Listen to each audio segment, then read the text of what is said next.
Okay, here we go. Mic check, 1, 2. Check, check, check. It's a little loud. Well, maybe if I don't eat the microphone when I start. Yeah. Try not eating the microphone next. Okay, we got an excellent connection. Are we dropping any packets? No. Oh, so that's live. That's live. Let's test the chats. We're just going through our pre-flight checklist. Seems good. Let's go ahead and post on the Discord. I really need to clean up the Discord channel, Discord server.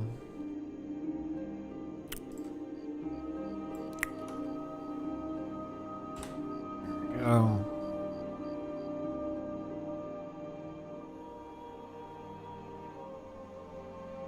All right, here goes nothing. Let's pause the music really quick. Let's watch this one time all the way through, and then we're going to start recording the narration for the script that I wrote last night. We can close that.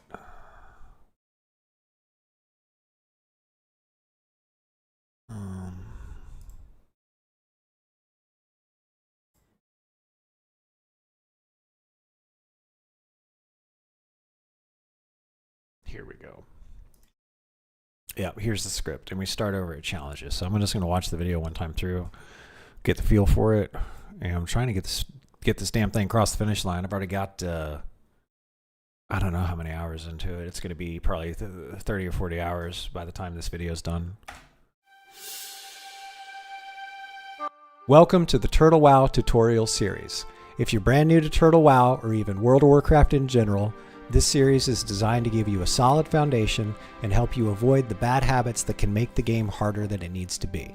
Whether you're coming from retail WoW, another MMO, or this is your first time stepping into Azeroth, you're in the right place. My name is Nexius, and I've been making WoW content since the days of Vanilla, back when PvP rankings were brutal, key bindings were rare, and servers had real communities. I've played both casually and competitively, worked behind the scenes with some of the biggest names in WoW content creation, and now I'm back, because Turtle WoW brings back that old school magic with modern improvements that actually respect the spirit of the original game.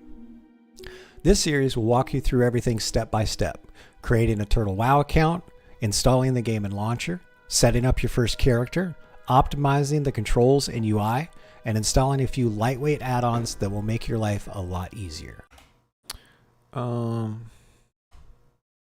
Whoops.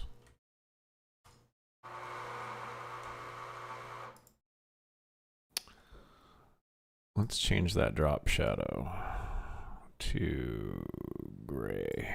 There we go. That looks better. In UI, and installing a few lightweight add-ons that will make your life a lot easier.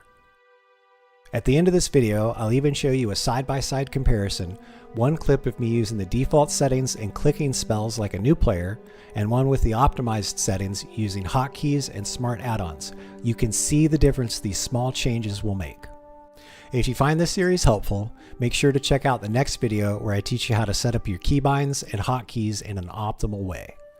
If you've got questions and want to chat with me or others about learning the game, join our community on the Discord server. You'll find a link in the description below.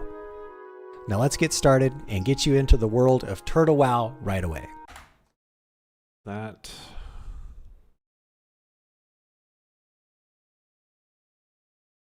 can't stop laughing. I know, dude. I saw that last night. I laughed for a fucking hour, man. It's so great. Get started and get you into the world of Turtle WoW right away. You can even hear it in his voice. In today's world, it seems like you can't go a week without hearing about a big company suffering a data breach. A breach is what happens when account names, email addresses, passwords, and more become compromised and are released into the dark web. But why is this such a big deal? Well, sadly, most people use the same password on a lot of things. So what happens during a data breach is that the bad actors take the list of emails and passwords that were used to sign into the hacked site and try to use the same password to sign into the email accounts used to register with that website. If you used the same password to sign into both your email account and the other website, you can be compromised. Data breaches would stop being such a big deal if people simply stopped using the same password for multiple sites. So today, I actually suggest creating a new free email account to sign into TWoW. Now listen, I'm not suggesting this because I'm worried about their security. I'm simply doing it because it's best practice for OPSEC. If you have a hard time creating and remembering different passwords, there are a ton of password managers out there that can help you. Here, I'm signing up for a free email account with ProtonMail. I'm not affiliated with them in any way, nor am I sponsored by them. Feel free to use another email service of your choosing, but for the sake of this tutorial, I decided to go with ProtonMail. An important note, if you decide to use ProtonMail, make sure you provide a recovery email address or phone number. If you do not, ProtonMail will not let you receive emails from third-party services like TurtleWow until you do. This feature exists so folks don't create an overabundance of throwaway accounts and use them for spam. I skipped this step in the video, but I had to go back and provide one off camera so I could get the account activation email from TWoW. Now that I have a new free email address with a unique password, there's a little bit of a breath there from TWoW. Now that I have a new free email address with a unique password, I can quickly and easily sign up for a TurtleWow account. You can search for TurtleWow, or you can click the URL I posted in the description of this video. When you get to the main page, you want to click on the green sign up button. It will take you to the sign up page. First, you need to fill out your account name. This is what you will use to sign into the TWoW client. You need to input an email address because they will send you an activation link. You need to choose a name for how you will be displayed in the forums. Here, I'm using the same forum name as the account name. You then need to use a different password than the one you used to sign into your email address and type it one additional time to make sure you got it right. You need to check off the box that says you're at least 18 years old. If you are not, stop, pause this video, and come back on your 18th birthday. Finally, you need to check off the box that says you have read the server rules. So before you do that, click the link and read the server rules. If you get in trouble for something, the excuse of "I didn't know it was against the rules" isn't going to cut it. TurtleWow has a comprehensive rule set designed to preserve fair play, immersive roleplay, and community respect. Key highlights include a strict anti-griefing policy, no actions intended to ruin another player's experience, and safe spotting is prohibited. You can't PvP from unreachable vantage points. If you're multi-boxing, which is using multiple accounts at the same time, know that only up to 2 accounts can be simultaneously active, and you're prohibited from using multi-boxing during PvP or challenge content like hardcore mode, war mode, or other defined challenges. Additionally, TurtleWow expects both staff and players to uphold respectful and professional interaction at all times. Overall, these rules help ensure everyone enjoys a fair, roleplay-rich environment. They cover gameplay behavior, multi-boxing constraints, PvP engagement mechanics, and how to report violations. That's why it's important that every player reads through them thoroughly before diving in, so they're aware, compliant, and can focus on the fun and respectful gaming experience. Once you have read all of the server rules, go back to the sign-up page and check off the box confirming that you have done so. Finally, click on Register and watch the turtle spin. Now you need to leave the sign-up page and go over to the inbox of the email account you used to sign up. Look for an email with the subject of Account Creation on TurtleWow and open it up. You can copy and paste the really long URL at the bottom of the message, or you can easily click the Here link to activate your account. If everything works correctly, you will see the successful account activation message.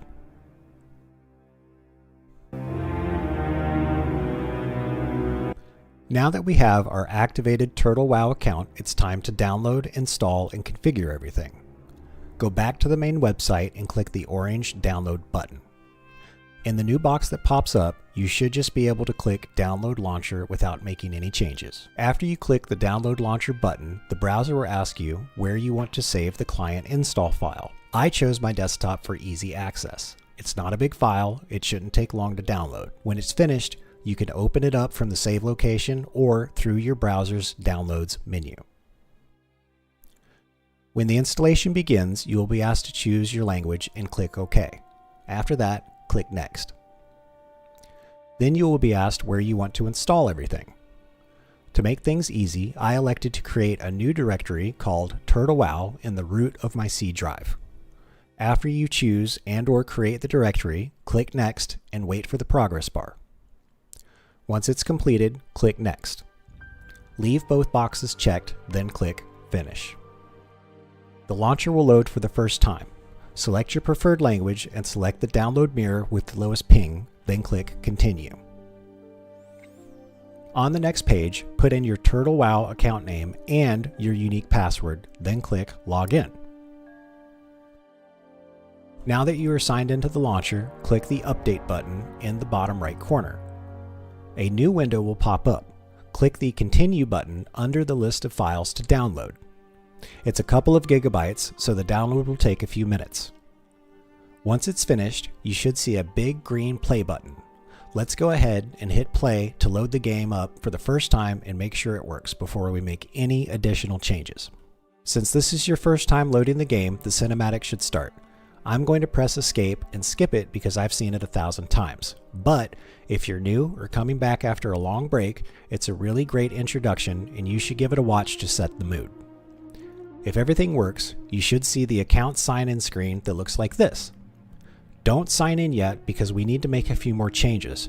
We're just making sure it loads before proceeding. Click Quit in the bottom right so we can explore the launcher and make some quality of life changes before we really get started. The default tab is for news and is updated often. On the left, we have announcements about the goings-on of the game, and on the right, we have the changelog.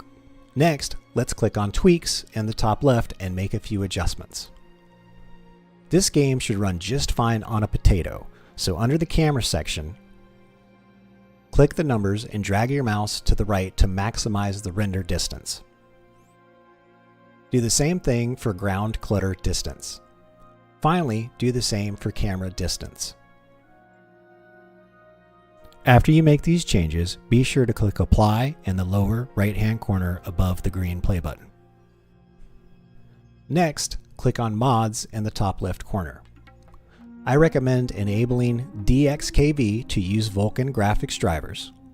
If you have more than one monitor, enable Multi-Monitor Fix. If you have over 100 ms latency like I do, I recommend enabling NAM Power.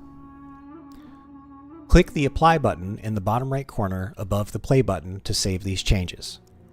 Next, click the Update button to download and install the mods we enabled. Click Continue if prompted.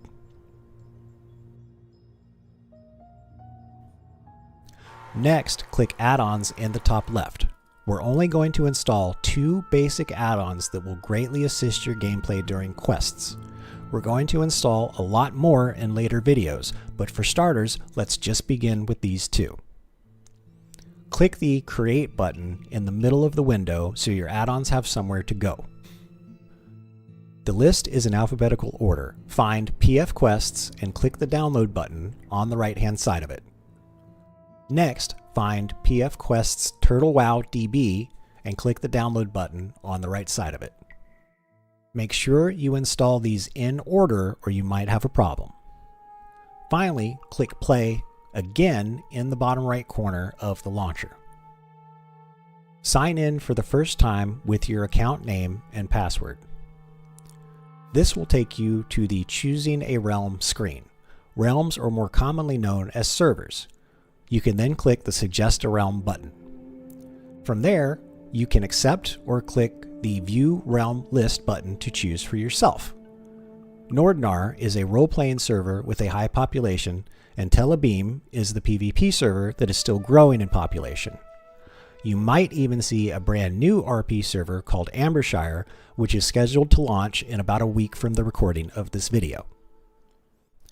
My priest is on the RP server because it's where my friends are. I will probably roll a mage on the PvP server once the priest is leveled and decently geared. Select the server that is right for you and click OK. You will now be taken to the character select screen. It's blank because you don't have a character yet. Click the Create New Character button in the bottom right-hand corner. You will now be taken to the character creation screen. Take your time, click around, and read the tooltips. They will help you decide what kind of character seems right to you. In the top right corner, you will see the Challenges button. These are unique to Turtle WoW. Let's take a minute to go over these together. Okay, that's where we are. Oh, I forgot to do something. Let me go to All Things Streaming and let me upload 2 files. And that's going to be this one. Shadow Priest is redonk. Useless. And then let's upload the other one. OP. So I ran Gilneas last night, and on the final boss, I did 47.4% of the damage against a mage, the tank, and then that was like a Fury Warrior. And then I did 41.3% of the healing. It's fucking crazy. Oh, it's so good. Anyway, okay, so all right, now we got to start recording. So this is gonna be, I guess I should record this first, and then see, I won't be using, this is just voiceover stuff, so I can read through it.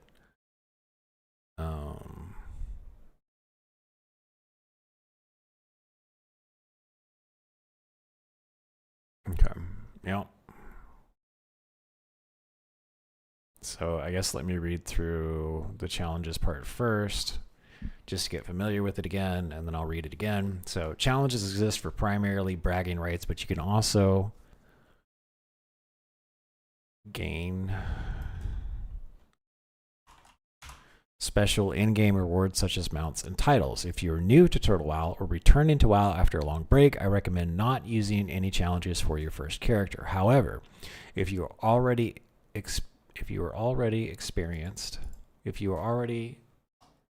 experienced player and want to spice things up, or you really want a crazy challenge, you can pick one or more from the following list. Let's go over each one. Hardcore. Most people are familiar with hardcore gameplay. If you die, that's it. You have to roll a new character. In TWoW, once your hardcore character reaches 40, the entire world chat gets a notification that you've made it that far. In addition, an additional notification goes out when you hit level 50, and the holy grail of world notifications go out if, and I do mean if, you hit level 60. At 60, you can decide to remove the hardcore modification from your character, or you can choose to go into Inferno mode and still play the game on hardcore mode at level 60. Be advised, if your hardcore character dies after you hit level 40, the world chat will be notified of your hardcore character's name, what level they were at time of death, and what your character died to. World chat is rather unforgiving and razzing you if you die before making it to 60. You will be shamed mercilessly. However, you will be showered with praise and congratulations if you indeed make it to the end. You've been warned. Traveling Craftmaster. This game mode awards bragging rights and a title because you are restricted to only using gear that you make for yourself. Turtle WoW has updated all the professions with many more recipes than were originally available in Classic. So it won't be as difficult as you might think if you've only played Vanilla. However, you will just have to get used to automatically passing on any and all loot dropped during questing, dungeons, or raids until you hit 60. Slow and steady. Your experience gain is reduced by 50%. This game mode is for people who want to explore all of the exciting new content implemented by the TWoW development team. There are a lot of additions to existing zones and content, and entirely new zones and content, and entirely new zones and comment for you to experience. You will earn bragging rights and a new title every 10 levels. Level 1 Lunatic. If you're insane and want to stay at level 1 in perpetuity, this game mode is for you. You will need friends to help you get through the higher level content, and those friends could potentially have a lot of fun protecting you from the evils of Azeroth. Honestly, I'm having a hard time wrapping my mind around why anyone would want to do this, but the Turtle WoW devs are certainly offering some big rewards for each of the challenges you will be required to face. If you choose to do this, may the light be with you, friend, and good luck. You're going to need it. Boring adventure. This game mode was clearly created to honor the South Park Make Love Not Warcraft episode where the boys spent their free time grinding out boars, B-O-A-R, to reach maximum level. As a player using this challenge, you will only gain experience from killing boars throughout Azeroth. New mobs have been added in virtually every zone to help you make your dreams become a reality. War mode. I actually chose this one for my first character in TWoW. Those selecting War Mode challenge will gain an additional 20% experience for mobs and quest rewards. The catch is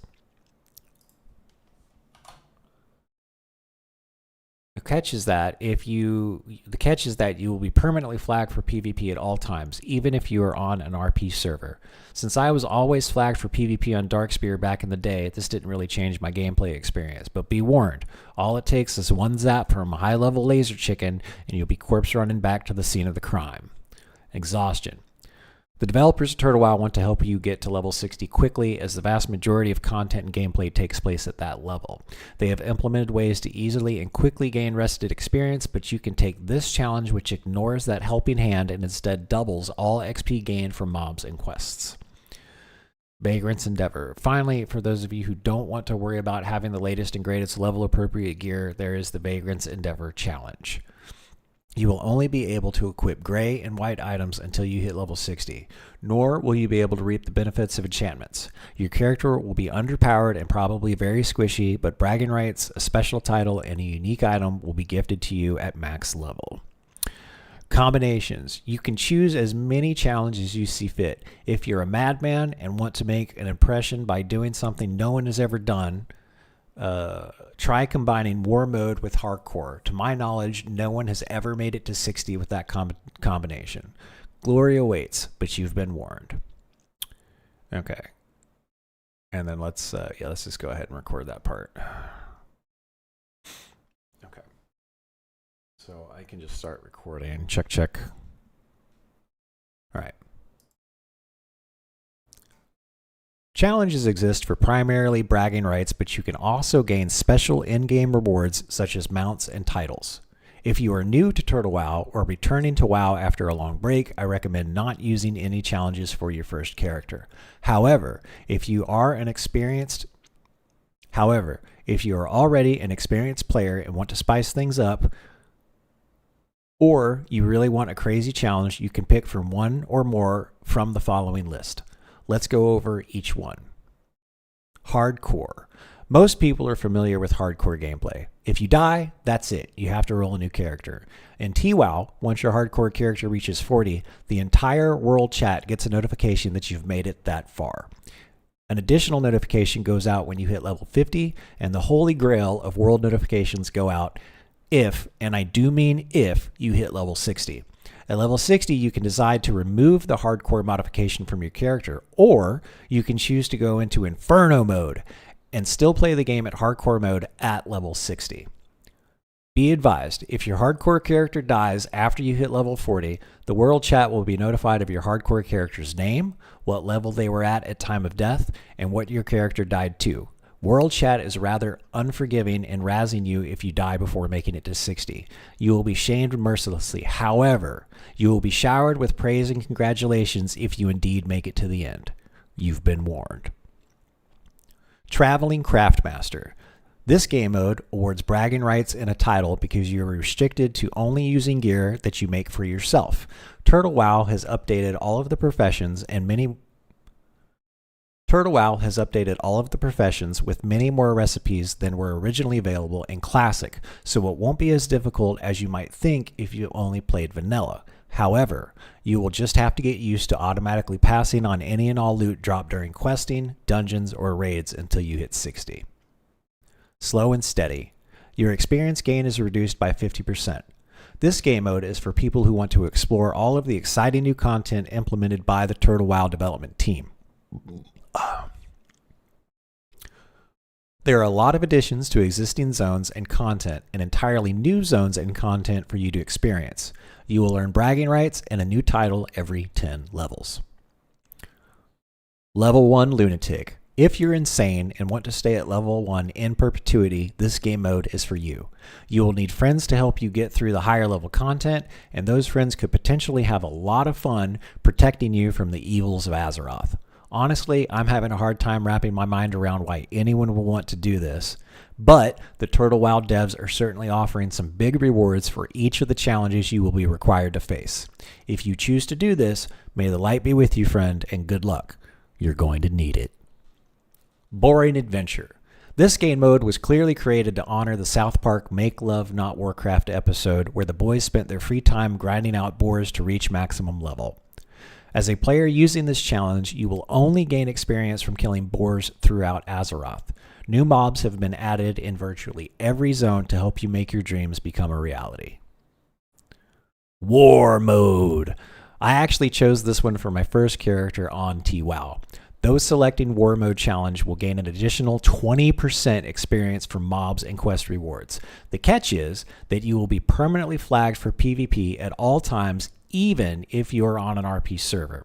Since I was always flagged for PvP on Darkspear back in the day, this didn't really change my gameplay experience, but be warned.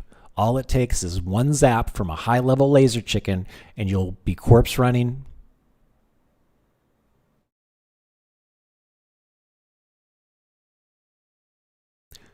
But be warned, all it takes is one zap from a high-level laser chicken, and you'll be corpse running back to the scene of the crime.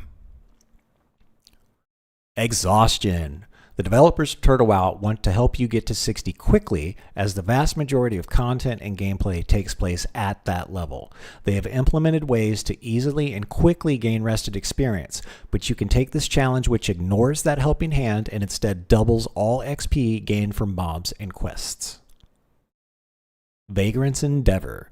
Finally, for those of you who don't want to worry about having the latest and greatest level-appropriate gear, there is the Vagrant's Endeavor Challenge.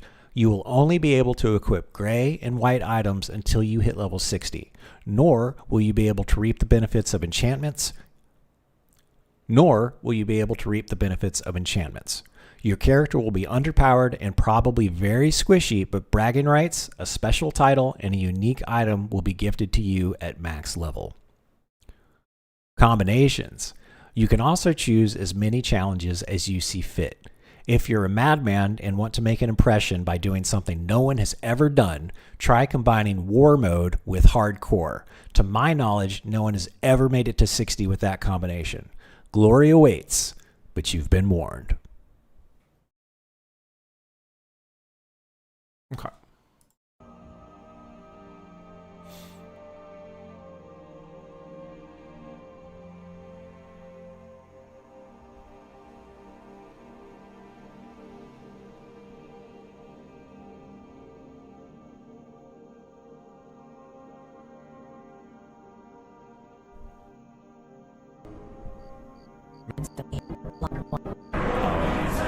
Oh.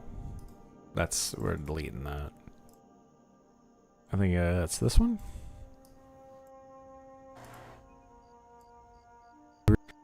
Forgiving and razzing you if you die before. Okay. And this will be voiceover 0. Hey Gus. It's going good, man. I got to the gym with the roommate, so that's 3 days in a row of going to the gym, so I'm feeling good about that. That's the hat trick. And then I'm helping my roommate out with a personal project of his to help him out with his stress level and stuff like that. So He kind of showed me how to do work on the project for him a little bit each day, and I'm starting to get that process down. And that's going to add to things that I need to do every day. So go to the gym, do that project, and then I got a buttload of things that I got to do,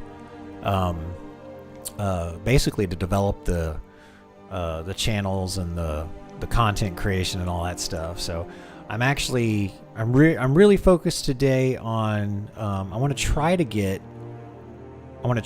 this across the finish line, at least this video, and then maybe start on the hotkey tutorial stuff. So I'm feeling really good because we're making a lot of progress. Let's see, where is right there, voiceover right there, open. So we just got the voiceover recorded for the challenges. And now we got to, let's delete that. Let's move all this over here out the way. Let's go over here. Alright, so this is where the challenges stuff is. Whoops. You know what? Let me do this. Let's delete that. Let me go ahead and edit this first because I messed up a couple places, and I think having the visual will help me. So we're going to get through this really quick. And then I'll delete this delete this video part, and then we're going to put visuals on top of it. I like doing this because I can just read from the script, and I'm not anytime I'm trying to just talk off the cuff, I say a lot, and I use a lot of filler words like things like that. That's one of my go-to filler phrases.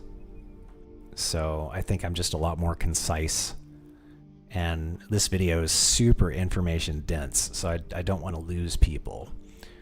So I got a bunch of condensed information, and I got to keep the the visuals. I think we do a good job. Oh, and Vor, per your suggestion, changed the beginning. Welcome to the Turtle WoW tutorial series. If you're brand new to Turtle WoW, I faded out, and then we went over to, I just recorded, the opening cutscene, and then this way it's not like on me the whole time, like you were saying, and I got the visuals on top of it, and then when we come back from like the hotkey break, I kind of minimize it down in there. And then that way there's, a lot of stuff happening on the screen. It's not just a big white space like you were saying. So I appreciate the suggestion, man. Yeah, see, we got all that. Thank you. No, I appreciate the feedback, man. I'm trying to do... The goal is to do such a good job on this. The Turtle WoW folks are like, this is it. This is the quintessential new player sign-up video, basically. A ton of work's going into it too. I've probably spent maybe 25 hours so far. It'll probably be 40 hours by the time it's done. But I'm proud of it. I am proud of it. All right, let's yeah, I got to pin it at the top of the forums. Absolutely. That's what I'm hoping for. Okay, here we go. Let's just edit through this real quick. How long is this? It starts at 1:17. And then, so this is what, 5 minutes? Damn. All right, here goes nothing.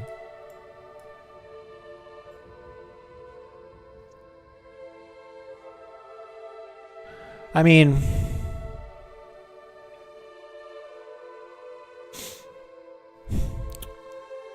yeah, I get that people would appreciate a shorter video.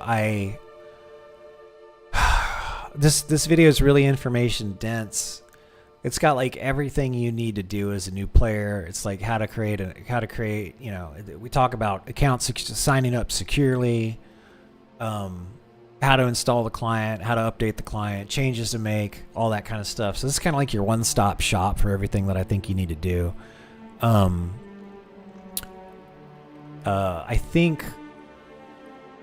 I think I could break things down. I don't know about this video. Like, this is definitely a long form video. Because this is all the stuff that, like, I wish somebody would have told me right when I was signing up for Turtle WoW. Like, I had to go figure out most of this stuff and read it on the website and all that stuff. Same thing with, like, how to do the mods and all that crap. So, I see what you're saying. That's just not the form for this video.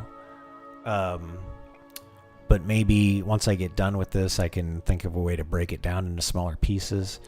I think I'm gonna do this in the hotkey tutorial the way that I just feel like I need to do it, especially for new players. I got to break down the hotkey thing really good for people, so they can wrap their head around it. Why I'm suggesting why they should do it that way, that kind of stuff. So we'll see. I do worry that people were like, oh, 25-minute video, I'm not watching this. But it's like, I have been succinct as possible when it comes to relaying information. Like, there's no bullshit in here. I'm as descriptive and as concise as I can be. So I feel like this will really, like, it's really holding somebody's hand. But there's people out there that need that, and especially new players. And that's who this video is for. This is for new players that really want to get into it, and have a good experience. And I'm basically suggesting, the bare minimum, and that's why we only saw PF Quest and the PF Quest database. Just because, like, I would have been super pissed if I knew if I found out later those add-ons were out there. Like, I wish, I think everybody should just have those installed at the beginning. So this is basically like I'm writing this to, like, me, like, right when if I just started playing World of Warcraft. Like, this is all the information that I would appreciate having. And I guess we can see how it does. But I do like the idea, like, breaking it down into 5-minute things. I don't, we cover, like, the intro's only, it's like a minute. It's like a minute. The intro's in a minute and a half. I am going to put the time codes in the video so you can, like, skip around. So that's what I've got these markers here. So you'll be able to, like if you don't, want to watch the email creation part, you can just click the next chapter over and it'll take you, like, I need to put something in here for server rules. Yeah, let's do that. So that's intro over, create email. Okay, so we got create email. In fact, let me put another marker in here. Let's keep going.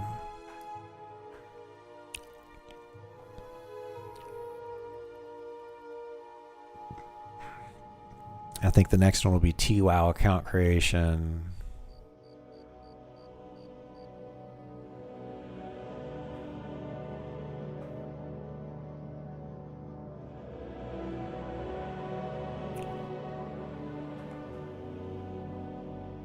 You can search for Turtle WoW, or now that I have a new free email. Okay, so that'll be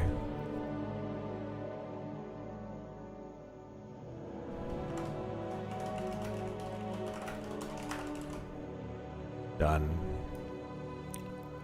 No, I think it's worth a shot. There's something to be said for that shorter form stuff. If you look at like, I get where you're coming from. Like, check this out. Like, let's go to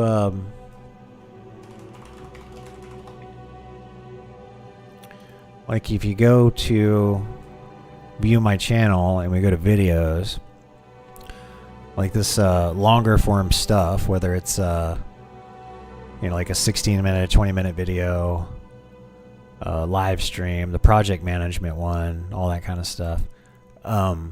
Like, we got maybe 100, 200, 300 views if I'm lucky, right? You go over to shorts and, like, look at that, 1K. I uploaded this one yesterday. It's got 1,000 views. The video with Vor and I, that's like 800 views, 1K. So Now, I do know for a fact that people have found these shorts and then they've actually watched the live stream that I linked to it. So that's driving traffic. But there's something to be said for like a short 5-minute video. Yeah, let me. That's something I'm gonna think about it. I've already got a good idea for what to do for this. I mean, this is just gonna be completely comprehensive. Really holds everybody's hand, but there's, you know, even like I just go through this because they, you know, it could be confusing to people. I will put in the chapter controls so they can skip around. So we'll see how this does. Maybe, you know, I'm gonna, like, everybody's so far so good, right? Everybody's saying like this is good. So for long form, let's just accept that this is going to be long form content, and then once this is done, maybe we can think of a way to chop it down to short form, like 5-10 minutes, more like 5, right? But and then just split it up into different videos or something. Maybe tell you what, let me get through this, and instead of doing the chapters, I could chop this up into each video, so that this would be a video. This would be intro to Turtle WoW. This would be, you know, creating a free email account for secure account registration, that kind of stuff. So creating a Turtle WoW account. Let's see, we go here for how you will be displayed in the forums. Here, I'm using the same forum name as the account name. You then need to use a different password than the one you used to sign into your email address and type it one additional time to make sure you got it right. You need to check off the box that says you're at least 18 years old. If you are not, stop, pause this video, and come back on your 18th birthday. Okay, and then right here, this is going to be server rules. Because I want to point that out. Like, I'm trying to help out the TWoW folks too, you know. All right, so we get through that. Okay, and then once you have read all of the server rules, go back to the sign up page and check off the box confirming that you have done so. Finally, click on register and watch the turtle spin. And then we can call this, let's move this over here and call this account activation.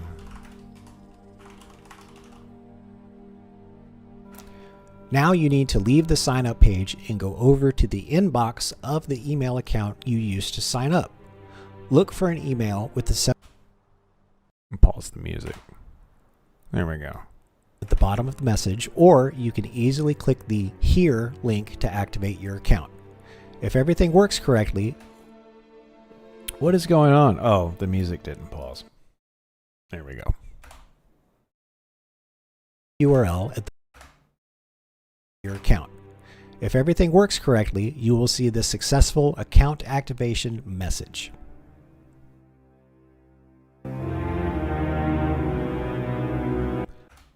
Okay, and we'll put it right here, and we'll put that there, and this will be install client. Now that we have our activated, okay, and this is downloading and installing, all set. Okay, and then I think we can keep going from here. Let's keep going. Okay, and then we go here. Life changes before we really get started. Okay, let's back it up just a bit. If everything works, you should see the account sign-in screen that looks like this. Okay, let's start it right there. Let's put another marker. And let's say, so this would be install client, and this will be configure client. Let's say optimize. If everything works, you should see the account sign in. Okay, and then here's the thing. Doing all the stuff. Okay, and then this is the next one. So Next, okay, so right here, so this will be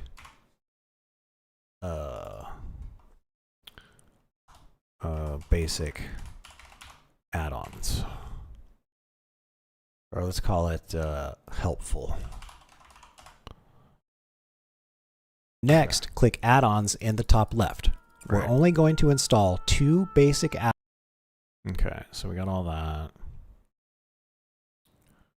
And this will be Again in the bottom right corner of the launcher.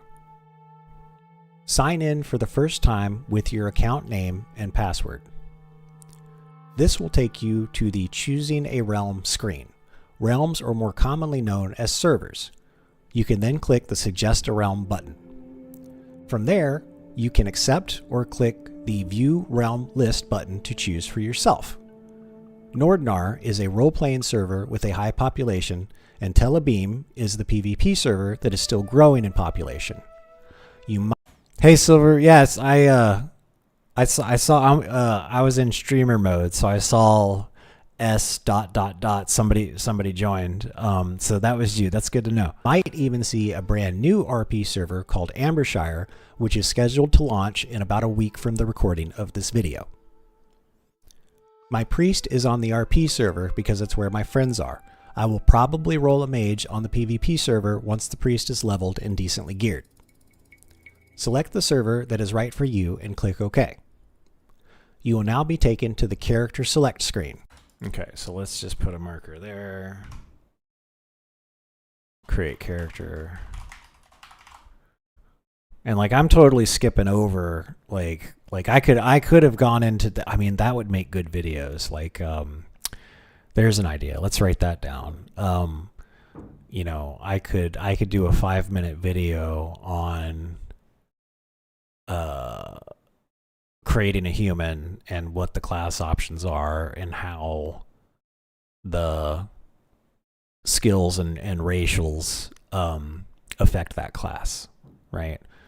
You know, being a human, then being a 5-minute video for like human creation, dwarf creation, night elf creation.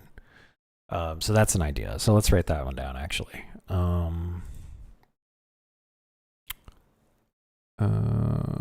Turtle WoW content.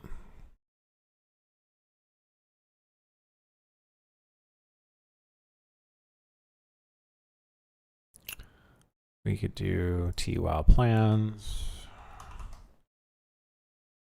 5-minute videos on character creation, one for each race.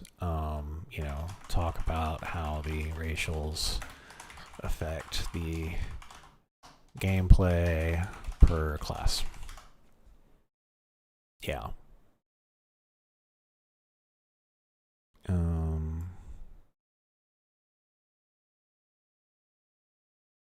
Let's bullet mage that. Okay. Okay, so we're getting there. All right, so we've got the marker there. You will now be taken to the character creation. Okay. And then let's do this. Let's go back to let's see here. Where's the that's the client install part. So where is that it? There it is right there. So we're going to copy this. Oh, and we're going to go over here. And let's paste that there. Okay. So now, generator, and this will be TWoW challenges. Okay.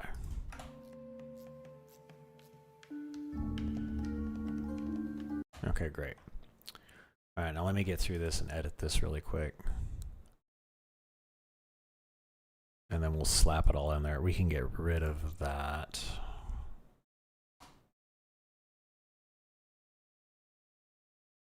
WoW challenges review. Ooh, whoa, what is home row review? There we go.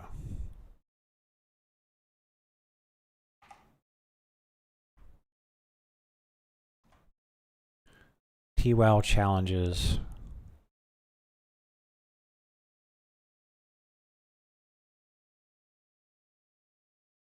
Introduction.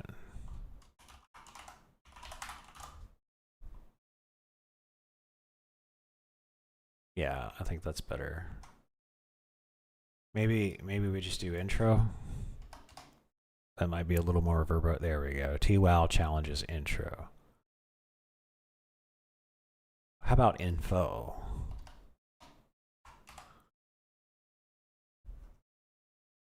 That's probably better.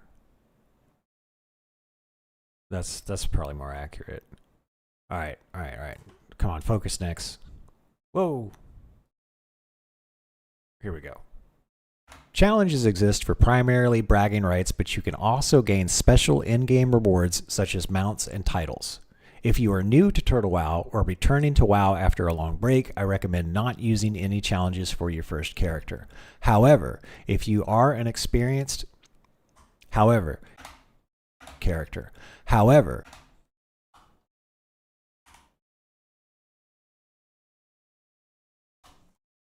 for your first character. However, if you are... There's a breath there. Let's cut that breath out of there.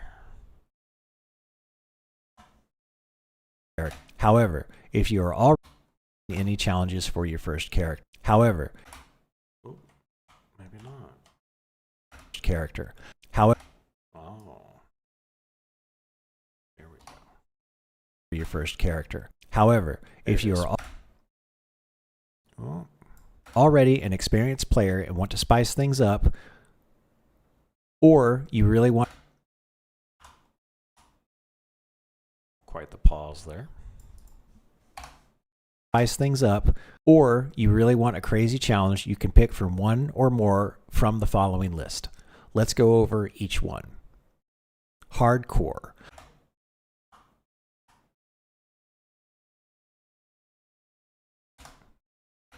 Hardcore. Most people are familiar with hardcore gameplay. If you die, that's it. You have to roll a new character.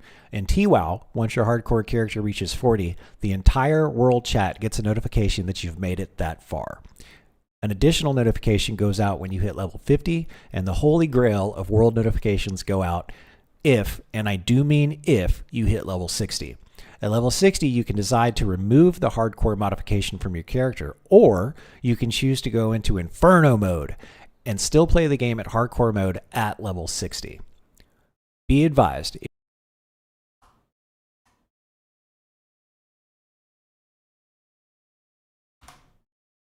Be advised, if your hardcore character dies after you hit level 40, the world chat will be notified of your hardcore character's name, what level they were at time of death, and what your character died to. World chat is rather unforgiving and razzing you if you die before making it to 60. You will be shamed mercilessly. However, you will be showered with praise and congratulations if you indeed make it to the end. You've been warned. Traveling.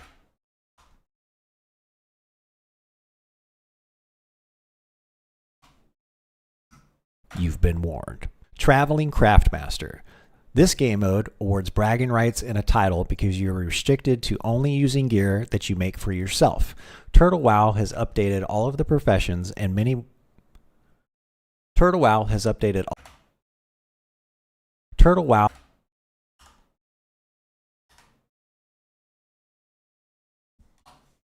yourself. Turtle WoW has updated all of the professions with many more recipes than were originally available in Classic, so it won't be as difficult as you might think if you only played Vanilla. However, you will just have to get used to automatically passing on any and all loot dropped during questing, dungeons, or raids until you hit 60. Slow and steady.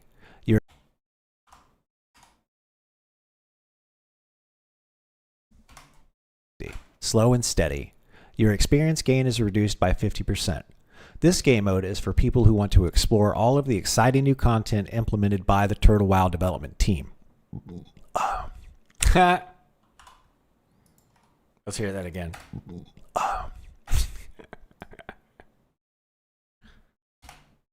Development team. There are a lot of additions to existing zones and content, and entirely new zones and content for you to experience. You will earn bragging rights and a new title every 10 levels.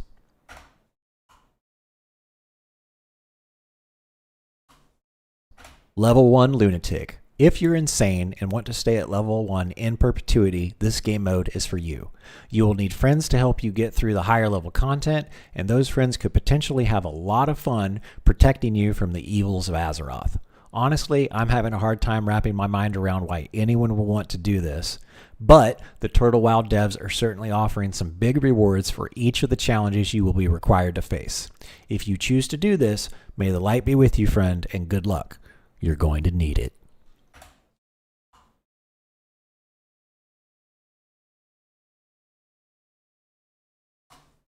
Boring Adventure. This game mode was clearly created to honor the South Park Make Love Not Warcraft episode where the boys spent their free time grinding out boars to reach maximum level. As a player using this challenge, you will only gain experience from killing boars throughout Azeroth. New mobs have been added in virtually every zone to help you make your dreams become a reality.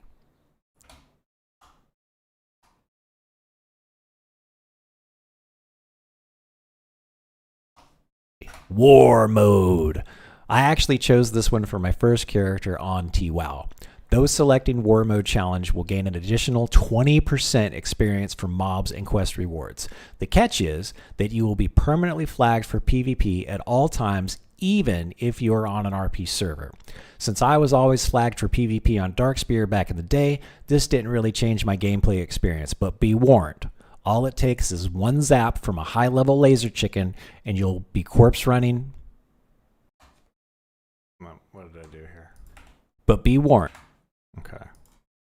All it takes is but be warned.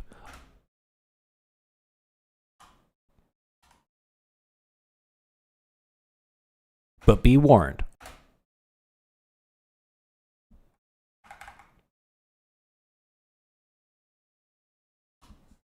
This didn't really change my gameplay experience, but be warned. All it takes is one zap from a high-level laser chicken, and you'll be corpse running back to the scene of the crime.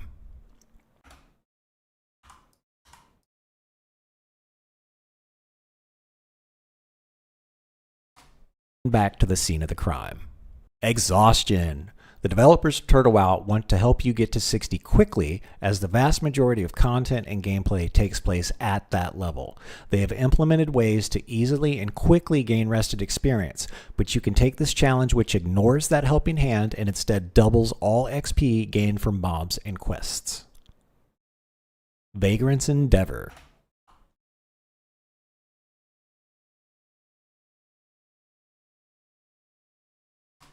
Quests. Vagrant's Endeavor.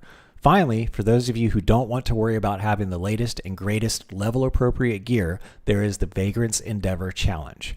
You will only be able to equip gray and white items until you hit level 60, nor will you be able to reap the benefits of enchantments, nor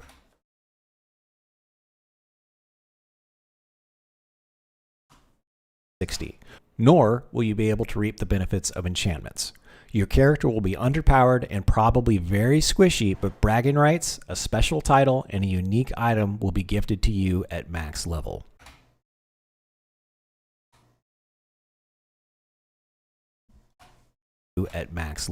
Combinations. You can also choose as many challenges as you see fit. If you're a madman and want to make an impression by doing something no one has ever done, try combining War Mode with Hardcore. To my knowledge, no one has ever made it to 60 with that combination. Glory awaits, but you've been warned. Okay, good. All right, so let's link it all together. And then let's unlink it. And let's get rid of this. And here's my audio. So link all that together. There we go. Okay, we're in the voiceover track, so boom, there we go. So we're going from 12:36 to, so it's 4.5 minutes long. Okay, 4.5 minutes long to review the challenges. And then what's the next thing that we're going over?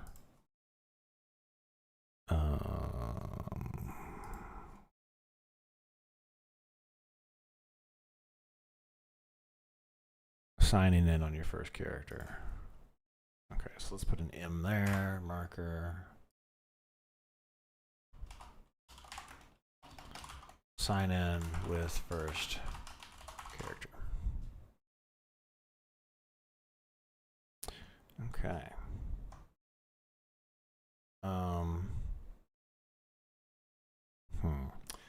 Let me I've had like 2 cups of coffee. I need to jump up real quick and take a quick bio break. I'm also gonna grab some food, so I can eat here while I'm working.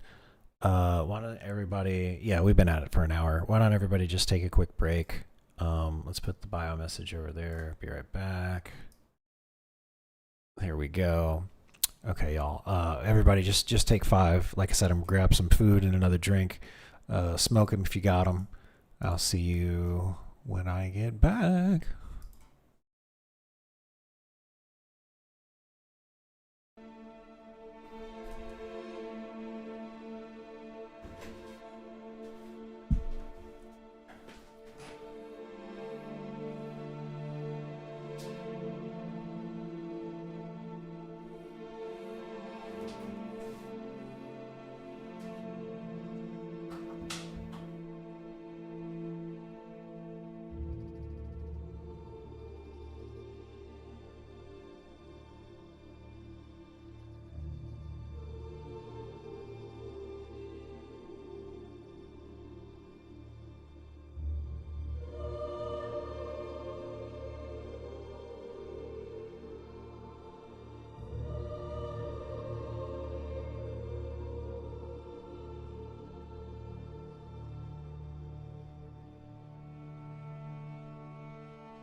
Okay, I'm heating up some.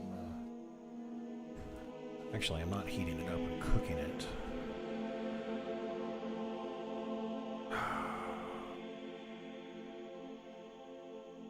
There we go. Alright, so when that alarm goes off, I gotta go get my foods.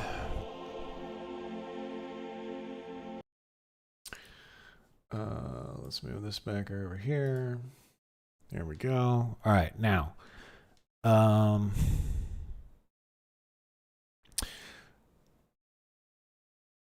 Let me keep going. Let me keep going on the script. Let's get the voiceover part done. Okay. So I'm going to read through this one time and make any adjustments. Now that you've created your first character, there are a few more steps to take for a great WoW experience. For a great Turtle WoW experience. Do not sign in like I am doing here because you will crash to desktop. If you followed this guide to the letter, let's see here.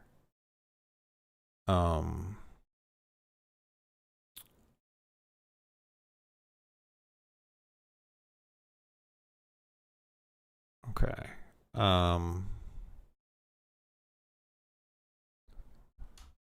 If you've followed this guide to the letter so far, do not just sign in like I am doing here because you will crash to desktop.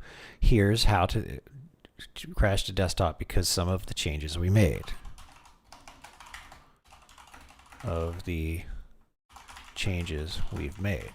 Here is how to fix that. After the crash, I signed back in and saw this error. This error appeared because we didn't allocate enough, because I didn't allocate enough memory for the two very helpful add-ons that this guide suggests that you install. To resolve this, before you log in with your new character, at the character selection screen in the lower left-hand corner, click the add-ons button. You will see a list of all add-ons currently installed. If you follow this guide correctly, you should see the two PF Quest entries. In the top right corner, you will also notice a field to input the amount of megabytes dedicated to the game's script memory. The reason I crashed is because the two add-ons installed require more than 48 megabytes, which is the default. Is the default allocation.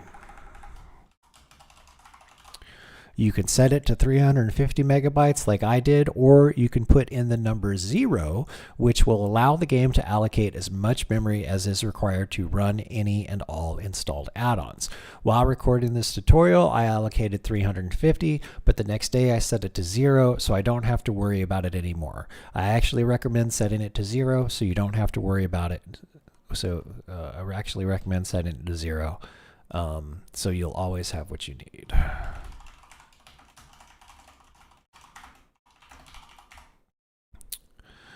Once you've made this change, go ahead and sign in by clicking Enter World and enjoy the opening cutscene for your character's chosen race.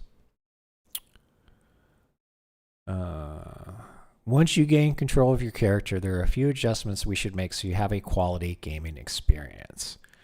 In the middle of the screen, you will notice a pop-up from PF Quests. These add-ons will help show you where your quest objectives are on the map and minimap. I recommend leaving the default as combined so you see the area that the objectives are located, and it provides a granular view of individual locations,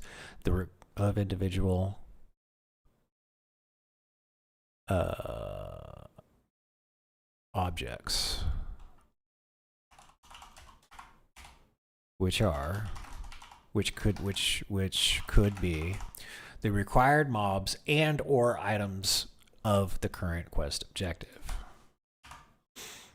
I recommend leaving the default as combined so you see the area where the objectives are located and the add-on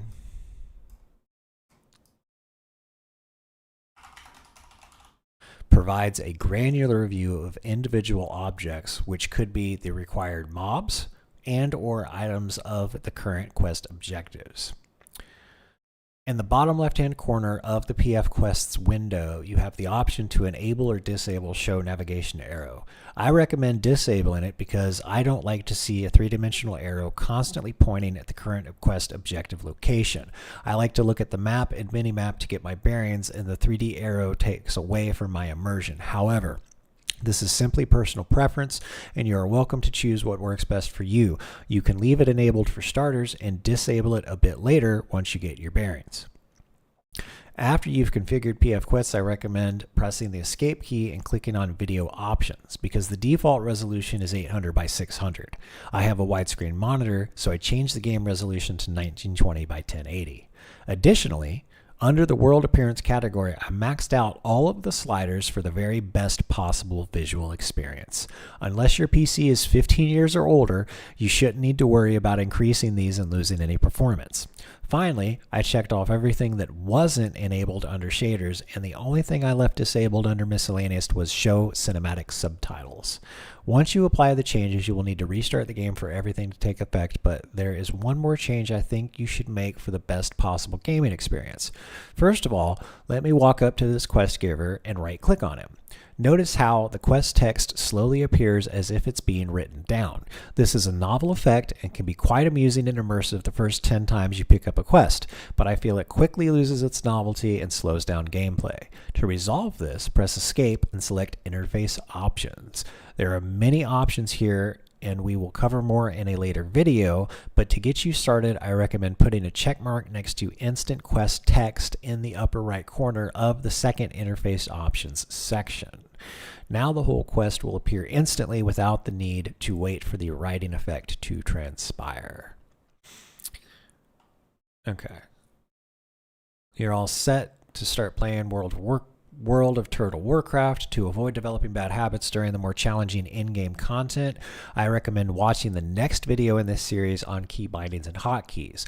Building muscle memory now will give you an edge in content and PvP later, in raid content and PvP later, helping you react quickly to critical gameplay moments.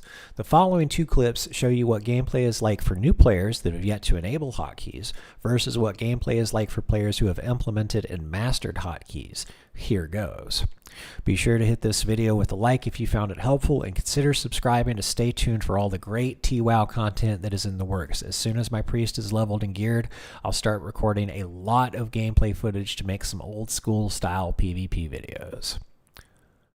I hope you enjoy this video, and I look forward to you trying out the hotkey tutorial. Feel free to stop by the live streams and let me know if you have any questions. Also, feel free to join my Discord community and let us welcome and help you enjoy TWoW. I want to take a minute to thank all of my supporters. Yeah, let's do that. Let's get that list.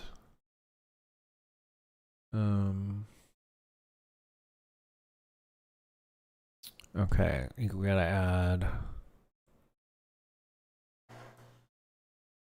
Joel.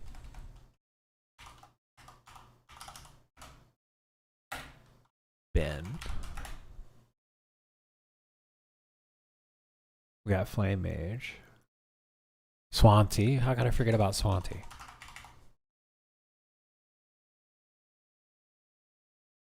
Next fan for life. Next, that says Nexius. It's next fan. Next fan for life.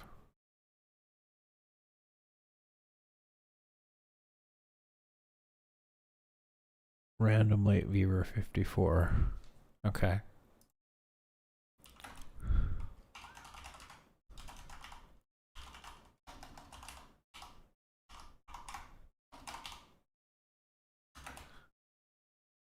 It's just Dad Bro.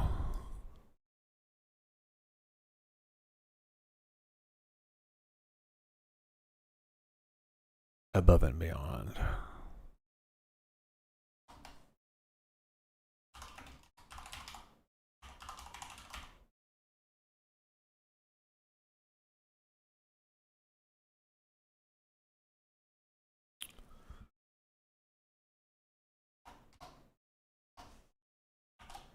I want to take a minute to thank all of my supporters. You folks have really been helping me out. Let me call out everyone by name. Deathforged, Flame Mage, Phoebus, For Beer, Next Fan for Life, Dad Bro, Joel, Johel.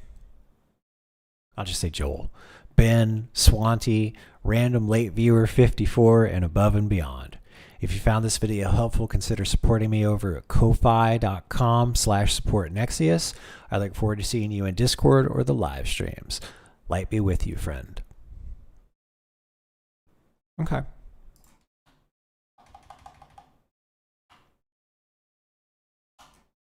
Okay.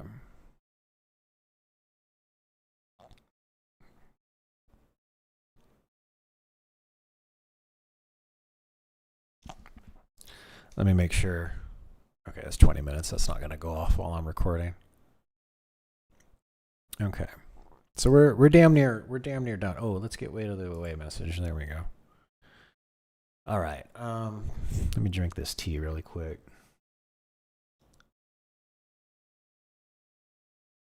There we go. I'll watch through this for a second. Because this is, I basically watched this and then narrated it.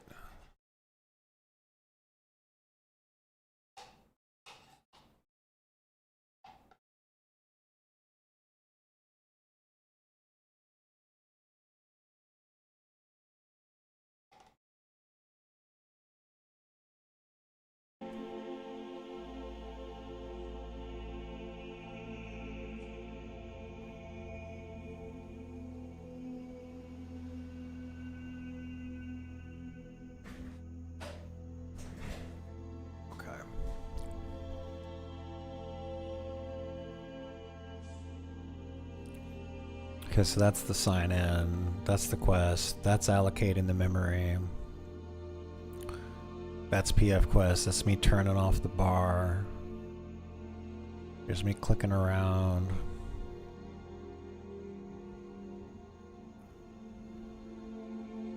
Return to game, instant quest text, and then just things playing. Okay, and then normal music, dim music, and then there's the outro. Thanks, supporters.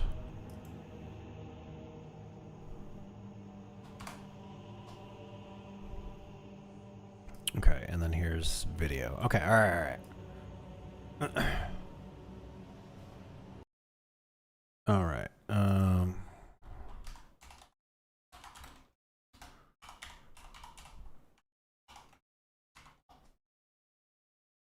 All right, here goes nothing.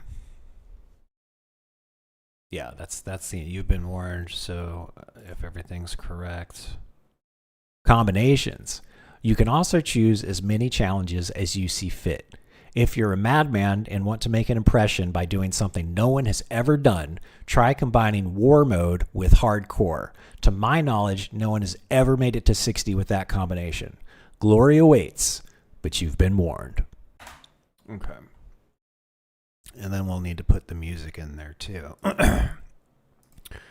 So let's save the project just in case. Very good. All right.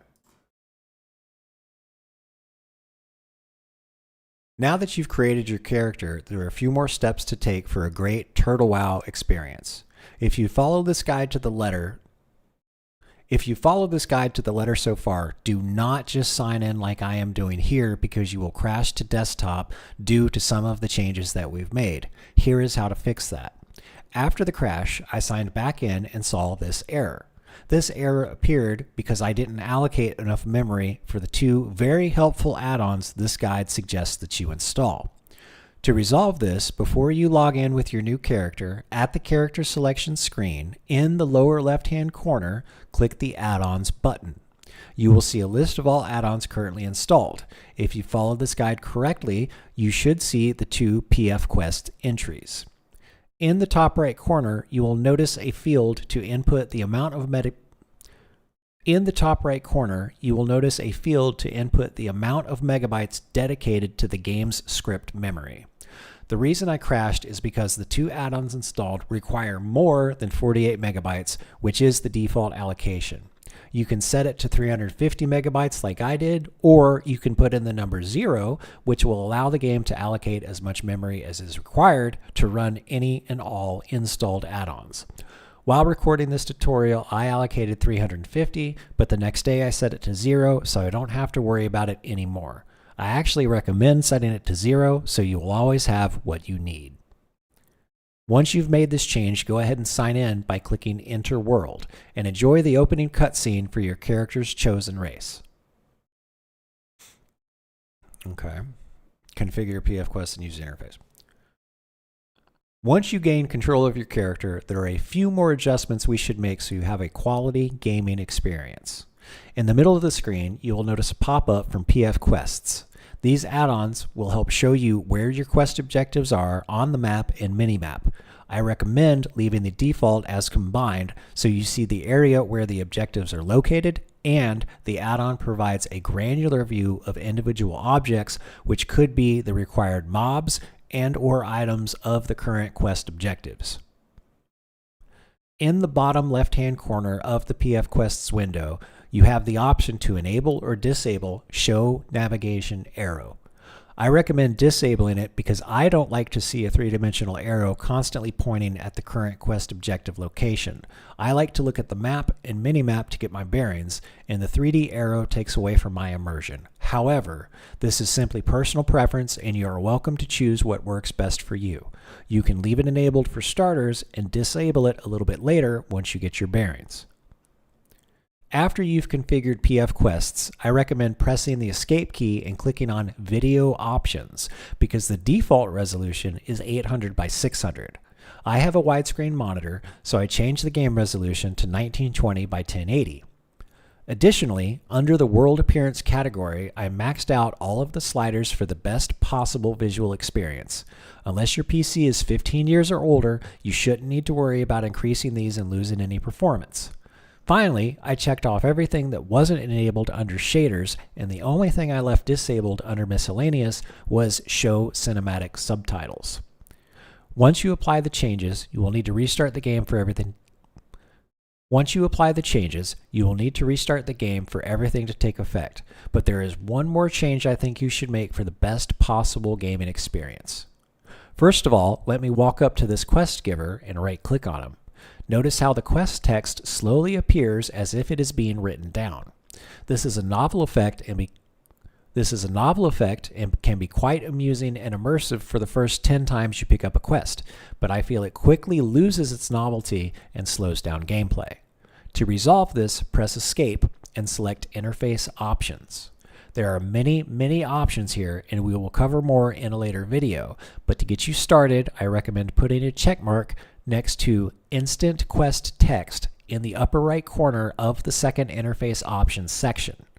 Now, the whole quest text will appear instantly without the need to wait for the writing effect to transpire.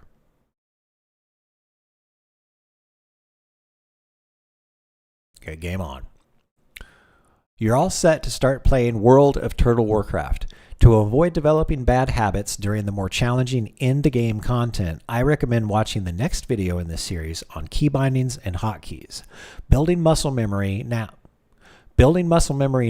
will give you an edge in raid content and PvP later, helping you react quickly to critical gameplay moments. The following two clips show you what gameplay is like for new players that have yet to enable hotkeys versus what gameplay is like for players who have implemented and mastered hotkeys. Here goes. Be sure to hit this video with a like if you found it helpful, and consider subscribing to stay tuned for all of the great TWoW content that's in the works. As soon as my priest is leveled and geared, I'll start recording a lot of great gameplay footage to make some old school style PvP videos.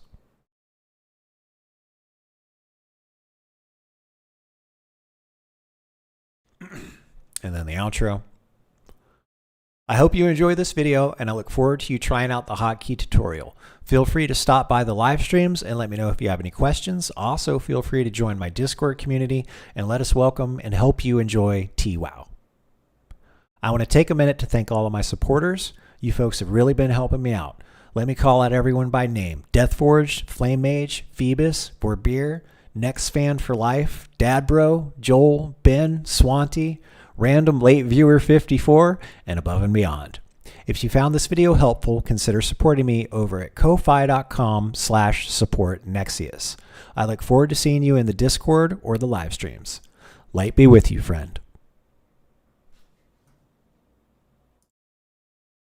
Okay, that was about 6 minutes, and we can chop that down to another 5. So I think we've got everything figured out for how long this video is going to be.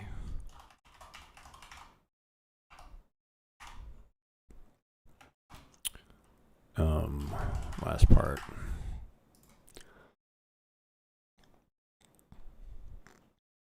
Okay.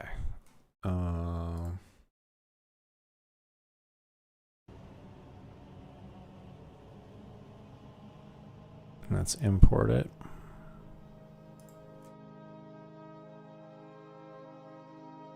Right here. Open. Bring it on over. Alright, we'll chop this part up and then we're good to go. We just got to fill in the blanks. Now that you've created your character, there are a few more steps to take for a great Turtle WoW experience. If you follow this guide to the letter, If you follow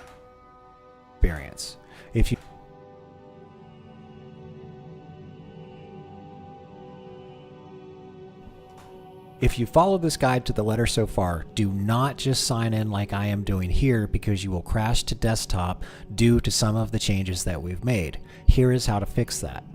After the crash, I signed back in and saw this error. This error appeared because I didn't allocate enough memory for the 2 very helpful add-ons this guide suggests that you install.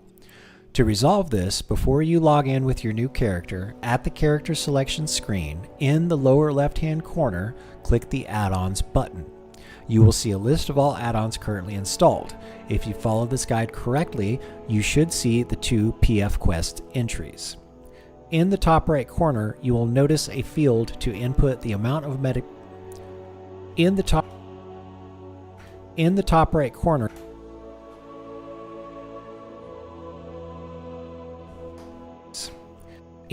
right corner, you will notice a field to input the amount of megabytes dedicated to the game's script memory. The reason I crashed is because the 2 add-ons installed require more than 48 megabytes, which is the default allocation. You can set it to 350 megabytes like I did, or you can put in the number 0, which will allow the game to allocate as much memory as is required to run any and all installed add-ons. While recording this tutorial, I allocated 350, but the next day I set it to 0, so I don't have to worry about it anymore. I actually recommend setting it to 0, so you will always have what you need. Once you've made this change, go ahead and sign in by clicking Enter World, and enjoy the opening cutscene for your character's chosen race.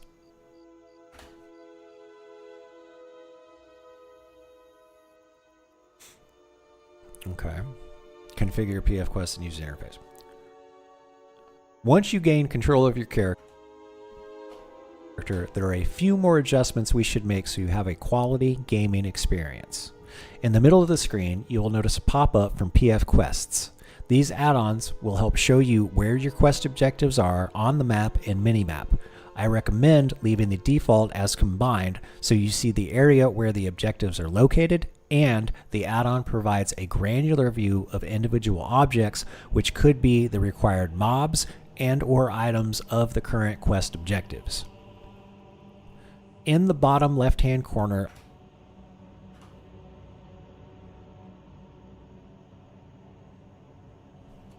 of the PF Quests window, you have the option to enable or disable Show Navigation Arrow. I recommend disabling it because I don't like to see a 3-dimensional arrow constantly pointing at the current quest objective location. I like to look at the map and minimap to get my bearings, and the 3D arrow takes away from my immersion. However, this is simply personal preference, and you are welcome to choose what works best for you. You can leave it enabled for starters and disable it a little bit later once you get your bearings. After you've configured PF Quests, I recommend pressing the Escape key and clicking on Video Options, because the default resolution is 800 by 600. I have a widescreen monitor, so I changed the game resolution to 1920 by 1080. Additionally, under the world appearance category, I maxed out all of the sliders for the best possible visual experience. Unless your PC is 15 years or older, you shouldn't need to worry about increasing these and losing any performance. Finally, I checked off everything that wasn't enabled under shaders, and the only thing I left disabled under miscellaneous was show cinematic subtitles. Once you apply the changes, you will need to restart the game for everything. Once you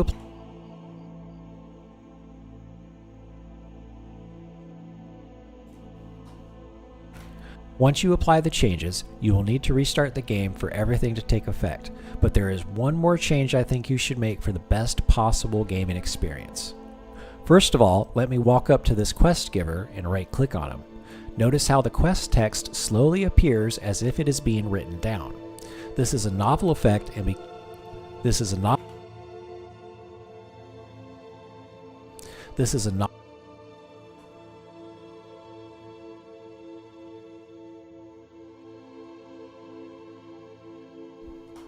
This is a novel effect and can be quite amusing and immersive for the first 10 times you pick up a quest, but I feel it quickly loses its novelty and slows down gameplay. To resolve this, press Escape and select Interface Options. There are many options here, and we will cover more in a later video, but to get you started, I recommend putting a check mark next to Instant Quest Text in the upper right corner of the second Interface Options section. Now, the whole quest text will appear instantly without the need to wait for the writing effect to transpire.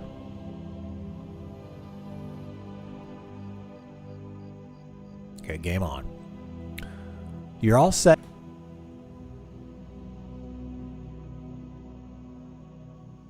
I'm leaving this space right here so I can put a little title card. To start playing World of Turtle Warcraft. To avoid developing bad habits during the more challenging end-game content, I recommend watching the next video in this series on key bindings and hotkeys. Building muscle memory now. Building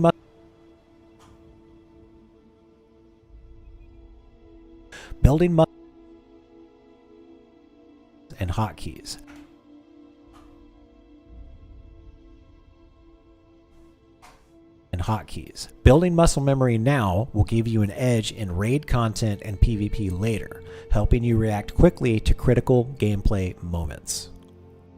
The following two clips show you what gameplay is like for new players that have yet to enable hotkeys versus what gameplay is like for players who have implemented and mastered hotkeys. Here goes.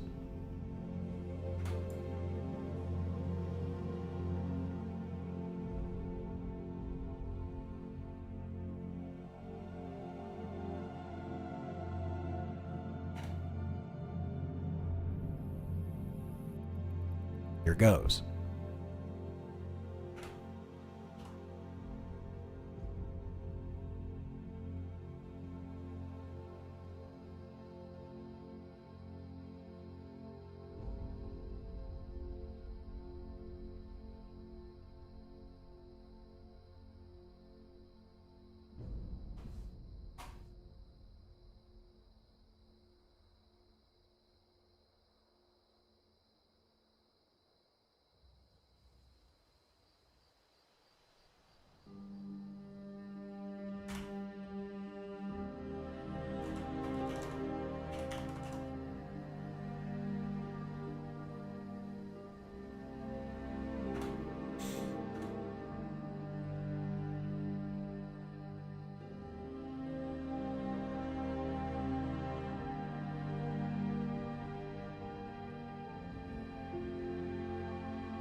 Be Be sure to hit this video with a like if you found it helpful, and consider subscribing to stay tuned for all of the great TWoW content that's in the works. As soon as my priest is leveled and geared, I'll start recording a lot of great gameplay footage to make some old school style PvP videos.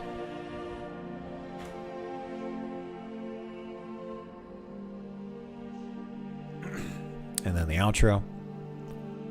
I hope you enjoy this video, and I look forward to you trying out the hotkey tutorial. Feel free to stop by the live streams and let me know if you have any questions. Also, feel free to join my Discord community and let us welcome and help you enjoy TWoW. I want to take a minute to thank all of my supporters. You folks have really been helping me out. Let me call out everyone by name: Deathforged, Flame Mage, Phoebus, Borbeer, Next Fan for Life, Dadbro, Joel, Ben, Swanty, Random Late Viewer 54, and above and beyond. If you found this video helpful, consider supporting me over at ko-fi.com/supportnexius. I look forward to seeing you in the Discord or the live streams. Light be with you, friend.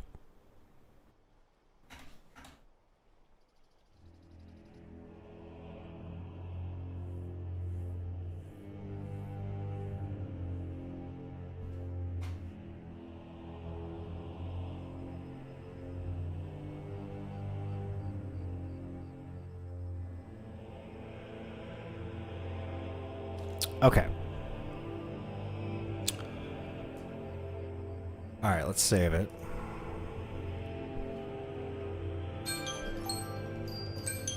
Let me go grab my food. That's what that alarm message was for.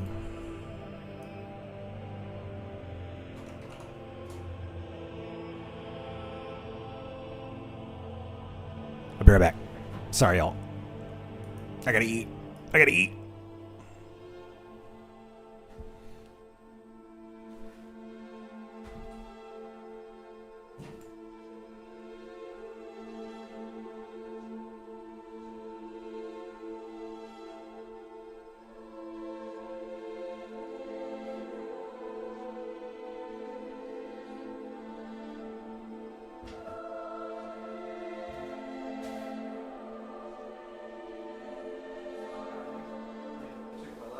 Tomorrow I'll help you log into that stuff on your computer so you don't have to transfer it to my computer. And then, yeah, if it works out, then a couple months or a few months we'll track how much you have back.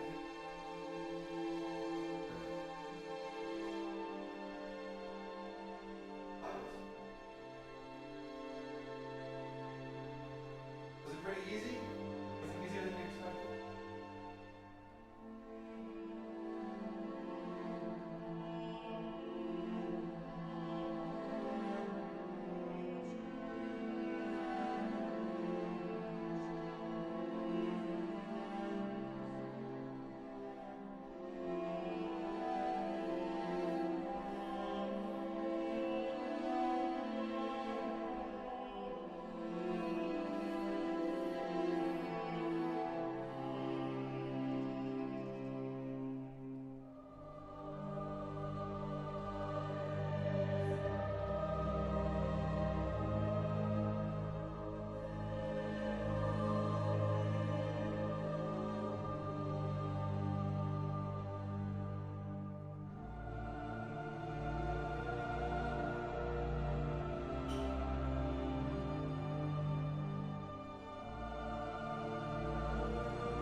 Okay, sorry about that. Sadly, I am human and I must eat foods.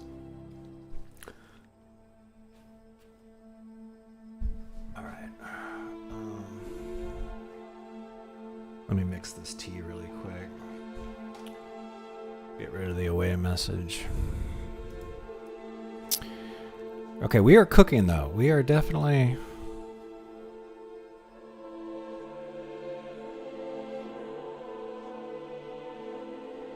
Definitely cooking.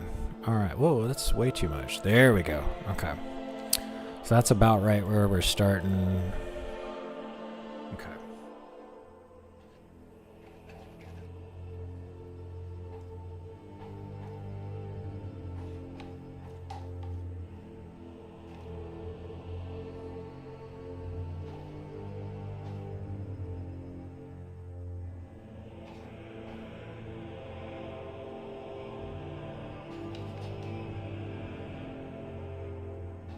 Gotta mix this matcha around.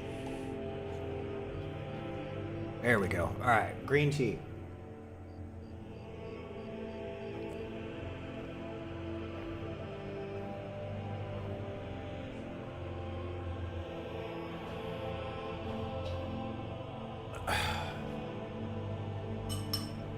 One and done. All right.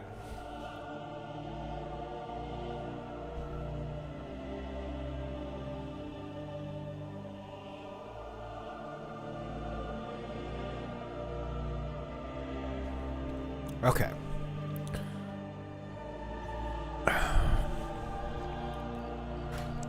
You will now be taken to the... Oh, let's go ahead and get the music.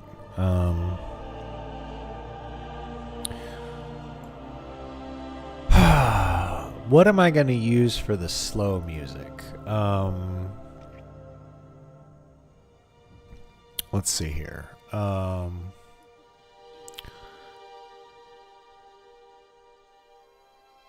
right, let's go to the music folder really quick.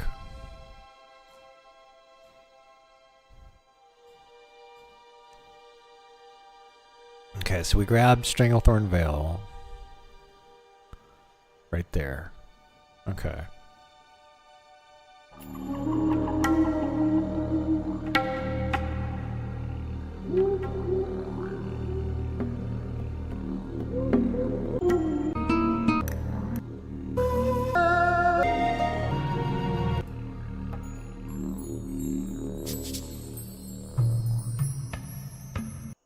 I think that's good. Let's grab that one. Oh. Stop. There we go. Save link as. There we go. Music. So that one. How's Shimmering Flat sound?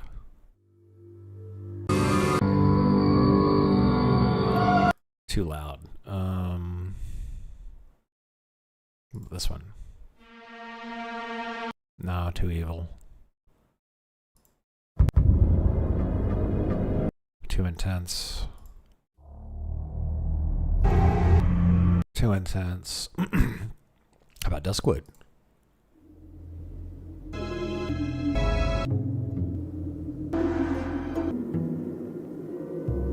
A little spoopy. A little spoopy, but we're gonna do it anyway.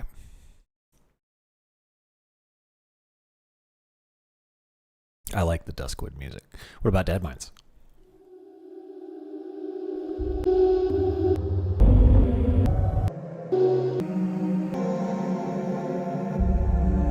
It's only a minute, 40 seconds. Undercity, Swamp of Sorrows, Capital of the Torrents. What's this one?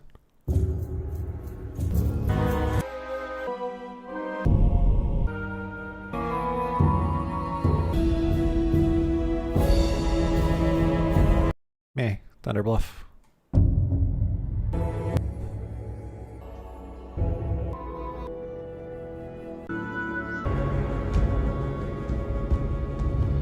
I like that one. Let's grab that one. That's another 2 minutes. We're gonna need a couple more.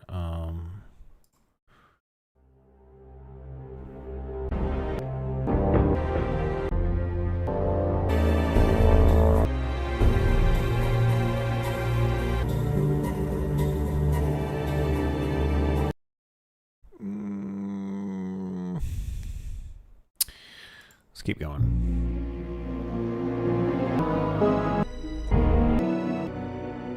That's really nice. I like that one. It's short, but let's get it. And then what about this one? That's 20 seconds. Goldshire. Ooh.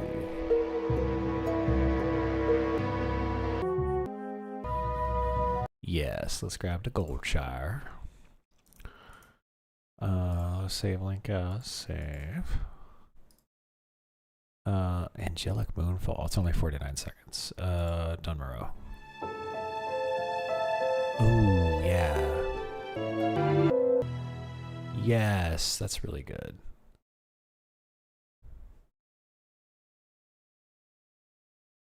Okay, let's see how we doing with that. Let's import. Okay, so what did we get to up to? Stranglethorn Vale. So import media, music. There's Stranglethorn Vale. So here's these open. There we go. And now we can scroll down to the music and drag those in there. Look at that.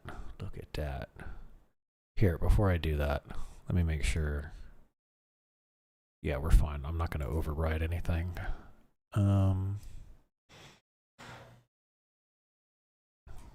Okay. In fact, that's a hell of a lot more than we need. So,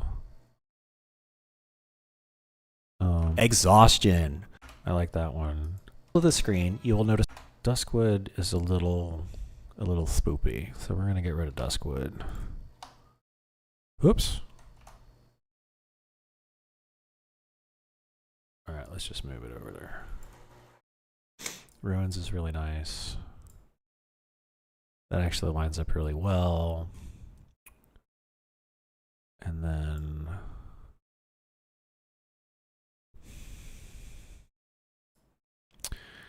let's move Gubarashi out. And let's move Goldshire in. Whoop, don't do that. Right there. Okay, and that's gonna split off. And we can do Dunmorrow at the end. Okay, good. And that'll end. Okay, so now we need some sort of happy-go-lucky music. Somebody give me some happy, maybe just like Mario music.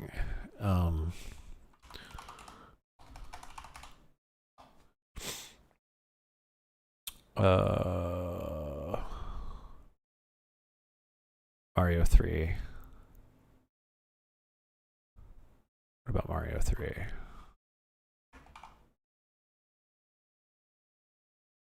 Around the World complete soundtrack.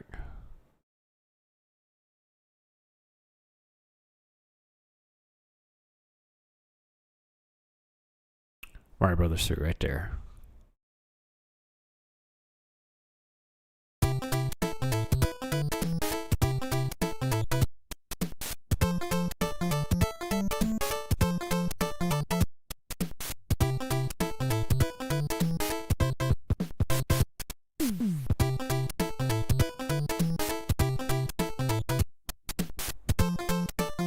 We're doing it. We're doing it. That's what we want. Download. Let's save it as an MP3. Save as. That'll be Mario. This will be hotkey. Hotkeys none.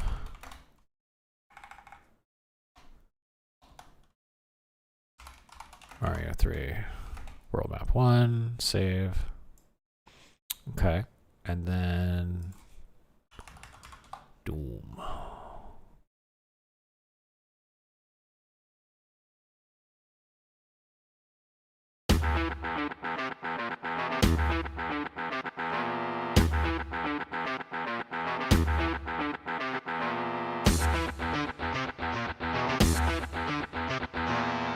Yep, let's do it.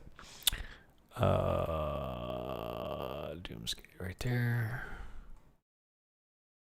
Save link as. There we go. Hotkeys. Yes. And this will be at Doom's Gate. And I know that's from Doom. mp3.mp3. There we go, save. Okay.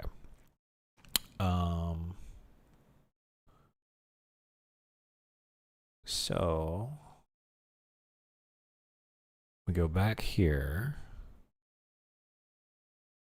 and let's move all this over here. And then we're going to import media, 2 hotkeys, open. Okay, so this is hotkeys none right there. Oh, what's that? Why is that doing that like that? Oh, because I got them both selected. So I got to click here and click there. Okay. And we'll chop that up so it fits. And then this one. So it'll be...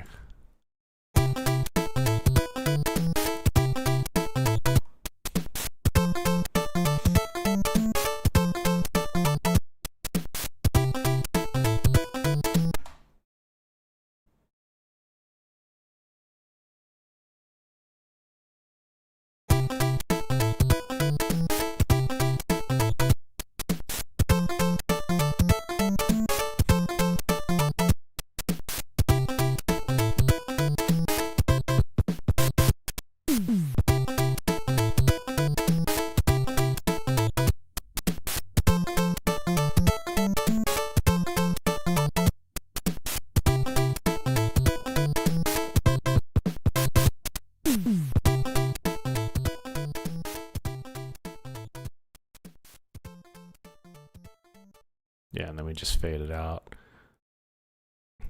Okay. And then, okay, good. That's fine. And we cut it right there. Okay, perfect. Okay. Okay, I think I've made my point. I think that gets my point across. Yeah. All right. So we're basically going to take this and we got to chop it all up. So all right, so this video is going to end up being about 25 minutes long. No, it'll be shorter than that. It'll be maybe. Yeah, about 25 minutes. It'll be about 25 minutes long. Okay. So clips show you what gameplay is like for new players that have yet to enable hotkeys versus what gameplay is like for players who have implemented and mastered hotkeys. Okay. And I'll clean the text up.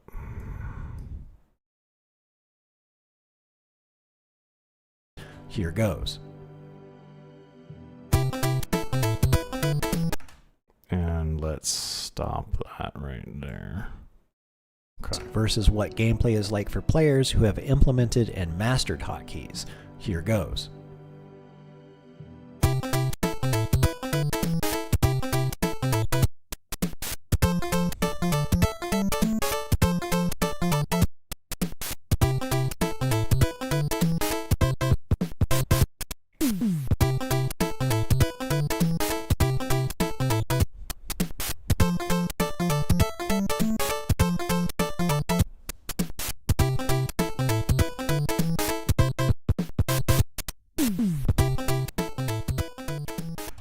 And then let's we can shorten that up a little bit more. Let's fade it out just a little bit. Okay. Shorten that up to right there. Whoops.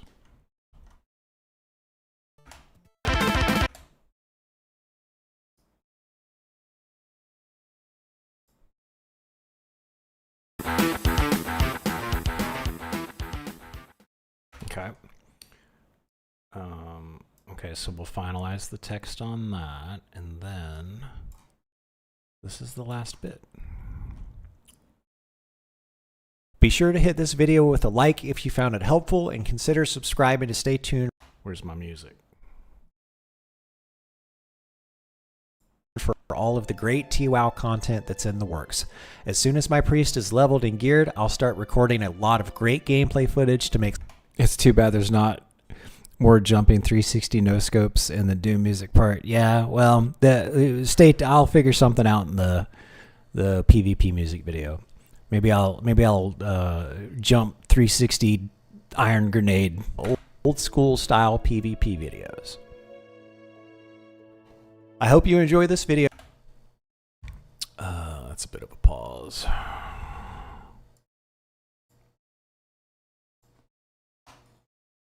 Whoa, whoa, whoa, whoa, whoa. Whoa, whoa, whoa, whoa. Whoa. Oh, I get it. Gotta unlink it. What? Okay. Are we good now? What's going on over here? What the fuck?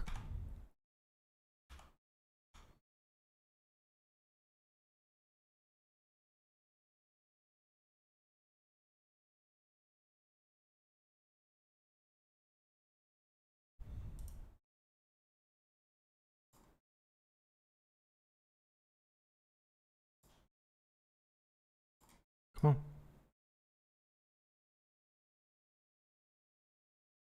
Video with a like if you found it helpful, and consider subscribing to stay tuned for all of the great TWoW content that's in the works. As soon as my priest chopsticks in the slow part lols is leveled and geared, I'll start recording. Well, I don't want to be too condescending. The chopsticks is a good idea, but I don't want to be too condescending. A lot of great gameplay footage to make some. I want people to feel that they're learning something. The last thing I want my tutorial videos to do is make people feel like they're dumb. School style PvP videos. I hope you enjoy this video, and I look forward to you trying out the hotkey tutorial. Feel free to stop by the live streams and let me know if you have any questions. Also, feel free to join my Discord community and let us welcome and help you enjoy TWoW. I want to take a minute to thank all of my supporters. You folks have really been helping me out. Let me call out everyone by name: Deathforged, Flame Mage, Phoebus, Borbeer, Next Fan for Life, Dadbro, Joel, Ben, Swanty, Random Late Viewer 54, and Above and Beyond. If you found this video helpful, I had to click. It's 24 minutes long. Phoebus, Borbeer, Next Fan for Life, Dadbro, Joel, Ben, Swanty, Random Late Viewer 54, and Above and Beyond. If you found this video helpful, consider supporting me over at ko-fi.com/supportnexius. I look forward to seeing you in the Discord or the live streams.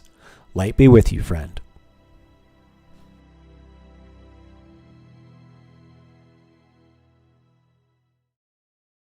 Okay. Okay, so now it's a matter of like basically chopping it. Let's fix the text. Let's just get that done. So we want to, without hotkeys. Let's go over here.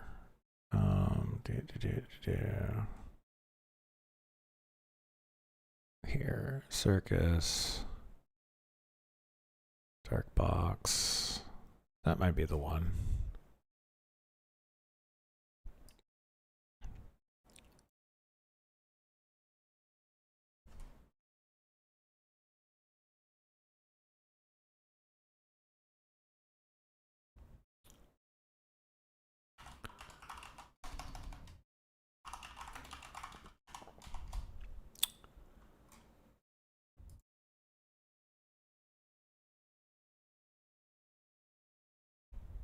Okay.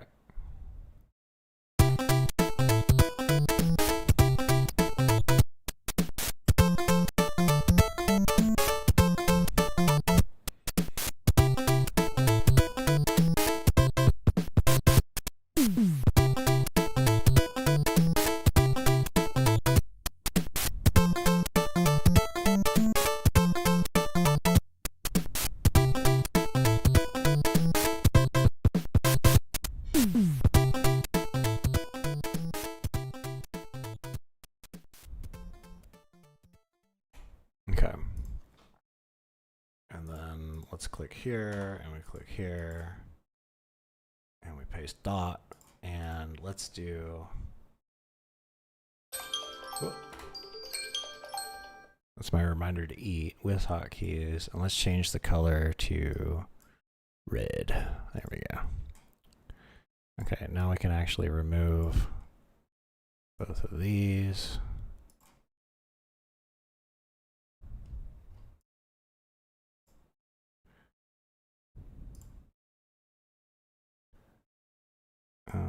Let's shorten that up just a tad.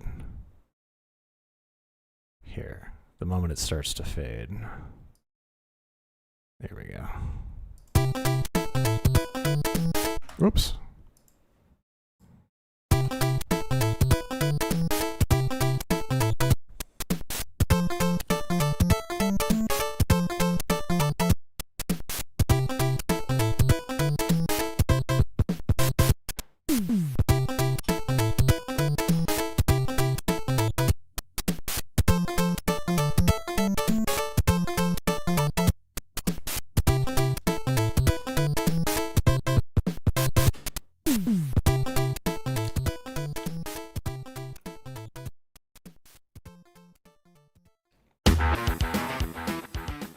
Be sure to hit this video with a like if you found it helpful, and consider subscribing to stay tuned for all of the great TWoW content that's in the works. As soon as my priest is leveled and geared, be sure to hit this video with a like if you found... That's a bit too much. There we go. Be sure to hit this video with a like if you found it helpful, and consider subscribing to stay tuned for all of the great TWoW content. Okay. Let's save. Okay. Yeah, rap party. We're getting there. We're definitely getting there. Okay. Here, let me stuff my face for a minute. Let's do lunch break.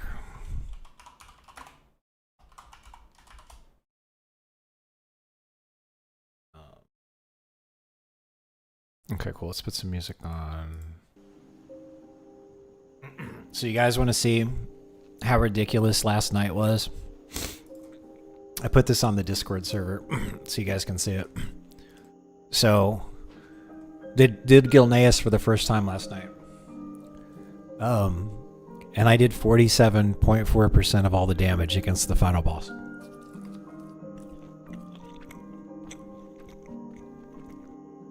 That's wild.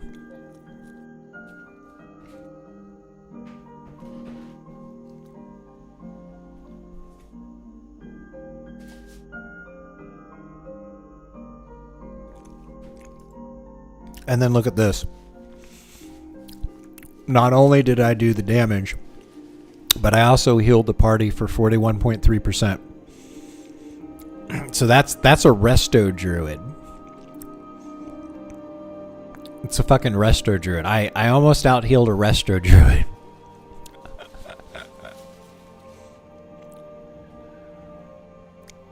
Most overhealing, y'all bet. Yeah, and if only there was a way to track how much mana I gave everybody back too. So until I can see you overheal, how do I look for overhealing? What I guess the next time we chat, or tell me how to set that up, because I need to get the data. Yeah, the mana is huge. The mana is huge. Here, let's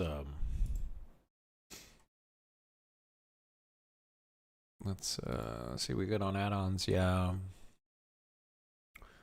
Oh, that's July 23rd. What's under the shell?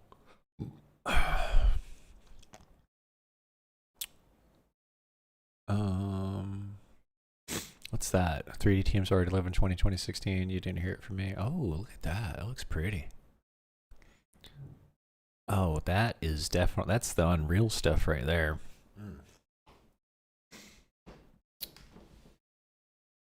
Somebody knocking? Guess not.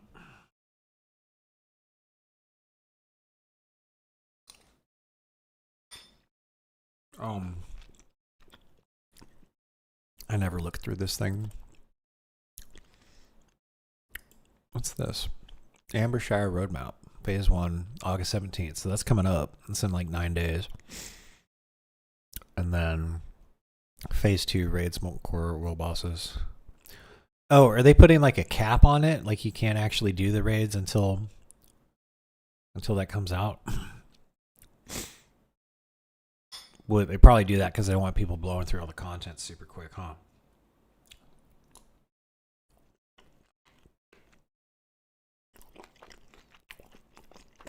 Oh. Okay. So they're following like they're recreating the vanilla WoW experience by releasing the content that way. Okay, that makes sense.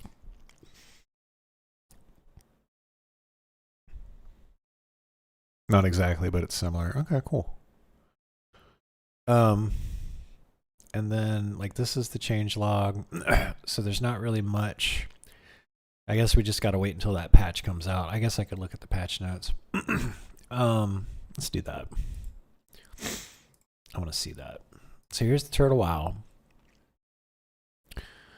development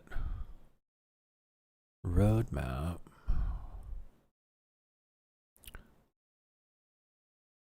Okay. That's the development roadmap. Where's the... Here's patch notes and change log. So this is the next patch that's supposed to come out. Beyond and class gameplay changes. October 12th? No, that's a long time ago. When's the... Do they have the patch notes out? Announcements, maybe? Turtle WoW recruitment. Download the game. Server status, maintenance alerts. Patch release in Ambershire. Oh, I think it's this one. There we go. That's August 8th. Here's the post right here. Okay, hey everyone. Let's put the music back on.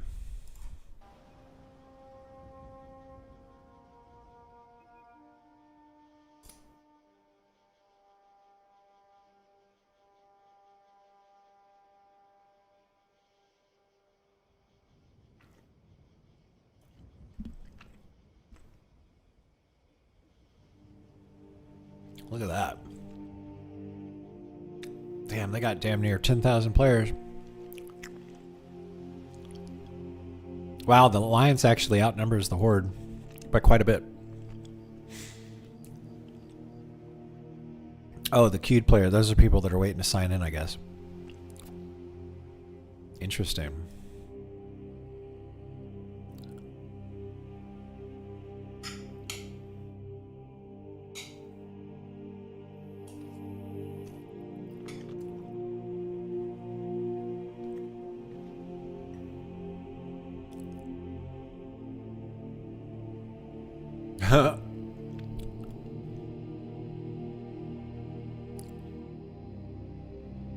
Okay. Cross realm. Wait, they're locked in. Okay. What else do they got? Download the game, server status, patch release, Ambershire. Oh, here we go. Here's the release. This is what I was looking for. This is the release trailer. But where's the... Like, don't they have things written down somewhere?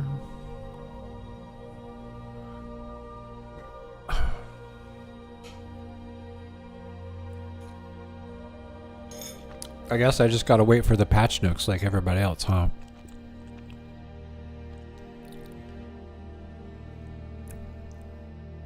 Yeah, for the upcoming patch. Would it be this one? Yeah, see, because this one's not like the. This is dated 2024. It's on the launcher. Hold on, let's see. Oh. Change log, expand. Oh, okay. All right, that's it. That's what you get. Okay.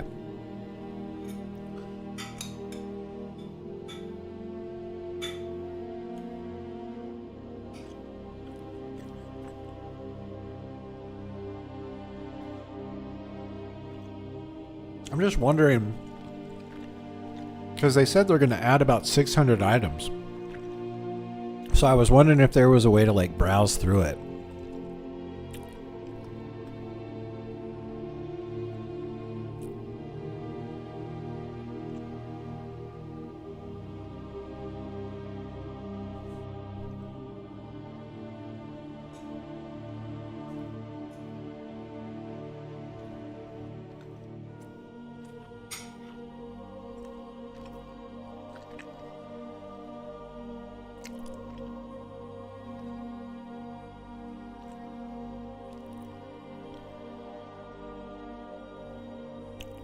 Bunch of graphics showing it off.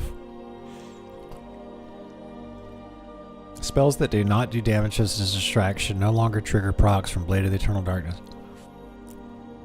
Fixed incorrect requirements for Spirit Totem. Yeah, I'm trying to see if there's like granular list of changes. Like, you know, I was told that Vampiric Embrace was going to be instant cast. Yeah, I'm just trying to see where that would be. Here we go. Here it is. Scars of the Past. Or is this is the latest one, right? Is this the... I'm confused. This is the most recent thing that's gone out. Because this is already out there. Grim Reaches, right?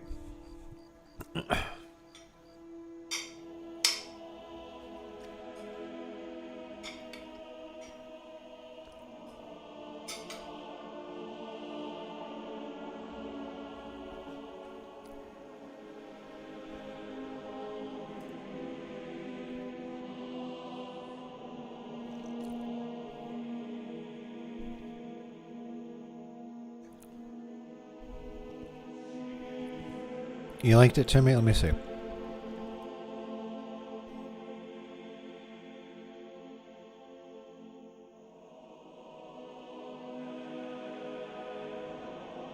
Not that.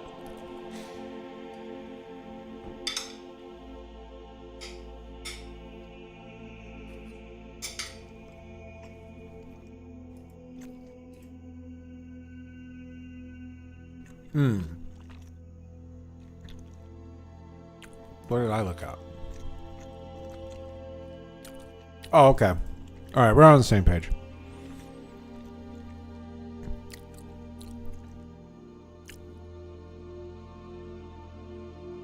Three new zones. Northwind. Let's see here. Grim Reaches. Witness many conflicts between the dwarves and the... Okay, that's awesome. Oh, it's next to wetlands. Oh, it's on the other side of wetlands. Okay. Nestled in the Vales, Northwind is a cradle of nobility within the human kingdoms.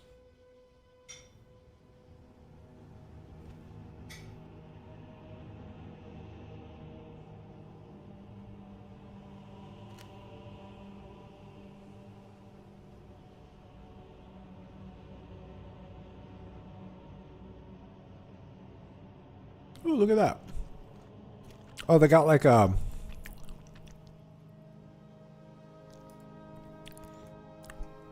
Oh, look at that. Man, they really put some time into this. And there's like a jousting area. That's cool.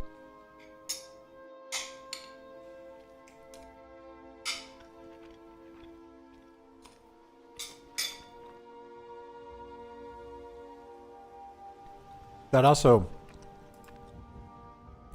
It also makes sense because it's like where all the nobles are. So of course there's going to be jousting. Ooh. Island off the western shores of Elwyn, Westfall.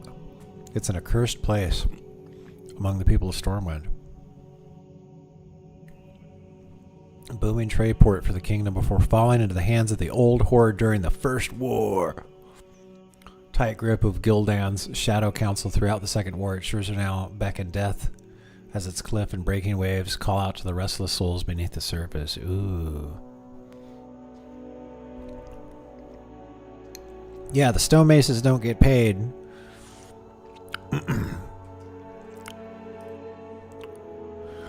Storm-wrought ruins. Ooh.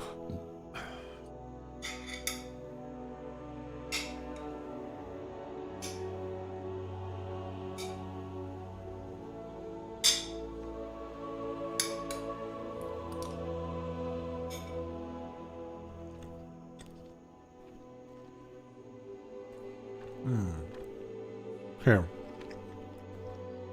Let's watch this. Baylor. A name I have almost forgotten. I have lingered for far too long. Ever since the orcs first invaded and brought devastation to this land. It was them that stole my life. Okay, I need to know who's making these. I want to know what tool they're using to get these types of shots. It was The water effect. The water effect was the rain effect's good, and then the water effect when the and brought ship goes devastation by. to this land. Yeah, right there. That's cool. That's obviously done in post effects, and then they added the explosion and stuff. It was them. But like, clearly they didn't have a bunch of people log in and RP walk like they did this in some sort of program. Stole my life. Although that was many years ago, the horrors of that war still scar the land. Desolate, abandoned, once filled with ships and life, now left to rot. I am surrounded by those that brought my end, left to wander aimlessly. But they do not rule this place, nor do I. Something evil lies deep below, brought here by the Shadow Council.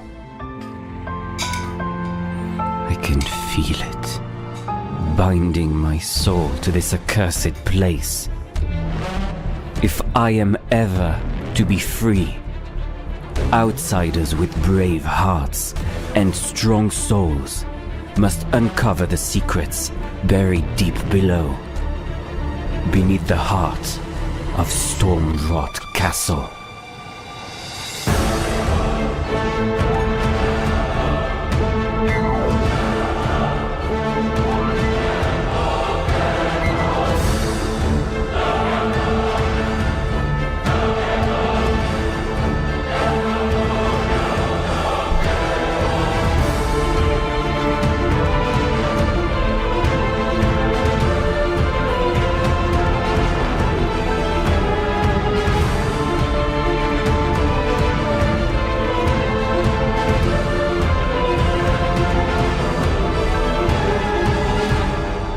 That's cool. Let's watch the end of it. Let's see if they. Yeah, there we go. Okay, there's the patch trailer. We saw that. Dragon Ball Retreat. Oh, they made a video for each one. Classic Dungeons update. Dungeons and Raids extensions. All right, let's see this.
Yeah, I want to know how they get this free cam going. I need to know.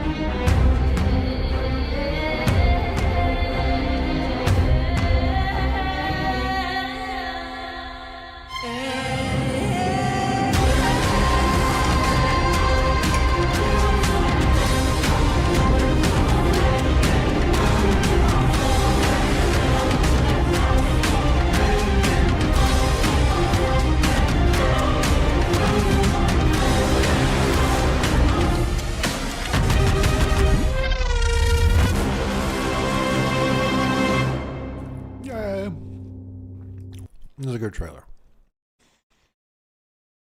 So they updated Razorfin, Claw, this little frack. They added an oil rig. Okay. New arena. Okay. Rated arena teams. Okay. PvP leveling. You can now gain experience by participating in battlegrounds. Hell yeah. PvP balance tweaks as described here. We'll see some major PvP changes. All right, let's take a look at that. Oh, here we go. PvP, what's on the horizon? Now this is apropos.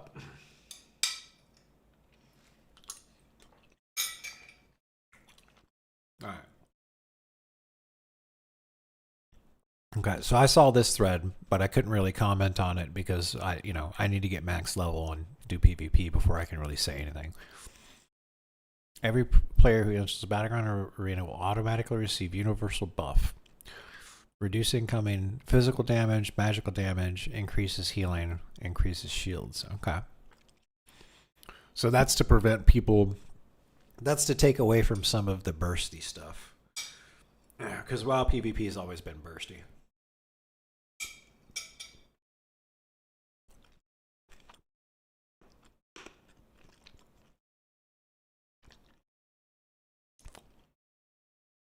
Rework rewards and gear progression so that PvP will be a truly viable gearing path. Okay.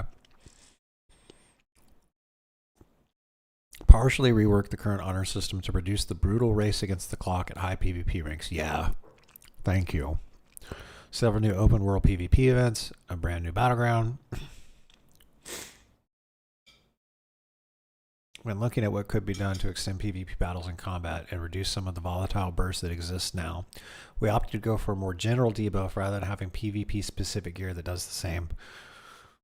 Through set bonuses or adding on more of a resilient like stat. Our main reason for this is that once we start reworking the gear progression for PvP, we want to make sure we can stat this new gear somewhat similarly to the current PvE tiers with a few more minor benefits to PvP. This avoids forcibly splitting up two communities based on the gameplay they prefer. Okay, cool. So they want you to be able to take your PvE gear and fight people that are equally geared in the PvP side.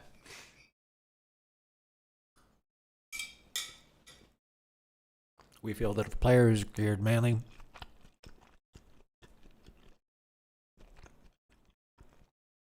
through PvP progression, wants to dabble in raiding, they should be able to, with the gear achieved in PvP without starting back at zero, with stats that are manually useless, and vice versa. Okay. That's really based. Okay, we read that. Okay, so more core extensions, we'll do that. Okay, so what about the talents? Tell me. Click, oh, here we go. This is it right here. Click for a full view of the itemization changelog. This is what I want to say it. Itemization updates. Okay, well, here's a couple of, here, let's open this up. Oh, look at all that. What do we got here? This is the new loot.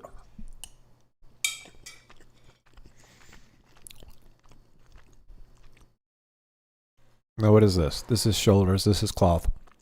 Storm Reaver Mantle. Improve your chance to get a critical strike with spells by 1%. Improves your chance to hit with spells. Increases damage and healing done by magical spells and effects. Your landing damage spells have a 5% chance to curse the enemy with Impending Doom. Impending Doom arrives after 5 seconds, dealing shadow damage. Oh, so it's Shadow Priest gear. It's Shadow Priest gear. Or Warlock. Dealing shadow damage causes the doom to arrive instantly and deal 20% more damage. Oh my god. I have to get this. Where the fuck does that thing drop? I want it. I want it.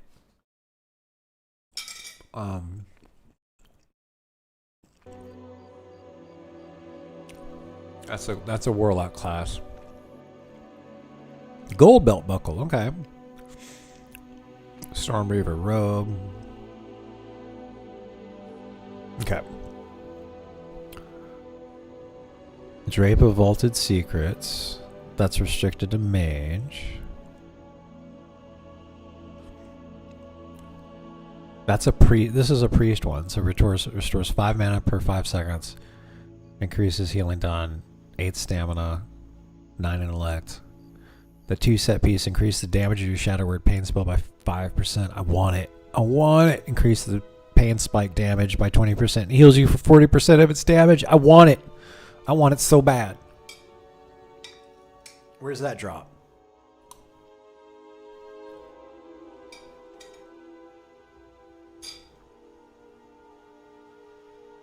Damn, look at that ring. +6 to all resistances. 11 stamina, intellect, and spirit across the board. And increases damage and healing down by 19. Fuck. Ring of Infinite Wisdom. Gravel of Infinite Wisdom. Shroud of Infinite Wisdom. Okay.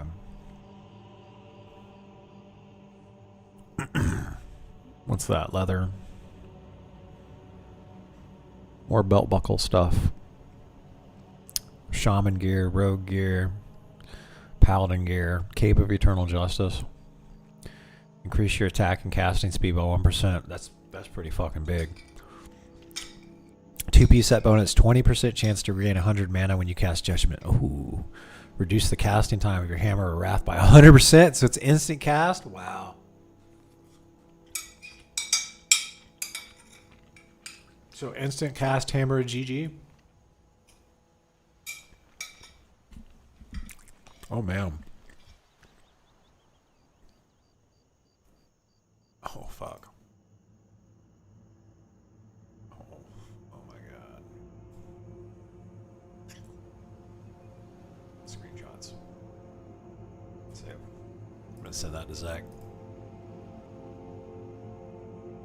Let me take a screenshot of this. Let's save that. Ring Infinite Wisdom. Oh my god, that one too. I want it so bad. I want it. I want it. I need it. I don't want it. I need it. Need. And when you need something, that becomes a responsibility.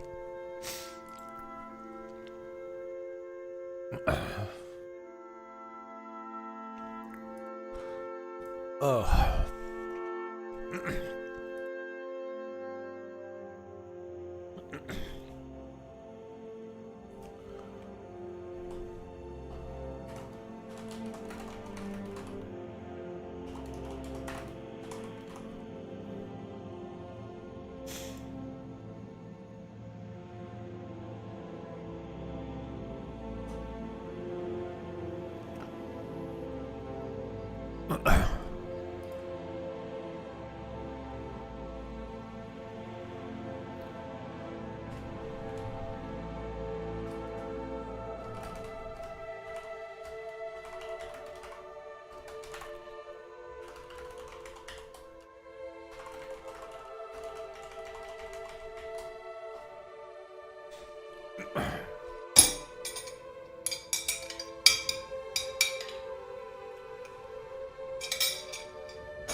Alright, I'm almost done eating.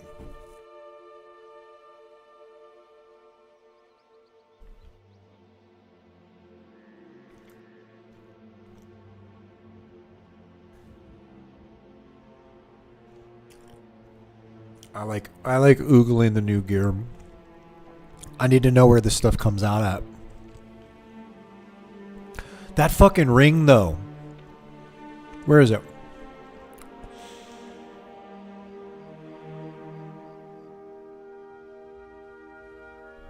Where's that ring?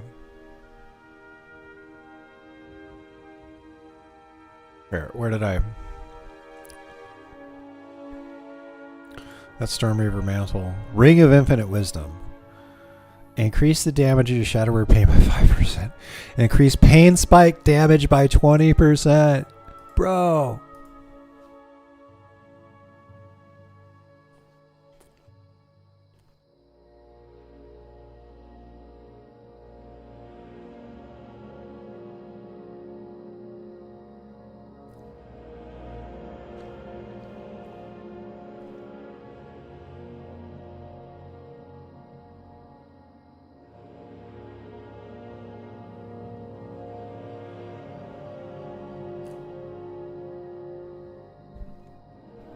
What is that? Look at that. Look at this staff. Oh, it's level 37. Damn. Okay. Increase your damage and healing down. Improve your chance to get a critical strike with spells by 1%. Your harmful spells have a 5% chance to carve an ancient rune into your target, dealing 150 shadow damage over 10 seconds. Additionally, the rune bursts, causing enemies 10 yards around the target. Causing enemies 10 yards around the target, reducing their attack, causing the movement speed. Casting movement speed reduced by 20%. What? That's like... This is better than any level 60 blue staff. For a priest, anyway.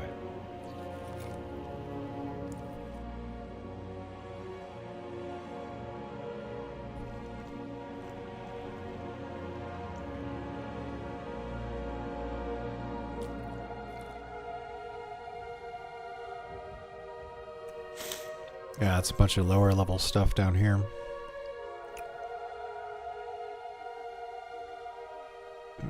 Choker, alignment, binding, neck. Increase damage done and healing done by 16. Increase your attack and casting speed by 1%. Good lord. Some of this stuff is crazy. So the Storm Reaver stuff is only level 33 gear?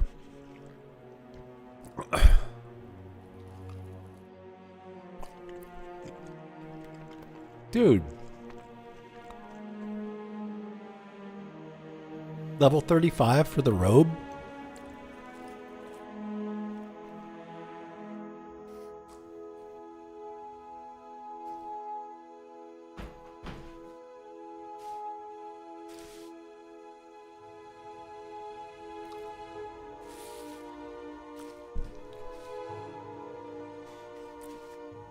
That's wild.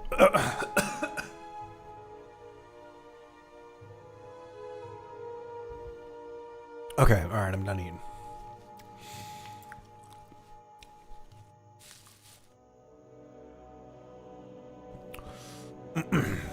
Dude, this is crazy.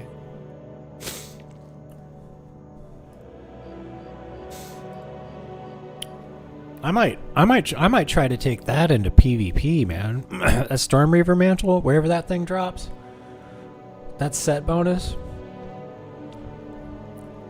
And it does shadow damage. That's fucking wild, man.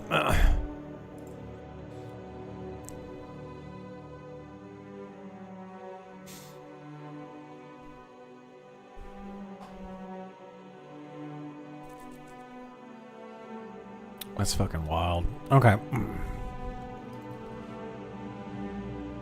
So this is the itemization updates. Oh, here's the text. Let me just read through this. Alongside changes to the patch, we're including a catch-up change log. It includes itemization changes, item additions, quest rewards, rare creatures, new dungeons, raid extension, new sets, Storm Reaver attire, new reputation rewards, vampirism adjustment. It will now hear 70% of damage dealt. Something become quite utilized in creature farming, which we're glad that it has found its use, but its benefits have ended up much stronger than we intended. Existing item changes.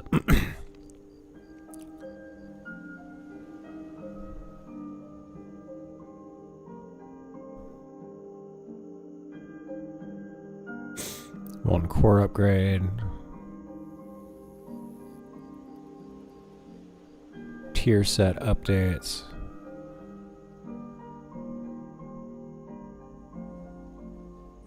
A new alchemy type called concoctions. Okay, that's huge. So it looks like I'll definitely roll herbalism, alchemy on my warlock.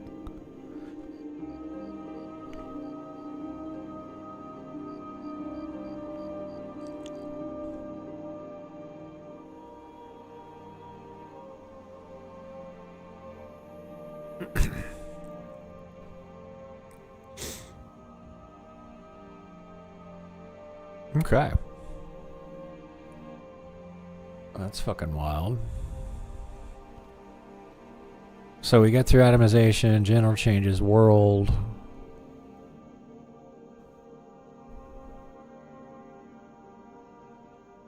Dungeons and raids, quests. Still looking for class stuff.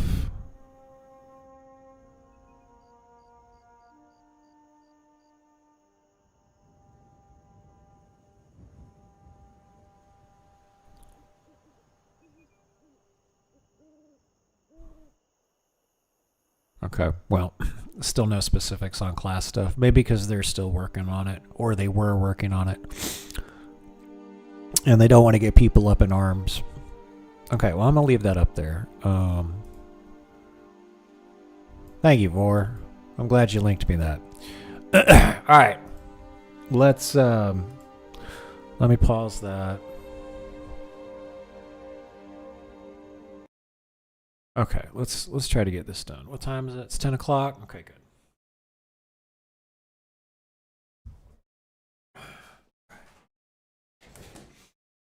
Here's nothing.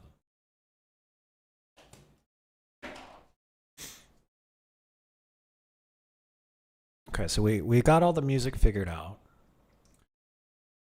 And most of the timing done, so here goes. Challenges exist for primarily bragging rights, but you can also gain special... Oh, that's right.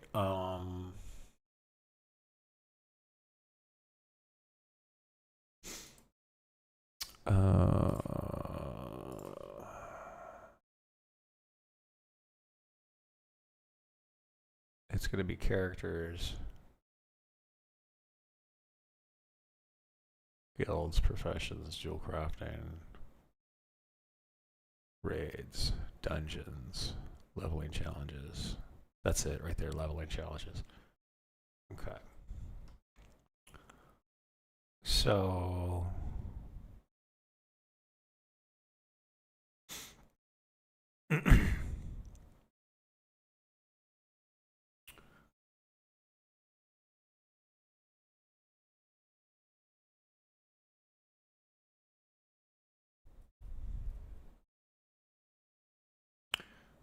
I think we need some more footage.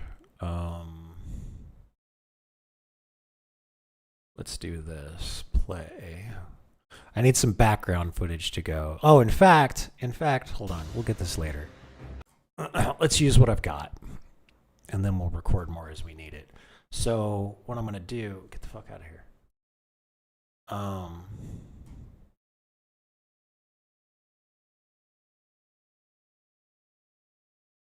Is I'm going to grab this. I can actually use all of it. And right there is good. Okay.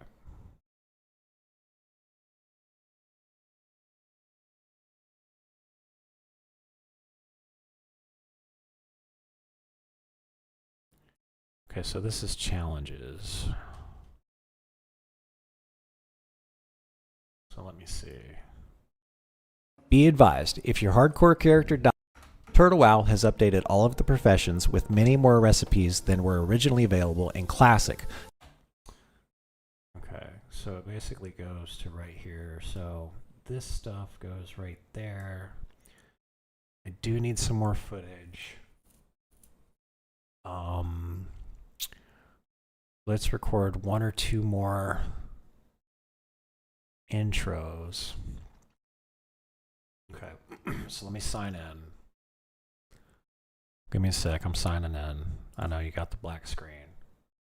Let me kill the banner because we're gonna record stuff.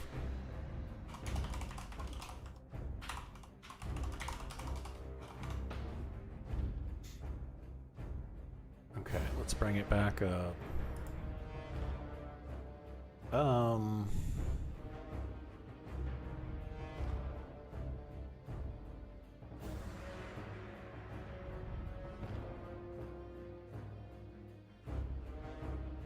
Here, let's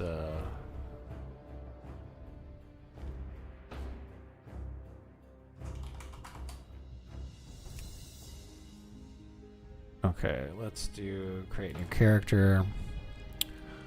I'll bet that they've got a nice flyby. I would assume with the attention to detail that they've done that if, hey, Vor, are you watching?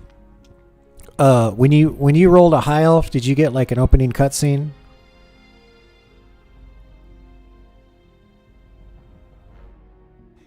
I don't know how far behind you are.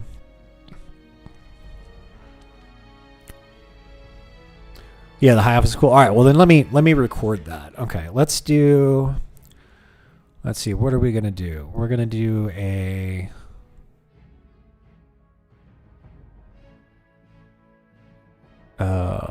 I'm gonna roll an undead mage.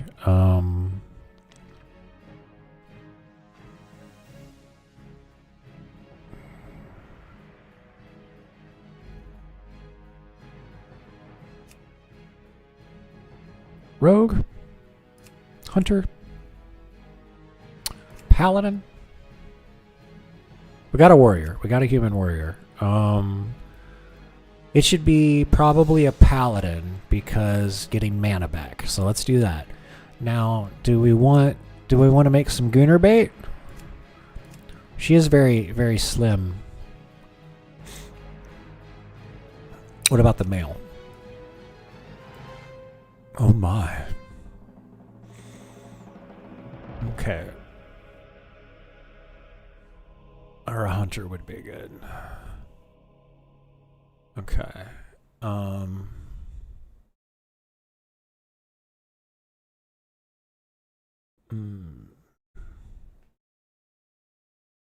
Let's do a pally.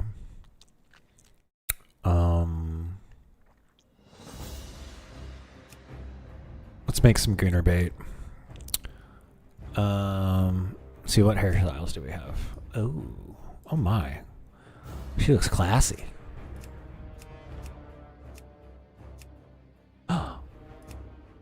Ooh.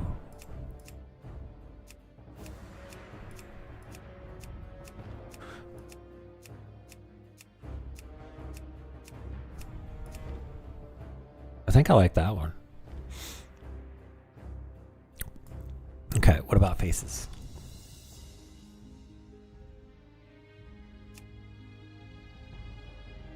Let's stay with that one. Hair color, what kind of hair color do we got?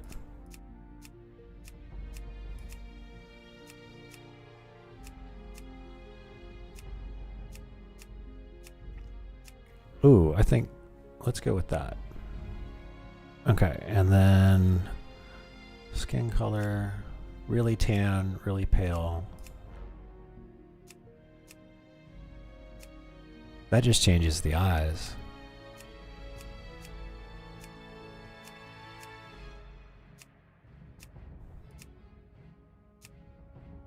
Okay, we'll go with the green eyes. What earrings do we have? Oh, we gotta have the big hoop earrings. And then,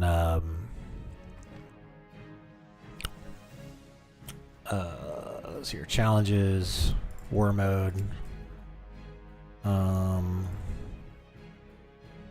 What's a name for...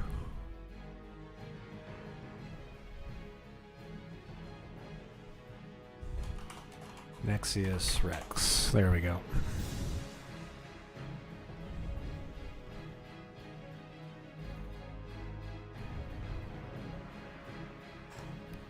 Am I doing that right?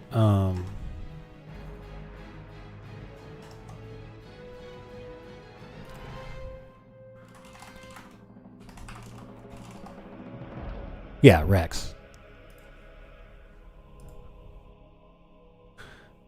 How about Rex next?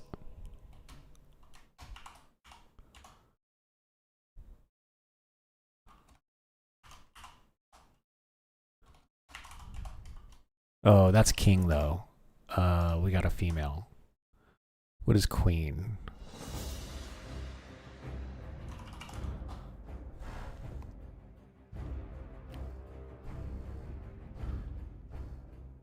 Regina Rex. Okay. Regina next. Let's do it.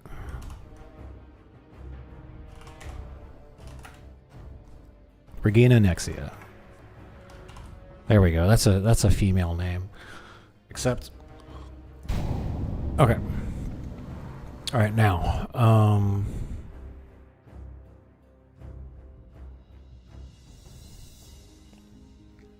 Let's disable all the add-ons.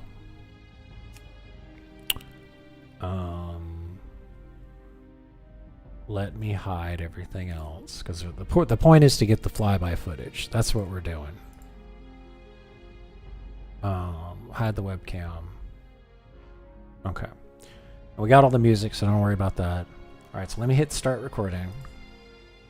All right, now I hope the nameplates don't fuck up. Here we go. Here goes nothing.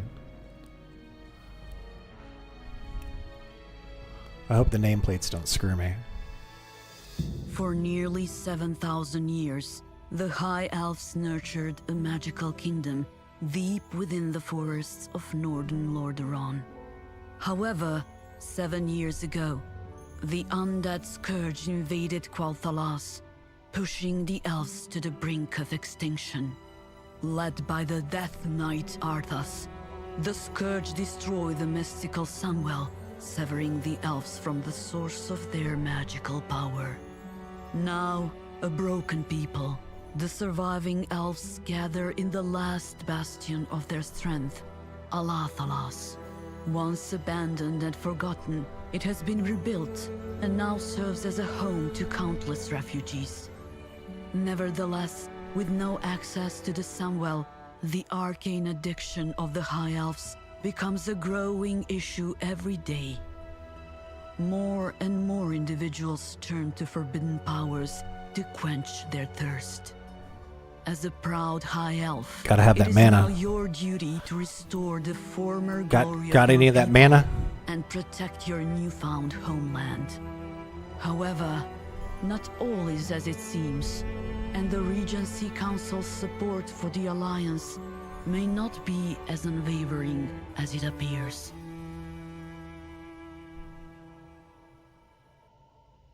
Okay. Stop recording.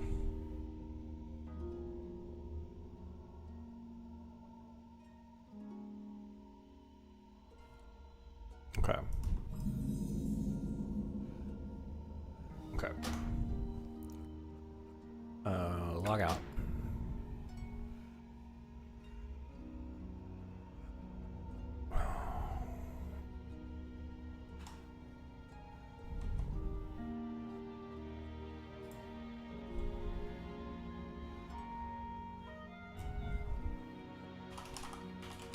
High Elf.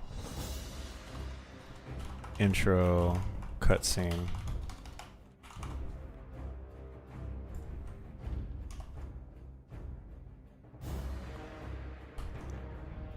Okay.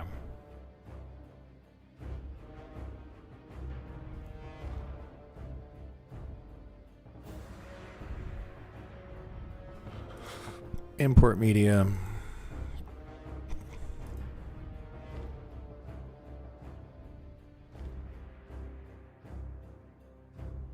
High Elf intro cutscene. Oh, wait, we gotta add it here. What are you doing?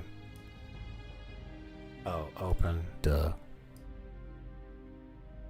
Okay, there's that. Unlink. Delete that. Okay, let's...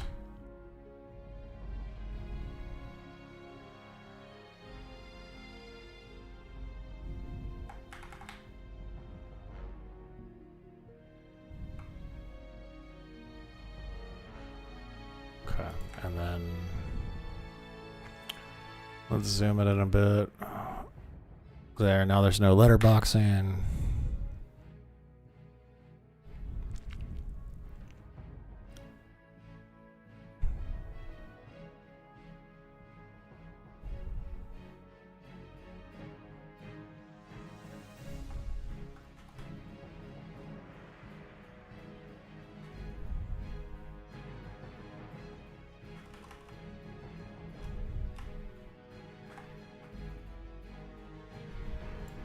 Okay, got it.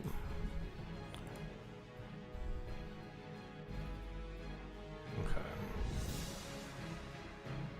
So there's that, there's that. Okay, it looks like we're gonna need one more. So we got the High Elf, and we got the Undercity. So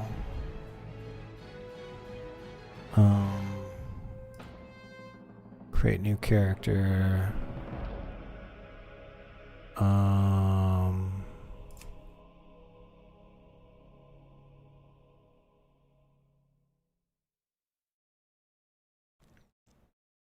The Tauren one's pretty good.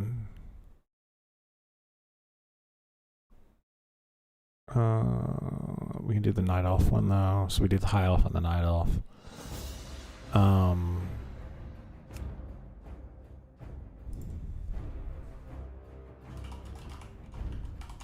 Nexius Rar. Challenges. War mode. Okay.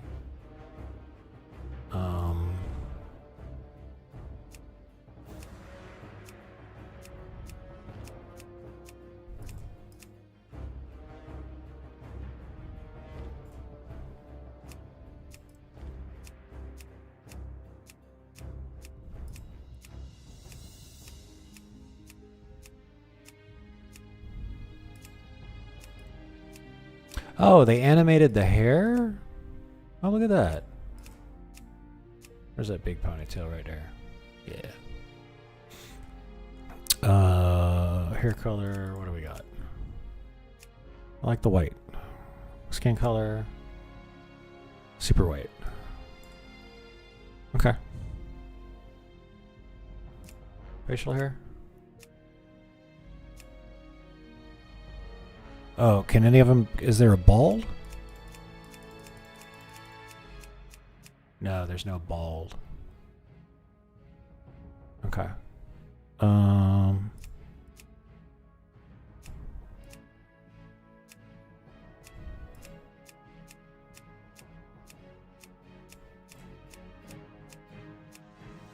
Yeah, I like the big old beard. Okay. Okay, here goes.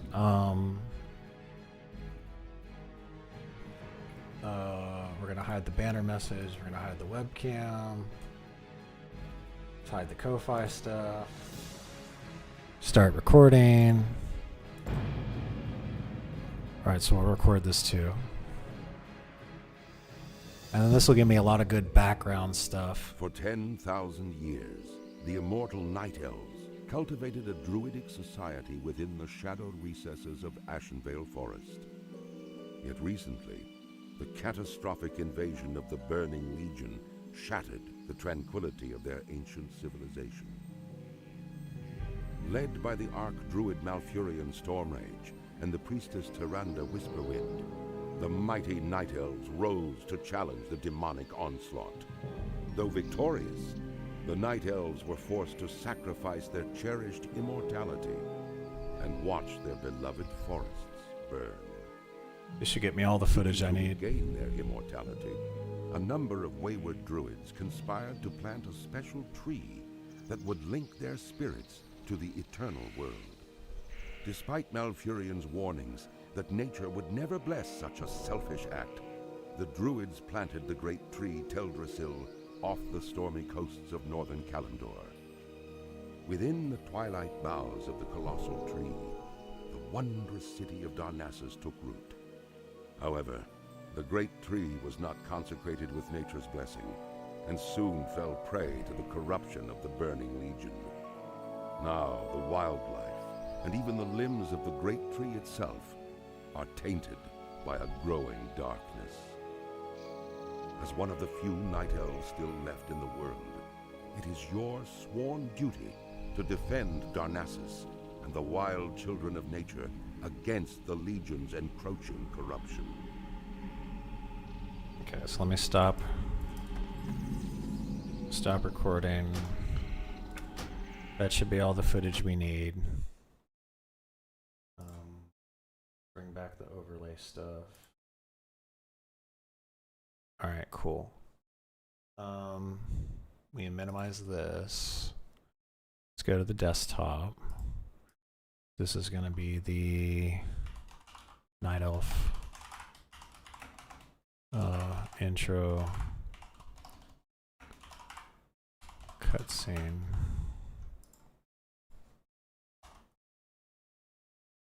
Put it in there. There we go. Now let's bring it over here. Let's import it.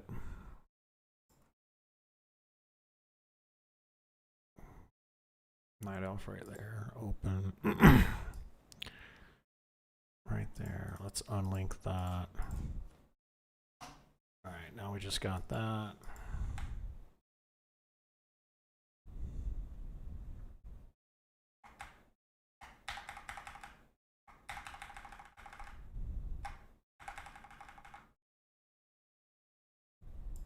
Okay, right there. Let's get rid of the letterboxing. Done.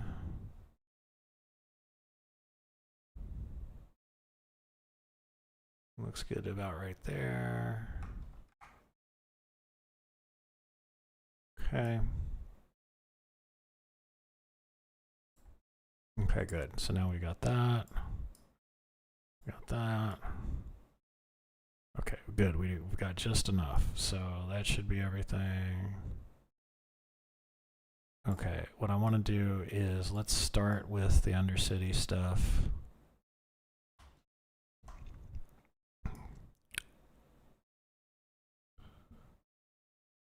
Okay, there's all that.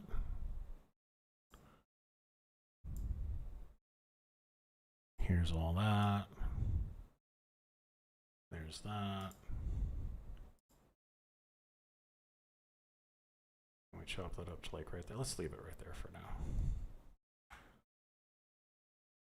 And then we can, okay, so you can also gain special in-game rewards such as mounts and titles.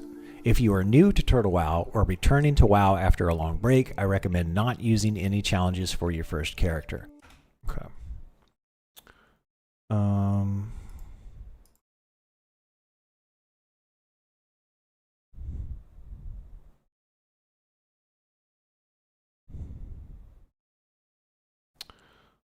Let's,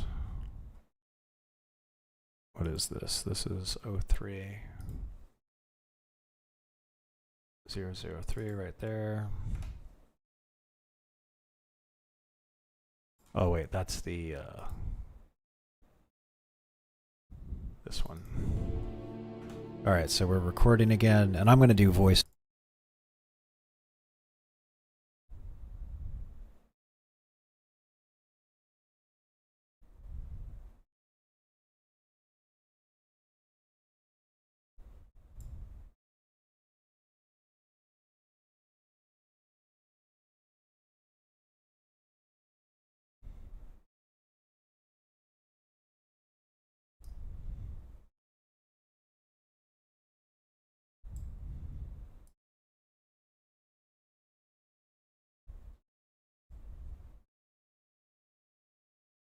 Okay, this is going to go here.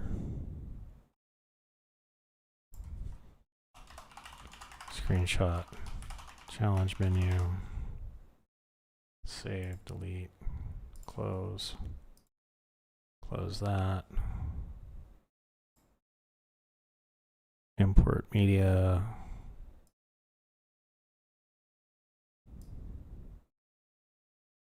challenge menu, open. Okay. More of these together. Challenges exist for primarily bragging rights, but you can also gain special in-game rewards such as mounts and titles.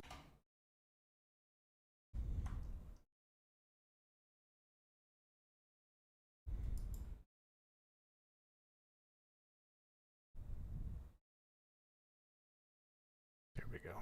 Primarily bragging rights, but you can also gain special in-game rewards such as mounts and titles. If you are new to let's fade that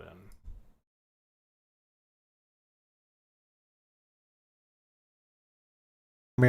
primarily bragging rights, but you can also gain special in-game rewards such as mounts and titles.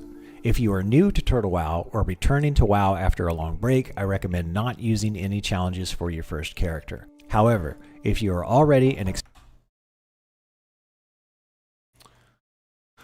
video transitions.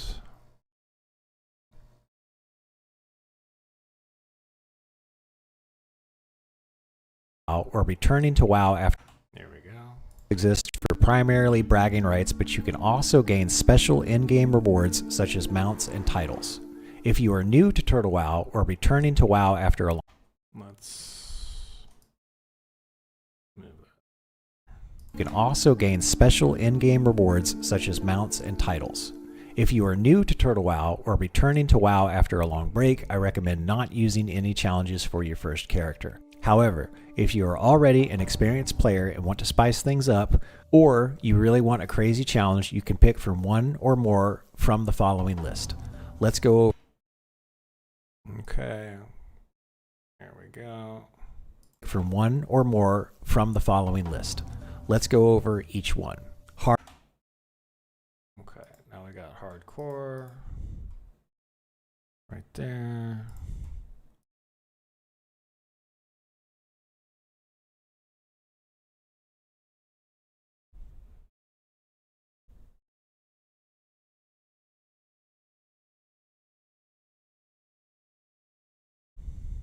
Okay, save. This will be challenges. 0, 0, 0. Or let's do challenge 0, 0, 0. We just need to hardcore. Save. Close.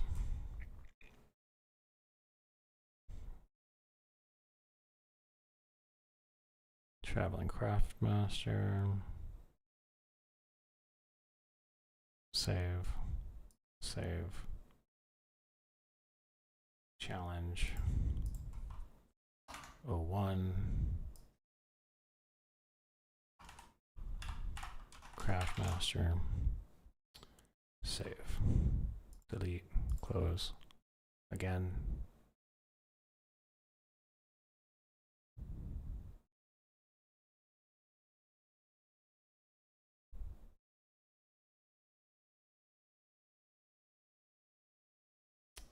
Screenshot, save.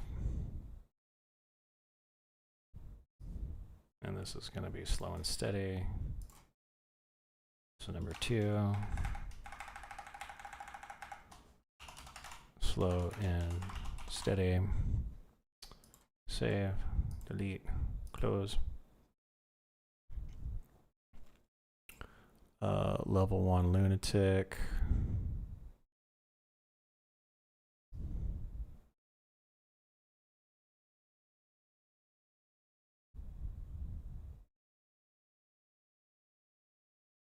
Save. Save.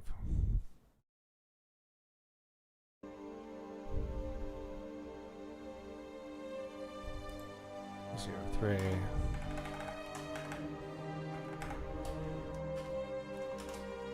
Level 1 Luna.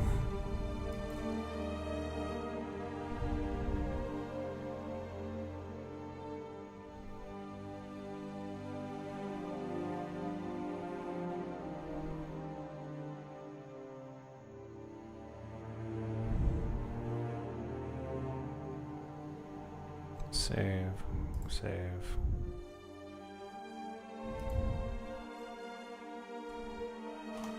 For A.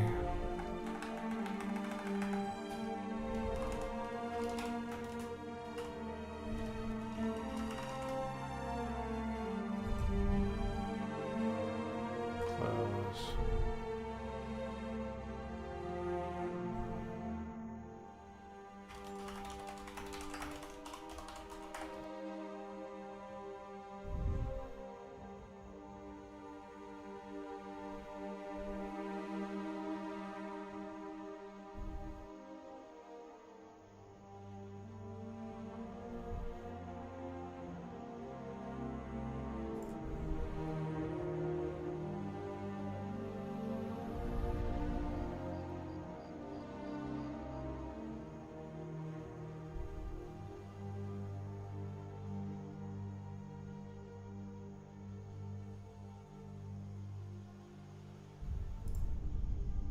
Save. This is gonna be B. Okay.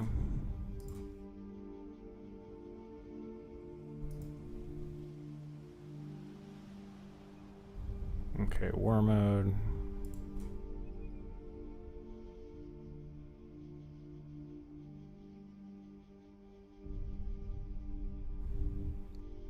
This should actually go pretty quick once at least the challenge section should, as soon as I get all the screenshots. Because it'll basically just drop it in there and call it good.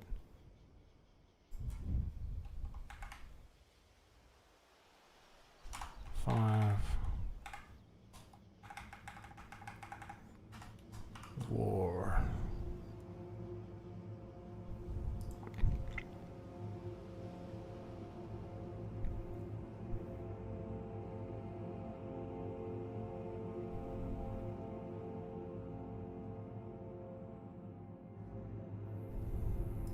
Here we go. Save. Challenge 6. Exhaust.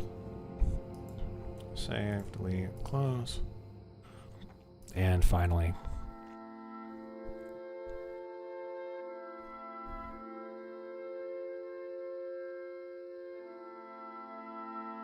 come on.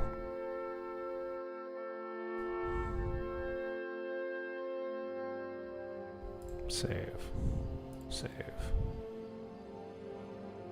Challenge 7.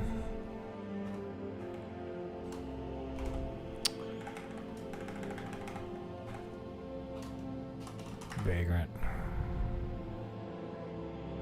Save. Delete. Close. Okay. Alright, media pool. Import media.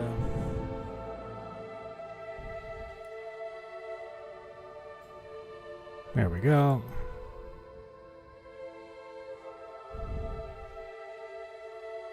Over each one.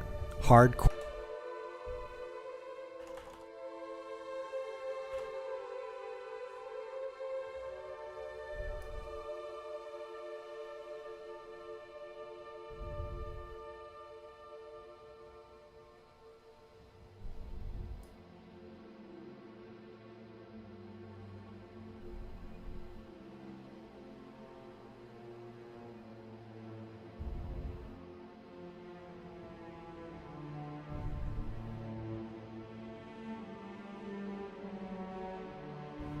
Okay.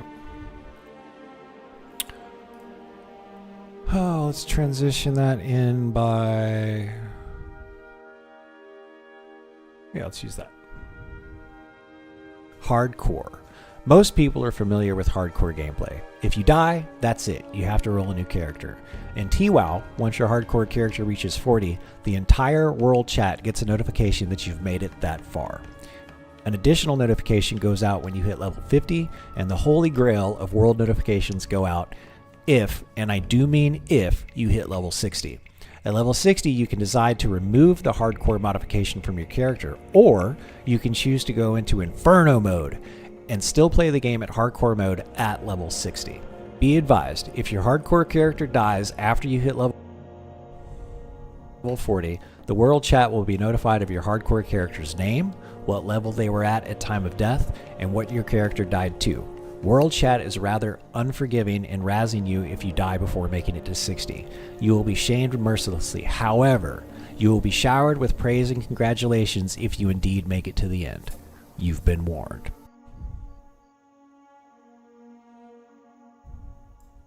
If you indeed make it to the end, you've been warned. Traveling Craftmaster.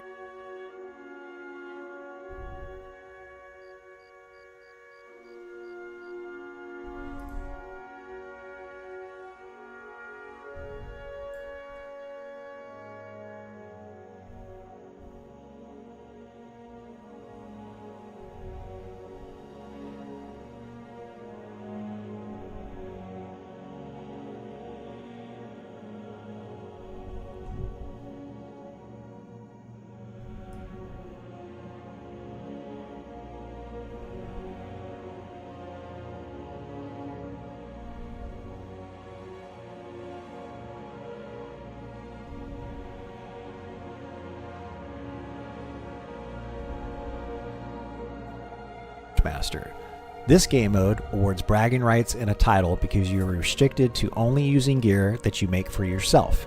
Turtle WoW has updated all of the professions with many more recipes than were originally available in Classic, so it won't be as difficult as you might think if you only played vanilla. However, you will just have to get used to automatically passing on any and all loot dropped during questing, dungeons, or raids until you hit 60. Slow and steady. Your experience gain is reduced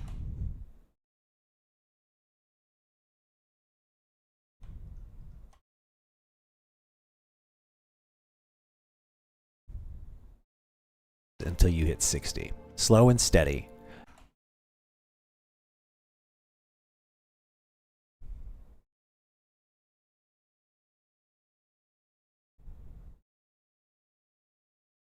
Slow and steady.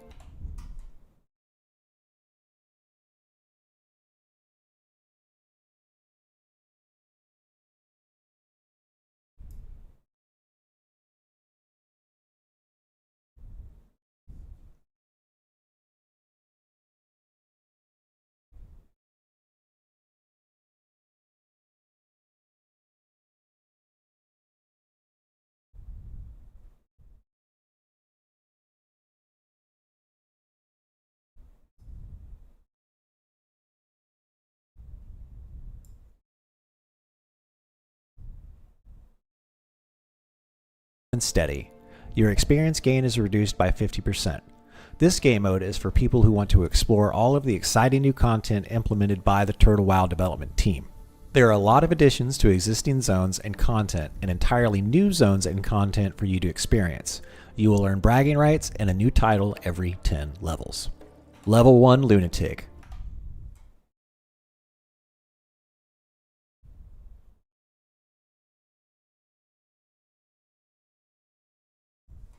Okay.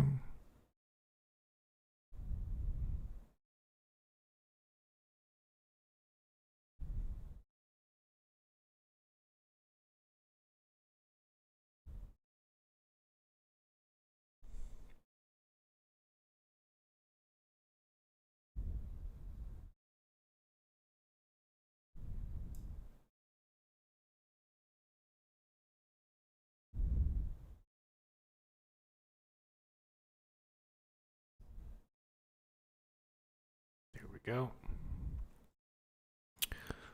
Effects. Slide, we already did slide. Let's do that one.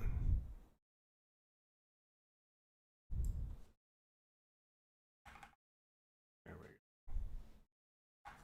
Level 1 in perpetuity, this game mode is for you. You will need friends to help you get through the higher level content, and those friends could potentially have a lot of fun protecting you from the evils of Azeroth. Honestly, I'm having a hard time wrapping my mind around why anyone would want to do this, but the Turtle WoW devs are certainly offering some big rewards for each of the challenges you will be required to face. If you choose to do this, may the light be with you, friend, and good luck. You're going to need it. Boring adventure. In this challenge, you will only gain experience from killing boars throughout. Some big rewards for each of the challenges you will be required to face. If you choose to do this, may the light be with you, friend, and good luck.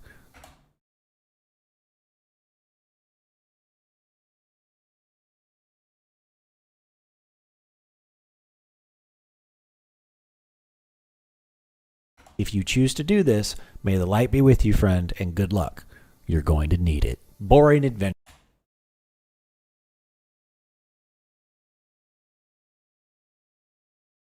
Okay, let me hop up and use the restroom really quick, y'all. Let me just take like a quick 2-minute break. I've had like 3 cups of coffee. I got to get up. So let me put the away message up there. BRB bio. 2 minutes.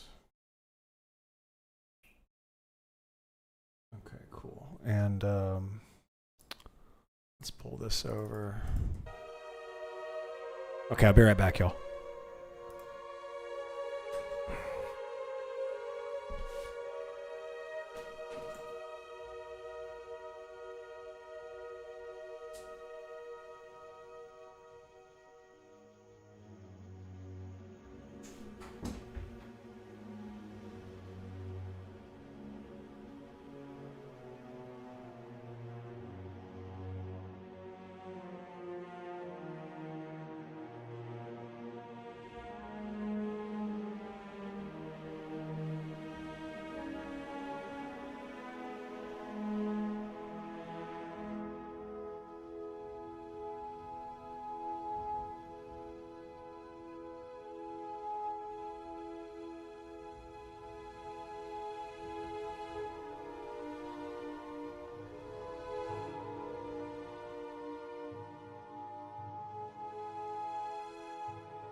Okay, thanks for bearing with me.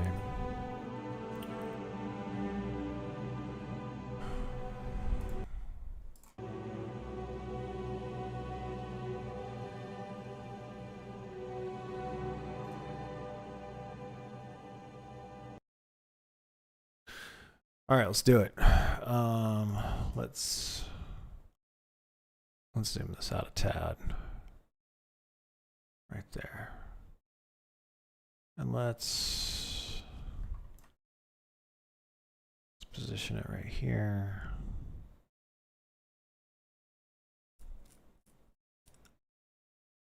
Okay.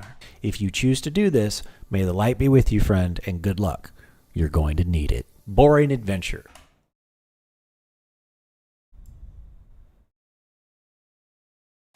This game mode was clearly created to honor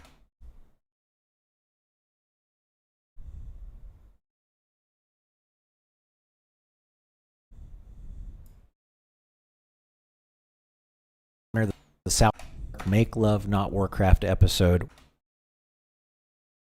where the boys spent their free time grinding out boars to reach maximum level. As a player using this challenge, you will only gain experience from killing boars throughout Azeroth. New mobs have been added in virtually every zone to help you make your dreams become a reality. Okay. Effects. What do we got? How about right here? What about a heart? No. Yeah, let's do that one. And sure. This game mode was clearly... Let's do the same thing for these guys right here. Created to honor the South Park Make Love Not Warcraft episode where the... And then we'll wipe it out too. Spent their free time grinding out boars to reach maximum level. As a player using this challenge, you will only gain experience from killing boars throughout Azeroth. New mobs have been added in virtually every zone to help you make your dreams become a reality. War. Okay, media pool.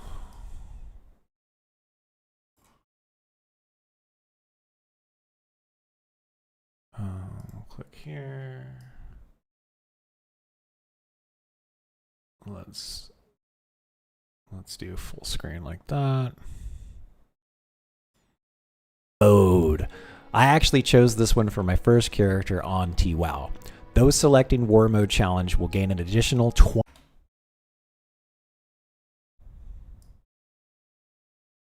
20% experience from mobs and quest rewards. The catch is that you will be permanently flagged for PvP at all times, even if you are on an RP server.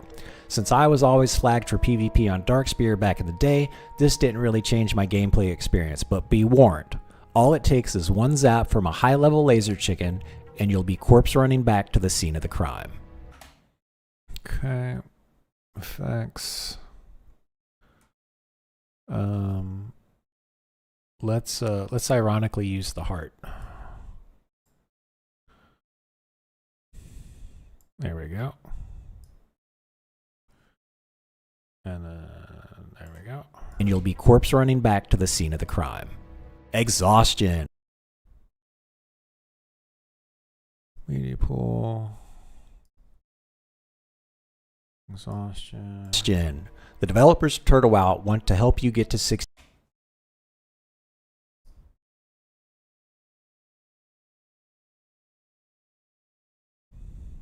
Whoops.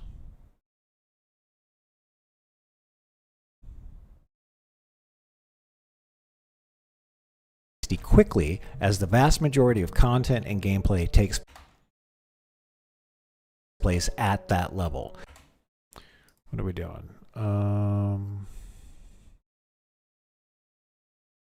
Yep, that'll work.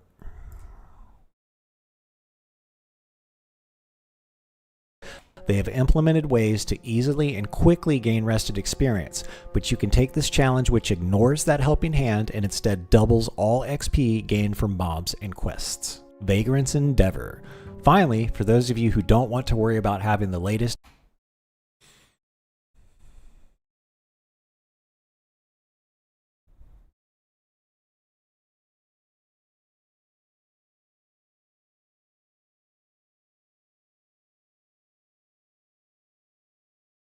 Oops.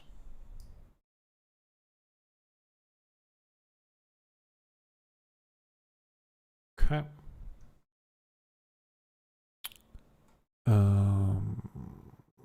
We already did the star. Nope. No, let's there we go, maybe. Nope. Let's do that one. Greatest level appropriate gear, there is the Vagrant's Endeavor Challenge. You will only be able to equip gray and white items until you hit level 60, nor will you be able to reap the benefits of enchantments. Your character will be underpowered and probably very squishy, but bragging rights, a special title, and a unique item will be gifted to you at max level. Combinations. You can also... Let's do the crash zoom there. All right, now let's go back to the menu screen, which is... Where is it? There it is.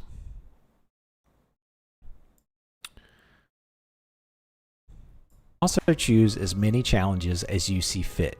If you're a madman and want to make an impression by doing something no one has ever done, try combining war mode with hardcore. To my knowledge, no one has ever made it to 60 with that combination. Glory awaits, but you've been warned. Now that you've created your character... Okay. So let's go there.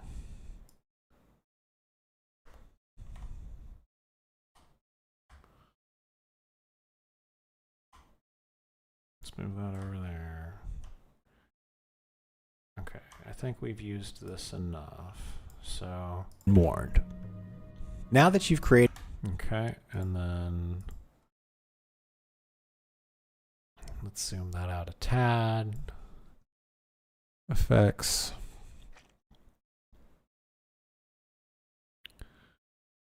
What about that one? Yeah, let's use that one. Let me use that one yet. There we go. Block glitch. There it is. All right. Let's watch it from there. Just make sure it's got enough info. I will probably roll a mage on the PvP server once the priest is leveled and decently geared. Select the server that is right for you and click OK. You will now be taken to the character select screen. It's blank because you don't have a character yet. Click the Create New Character button in the bottom right-hand corner. You will now be taken to the character creation screen. Take your time, click around, and read the tooltips. They will help you decide what kind of character seems right to you. In the top right corner, you will see the Challenges button. These are unique to Turtle WoW. Let's take a minute to go over these together. Challenges exist for primarily bragging rights, but you can also gain special in-game rewards such as mounts and titles. If you are new to Turtle WoW or returning to WoW after a long break, I recommend not using any challenges for your first character. However, if you are already an experienced player and want to spice things up, or you really want a crazy challenge, you can pick from one or more from the following list. Let's go over each one. Hardcore. Most people are familiar with hardcore gameplay. If you die, that's it. You have to roll a new character. In TWoW, once your hardcore character reaches 40, the entire world chat gets a notification that you've made it that far. An additional notification goes out when you hit level 50, and the holy grail of world notifications go out if, and I do mean if, you hit level 60. At level 60, you can decide to remove the hardcore modification from your character, or you can choose to go into Inferno mode and still play the game at hardcore mode at level 60. Be advised, if your hardcore character dies after you hit level 40, the world chat will be notified of your hardcore character's name, what level they were at time of death, and what your character died to. World chat is rather unforgiving and razzing you if you die before making it to 60. You will be shamed mercilessly. However, you will be showered with praise and congratulations if you indeed make it to the end. You've been warned. Traveling Craftmaster. This game mode awards bragging rights and a title because you are restricted to only using gear that you make for yourself. Turtle WoW has updated all of the professions with many more recipes than were originally available in Classic, so it won't be as difficult as you might think if you only played vanilla. However, you will just have to get used to automatically passing on any and all loot dropped during questing, dungeons, or raids until you hit 60. Slow and steady. Your experience gain is reduced by 50%. This game mode is for people who want to explore all of the exciting new content implemented by the Turtle WoW development team. There are a lot of additions to existing zones and content, and entirely new zones and content for you to experience. You will earn bragging rights and a new title every 10 levels. Level 1 Lunatic. If you're insane and want to stay at level 1 in perpetuity, this game mode is for you. You will need friends to help you get through the higher level content, and those friends could potentially have a lot of fun protecting you from the evils of Azeroth. Honestly, I'm having a hard time wrapping my mind around why anyone will want to do this, but the Turtle WoW devs are certainly offering some big rewards for each of the challenges you will be required to face. If you choose to do this, may the light be with you, friend, and good luck. You're going to need it. Boring Adventure. This game mode was clearly created to honor the South Park Make Love Not Warcraft episode where the boys spent their free time grinding out boars to reach maximum level. As a player using this challenge, you will only gain experience from killing boars throughout Azeroth. New mobs have been added in virtually every zone to help you make your dreams become a reality. War Mode. I actually chose this one for my first character on TWoW. Those selecting War Mode Challenge will gain an additional 20% experience from mobs and quest rewards. The catch is that you will be permanently flagged for PvP at all times, even if you are on an RP server. Since I was always flagged for PvP on Darkspear back in the day, this didn't really change my gameplay experience, but be warned. All it takes is one zap from a high-level laser chicken, and you'll be corpse running back to the scene of the crime. Exhaustion.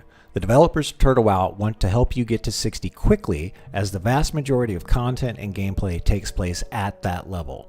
They have implemented ways to easily and quickly gain rested experience, but you can take this challenge which ignores that helping hand and instead doubles all XP gained from mobs and quests. Vagrant's Endeavor.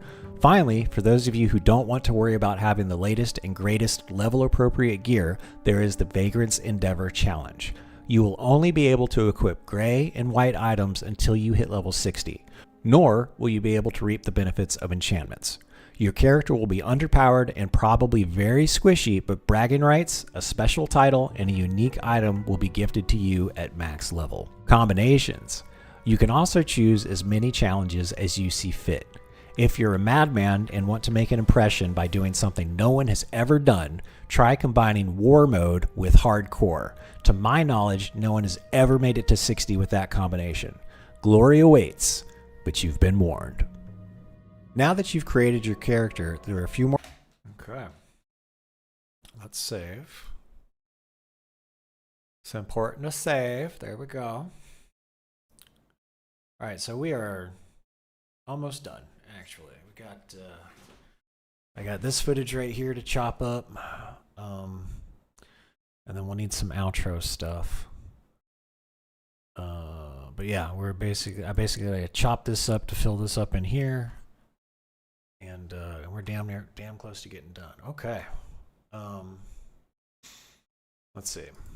Now that you've created your character, there are a few more steps to take for a great Turtle WoW experience. If you follow this guide to the letter so far, do not just sign in like I am doing here because you will crash to desktop due to some of the changes that we've made. Okay, so let's get up to here.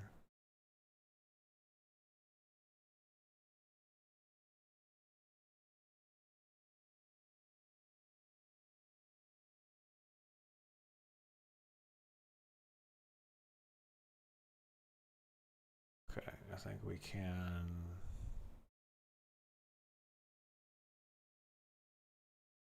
Yep, I think we can afford to chop that off right there. Okay.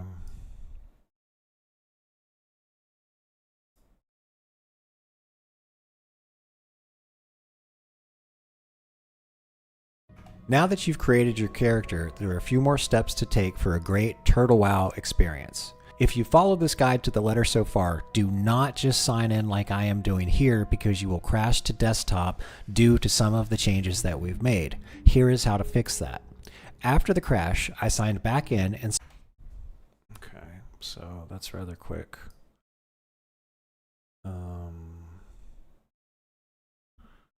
Let's split that there.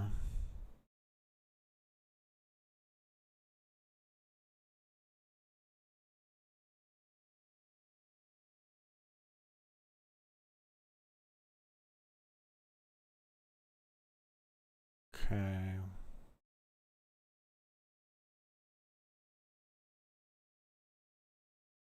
Due to some of the changes that we've made. Here is how to fix that.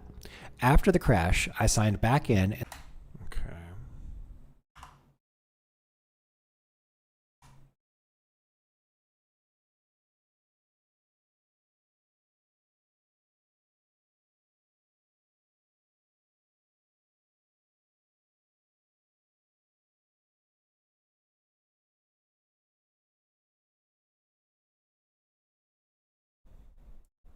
After the crash, I signed back in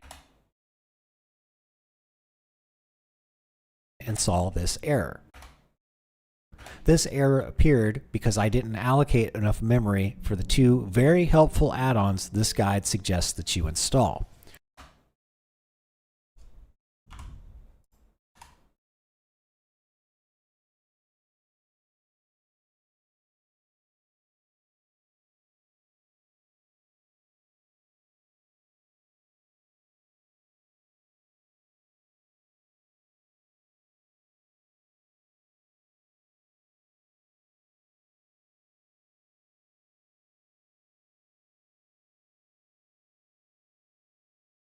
Okay.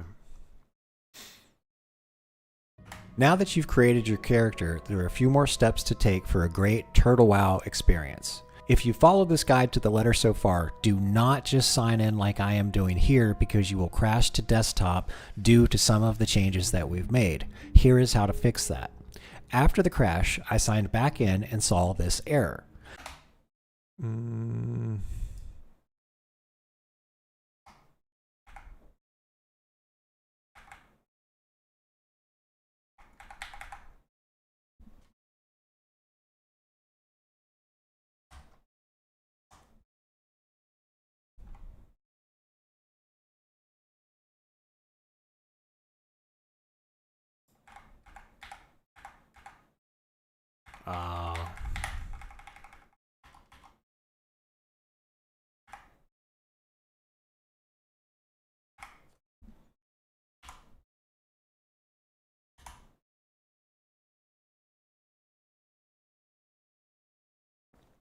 There we go. That.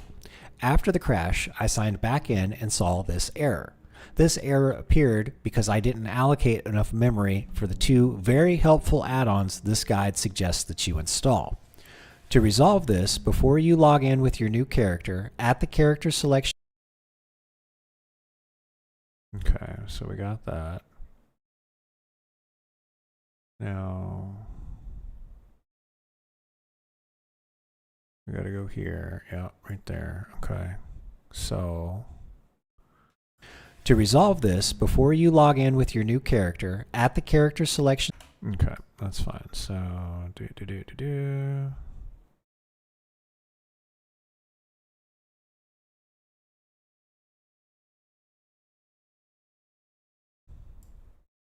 To resolve this, before you log in with your new character, at the character selection screen, in the lower left-hand... To resolve this, before you log in with your new character, at the character selection screen, in the lower left-hand corner, click the Add-ons button. You will see a list of all add-ons currently installed. If you follow this guide correctly, you should see the two PF Quest entries. In the top right corner, you...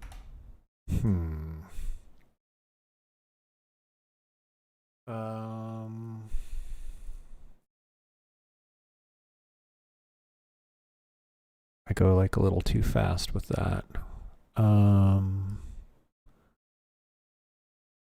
Here's what we'll do.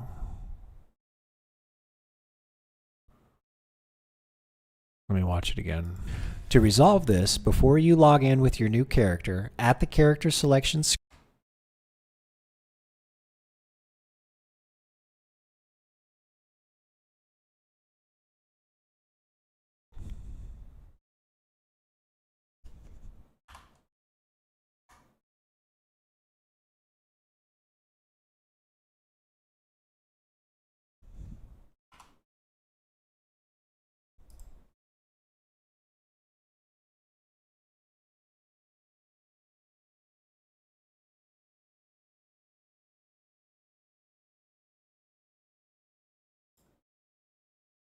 see if I can pull this off. Save. This is going to be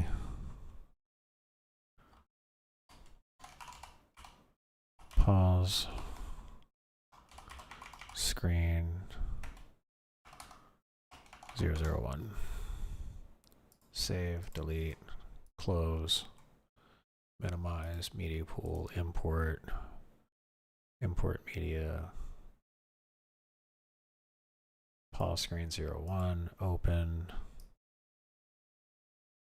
Oops. Pause screen 01.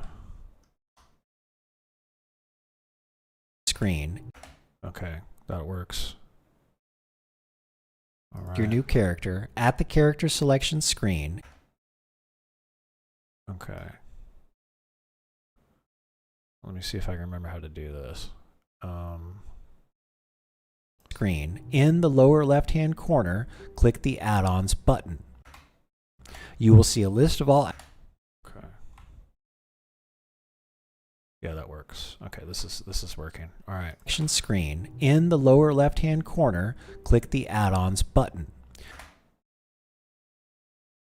Okay, now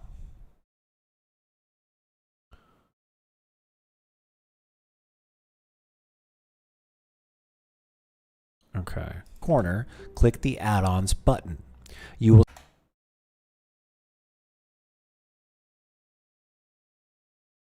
Okay, so now I click it. See a list of all add-ons currently installed. Hold on. Okay, let's go from right there. Let's screen cap this.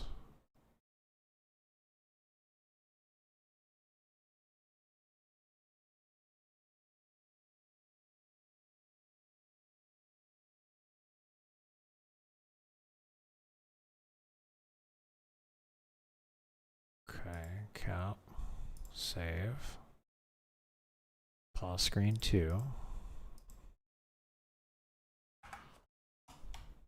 save, delete. Okay, we split it right there. Oops, go back into here. Cut it right there, move this out. Import pause screen 2 here. There we go. All add-ons currently installed. If you follow this guide correctly, you should see the 2 PF Quest entries.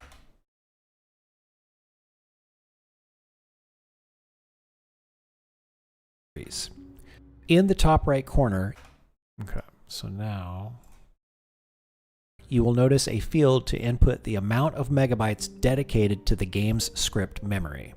The reason I crashed is because the 2 add-ons installed require more than 48 megabytes, which is the default. Okay. So let's go there. Let's move this out again. We'll go back 1 right there. Screenshot, capture.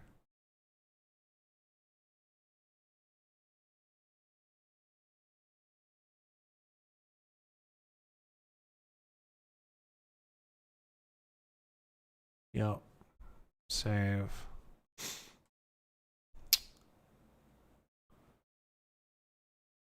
Pause screen 3. Delete. Close. Import.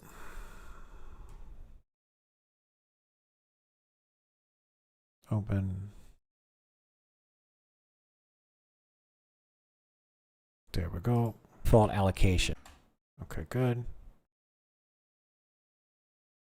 Zoom out some. You can set it to 350 megabytes like I did, or you can put in the number 0, which will allow the game to allocate as much memory as is required to run any and all installed add-ons. While recording this tutorial, I allocated 350, but the next day I set it to 0, so I don't have to worry about it anymore. I actually recommend setting it to 0, so you will always have what you need. Once you've made this change, go ahead and sign in by... Okay, so let's go from here anymore. I actually recommend setting it to 0, so you will always have what you need. Okay, let's move that about right there. Well, here, let's see. Once you've made this change, go ahead and sign in. Okay, so by clicking Enter World, and enjoy the opening cutscene for your character's chosen race.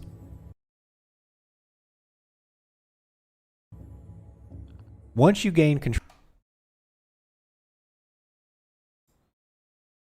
Okay, let's split it here. Control of your character, there are a few more adjustments we should make so you have a quality gaming experience. In the middle of the screen, you will notice a pop-up from PF Quests. These add-ons will help show you where your quest objectives are. Okay, let's get a screen cap of that right there.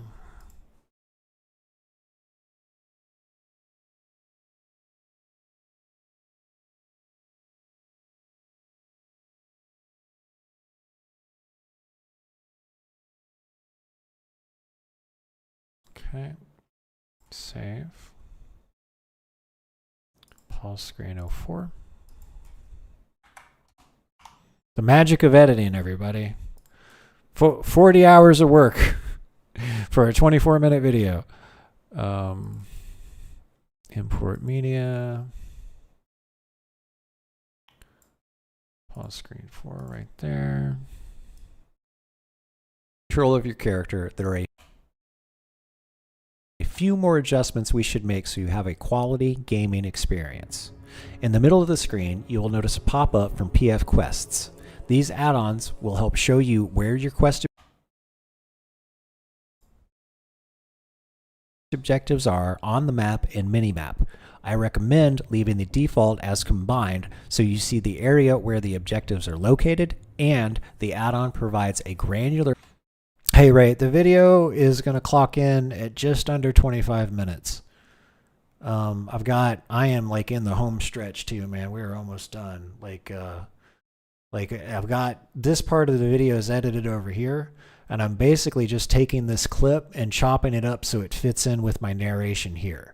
And then, so we're looking at 24 minutes and 18 seconds, unless I need to make some adjustments somewhere. And I will have spent damn near 40 hours on this video between doing the screenshots like you see. Like I wrote this big long script, I read through it, I did the narration, then all the recording and the editing, about 40 hours. That's the magic of editing though. However, I'm actually really proud of this. I think it's going to be a very detailed, comprehensive guide for primarily new people who are new to WoW and new to Turtle WoW, and it should really spell everything out for them. I'm going to put chapter controls in there too, so they can skip around. Oh, no, that threw me off too. So the 0-1 is just the first hour. That threw me off too. I agree with you. Like if this said 0-0, that would make more sense. But like 1 hour and 24 minutes in this timeline is actually 0224. I don't even know why it's like that. You know what? Hold on. Let's see if we can get Bob to answer it. Let me ask Bob. Hold on. So let's save in screenshots. Save. Let's go here. Let's go talk to Bob. Hey Bob. Upload files, screenshot, boom. All right. So in DaVinci Resolve 19 Studio, the timeline has the 24-minute mark as what do we got? 01 colon 01 colon 24 colon 00 colon 00. Like in the screenshot I've posted. Why is it like that instead of 00 colon 24 colon 24 00 00? Why is the first hour marked 01 and not 00? Is this some sort of technical or industry reason? Because Hollywood uses this program. Like, let's see. Yes, that 01 hour at the start of your timeline is intentional, and it's tied to film TV industry standards rather than a random DaVinci Resolve quirk. In broadcast and professional video editing, time code hour, minute, second. What does FF stand for in the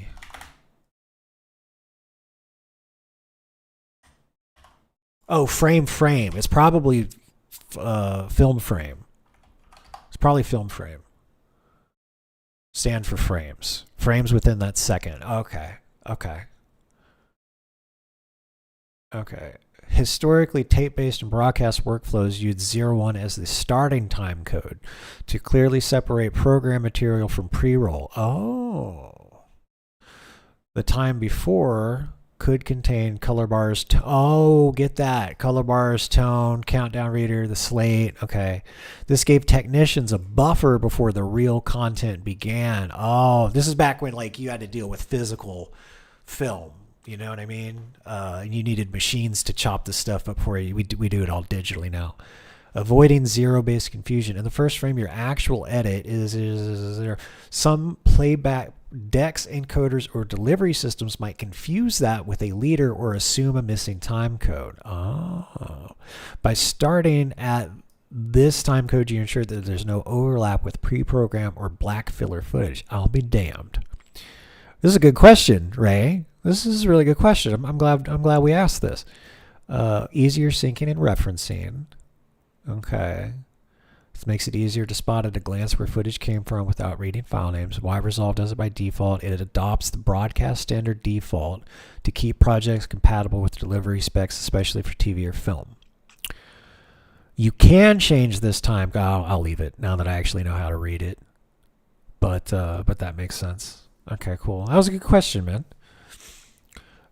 Yeah, so we're only looking at 24 minutes, 18 seconds so far. And I'm as soon as I get done chopping through this, I'm basically just taking some screenshots and pausing it where I need it to. And then when I get done to like when I get up to right here, we're gonna watch it all the way one time through. And I'd love to get your feedback on it because this would probably be the first time of you seeing it. I want this to be accessible to new people. Especially people who don't have a technical background, and I want it to be informative and not make anybody feel like they're stupid. It's supposed to be a very welcoming, let me help you video, right? So let me get done chopping this up and we'll get through it. These add-ons will help show you where your quest objectives are on the map and mini-map. I recommend leaving the default as combined so you see the area where the objectives are located, and the add-on provides a granular view of individual objects, which could be the required mobs and or items of the current quest objectives. In the bottom left-hand corner of the PF quest. Okay. So there we go. Let's see if we can get away with not pausing it there. In the bottom left-hand corner of the PF Quests window, you have the option to enable or disable Show Navigation Arrow. I recommend disabling it because I don't like to see a three-dimensional arrow constantly pointing at the current quest objective location. I like to look at the map and mini-map to get my bearings, and the 3D arrow takes away from my immersion. However, this is simply personal preference. Okay, I am talking, so let's go. This window, you have the option to enable or disable Show Navigation Arrow. I recommend disabling it because I don't like to see a three-dimensional arrow constantly. Okay, let's split it there. And let's get me another still frame. So I'm going to go back one frame. Yep, back one frame. And this doesn't, thank goodness this isn't like HD, like high res. So I can get away with taking a small screenshot like this and then stretching it out. There we go. Otherwise, I'd have to do this a completely different way, which would take even more time. Where are we? Right there. And this is going to be pause screen 05. Okay. I am so excited. Like I've been working on this thing for like a week. Import media. It's going to be done very soon. And I'm like, this is like the home stretch. This is like, we're going. We're doing it. We're getting there. Okay, I'm sorry. I'm excited. Bear with me. Bear with me. I'm chopping this up as fast as I can. Like to see a three-dimensional arrow constantly pointing at the current quest objective location. I like to look at the map and mini-map to get my bearings, and the 3D arrow takes away from my immersion. However, this is simply personal preference, and you are welcome to choose what works best for you. You can leave it enabled for starters and disable it a little bit later once you get your bearings. After you've configured PF Quests, I recommend pressing the escape key and clicking on Video Options. Okay, all right, let's see here. Okay. A little bit later once you get your bearings. After you've configured PF Quests, I recommend pressing the escape key and clicking on Video Options because the default resolution is 800 by 600. I have a widescreen monitor, so I changed the game resolution to 1920 by 1080. Additionally, under the World Appearance category, I maxed out all of the sliders for the best possible visual experience. Unless you're... Okay, so that's where I brought that up. So let's cut that out right there. Okay, now, once you get your bearings. After you've configured PF Quests, I recommend pressing the escape key. Okay. So let's do this. Let's drag this over here. Let's blend it so it's not a big escape key and clicking on Video Options because the default resolution is 800 by 600. I have a widescreen monitor, so I changed the game resolution to 1920 by 1080. Additionally, under the World Appearance category, I maxed out all of the sliders for the best possible visual experience. Unless your PC is... Okay. Let's back it up there. Let's pause it right there before I go to the other options.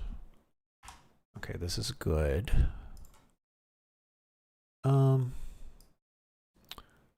Here, let's get a little bit of a better screenshot. Because we're showing text now. There we go. Is that good? Yeah, let's do that. This will be a little bit more clear. There we go. Got it. Save. Save. This is going to be pause screen 06. Save, delete, close, minimize, media, import, media, pause screen 06 right there. Okay. That's it right there. That's pause screen 06. Yep. Okay. Boom. So now it should be seamless. Yep. All right. Now we can drag that out for as long as we need it. Visual experience. Unless your PC is 15 years or older, you shouldn't need to worry about increasing these and losing any performance. Finally, I checked off everything. Okay. So we should be able to resume from here. Wasn't enabled under shaders, and the only thing maybe like that. Finally, I checked off everything that wasn't enabled under shaders, and the only thing I left disabled under miscellaneous was show cinematic subtitles.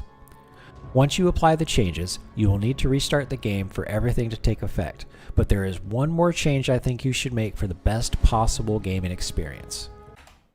Okay. Alright, good. We are damn close to being done. Okay. First of all, let me walk up to this quest giver and right-click on him. Notice how the quest text slowly appears as if it is being written down. This is a novel effect and can be quite amusing and immersive for the first 10 times you pick up a quest, but I feel it quickly loses its novelty and slows down gameplay. To resolve this, press Escape and select Interface. I don't think you're gonna know. I don't think you'd notice any difference in 60 Hz. I mean, the client's so old. I don't know what benefit you'd get at 120 Hertz. I can't think of one. I mean, I'd have to look at it to see if I could notice a difference. It might just look smoother because it's double the refresh rate. But look at how low poly a bunch of this stuff is. I mean, for crying out loud, this is actually, a lot of people don't know this. This is actually the Warcraft 3 engine. You know what I mean? So, yeah, I'm not sure. I can't say for certain. I would lean on the side of you're not going to be able to tell the difference between 60, either 60 and 120 refresh rate or 60 FPS and 120 FPS. I just don't think you'd notice it. I mean, the game's from 2004, you know what I mean? Options. There are many options here. Okay, so let me back this up. This is a novel effect and can be quite amusing and immersive for the first 10 times you pick up a quest, but I feel it quickly loses its novelty and slows down gameplay. To resolve this, press Escape and select Interface Options. There are many options here, and we will cover more in a later video, but to get you started, I recommend putting a check mark next to Instant Quest Text in the... I'm just turning that music down a tiny bit. Let me watch these visuals again. Walk up to this quest giver and... Okay, let's blade this out, and then...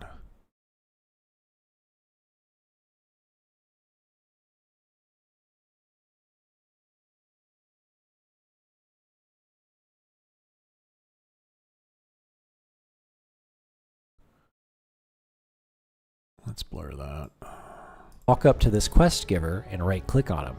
Notice how the quest text slowly appears as if it is being written down.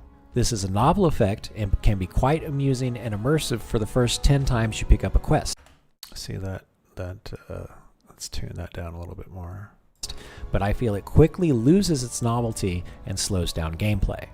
To resolve this, press Escape and select Interface Options.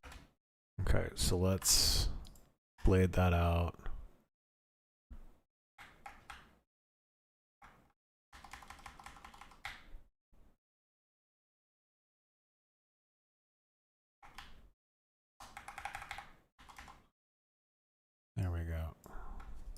select interface options. Let's bring that back a tiny bit. This, press escape and select interface options. There are many options here, and we will cover more in a later video. But to get you started, I recommend putting a check mark next to Instant Quest Text in the upper right corner of the second interface options section. Now, the whole quest text will appear instantly without the need to wait for the writing effect to transpire.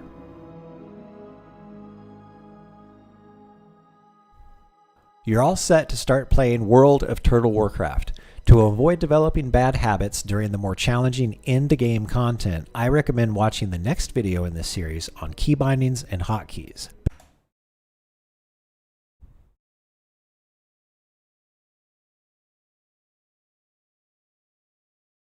Okay, all right, let's watch this one time from the top because I think we're good.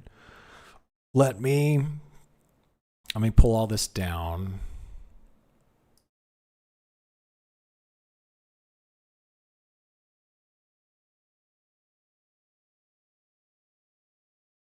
There we go. Okay.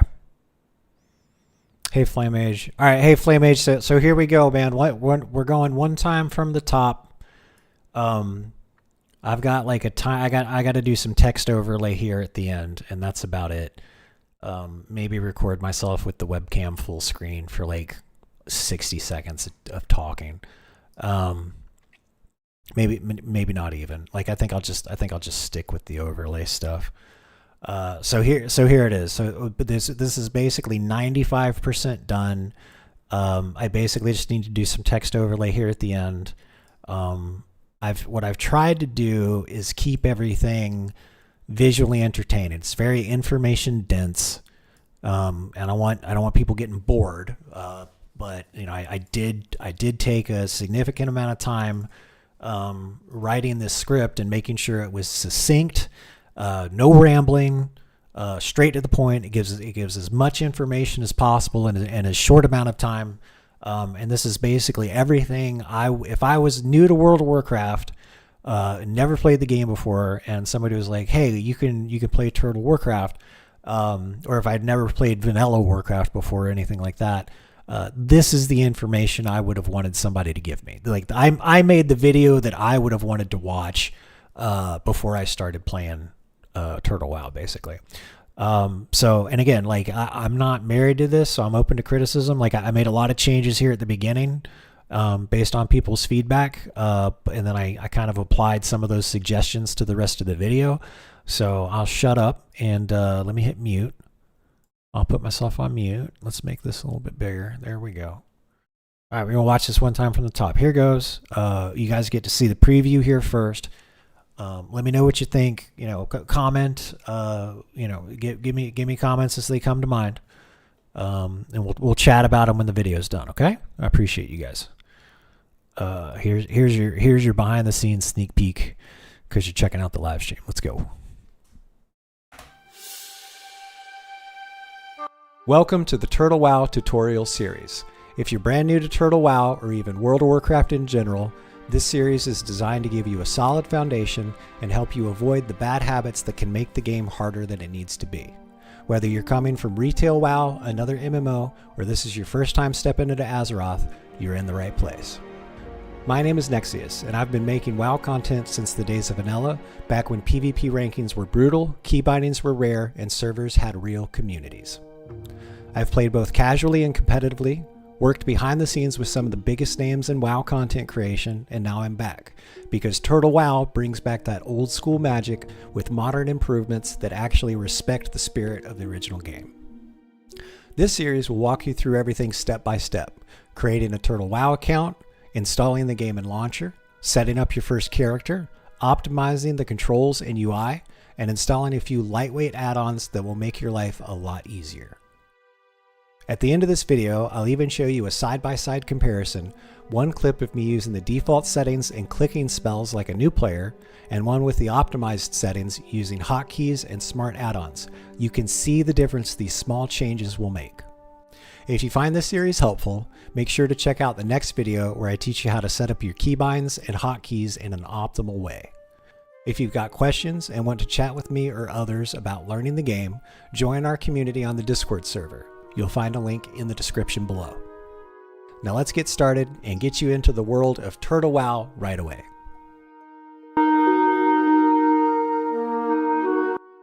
In today's world, it seems like you can't go a week without hearing about a big company suffering a data breach. A breach is what happens when account names, email addresses, passwords, and more become compromised and are released into the dark web. But why is this such a big deal? Well, sadly, most people use the same password on a lot of things. So what happens during a data breach is that the bad actors take the list of emails and passwords that were used to sign into the hacked site and try to use the same password to sign into the email accounts used to register with that website. If you used the same password to sign into both your email account and the other website, you can be compromised. Data breaches would stop being such a big deal if people simply stopped using the same password for multiple sites. So today, I actually suggest creating a new free email account to sign into TWoW. Now listen, I'm not suggesting this because I'm worried about their security. I'm simply doing it because it's best practice for OPSEC. If you have a hard time creating and remembering different passwords, there are a ton of password managers out there that can help you. Here, I'm signing up for a free email account with ProtonMail. I'm not affiliated with them in any way, nor am I sponsored by them. Feel free to use another email service of your choosing, but for the sake of this tutorial, I decided to go with ProtonMail. An important note, if you decide to use ProtonMail, make sure you provide a recovery email address or phone number. If you do not, ProtonMail will not let you receive emails from third-party services like Turtle WoW until you do.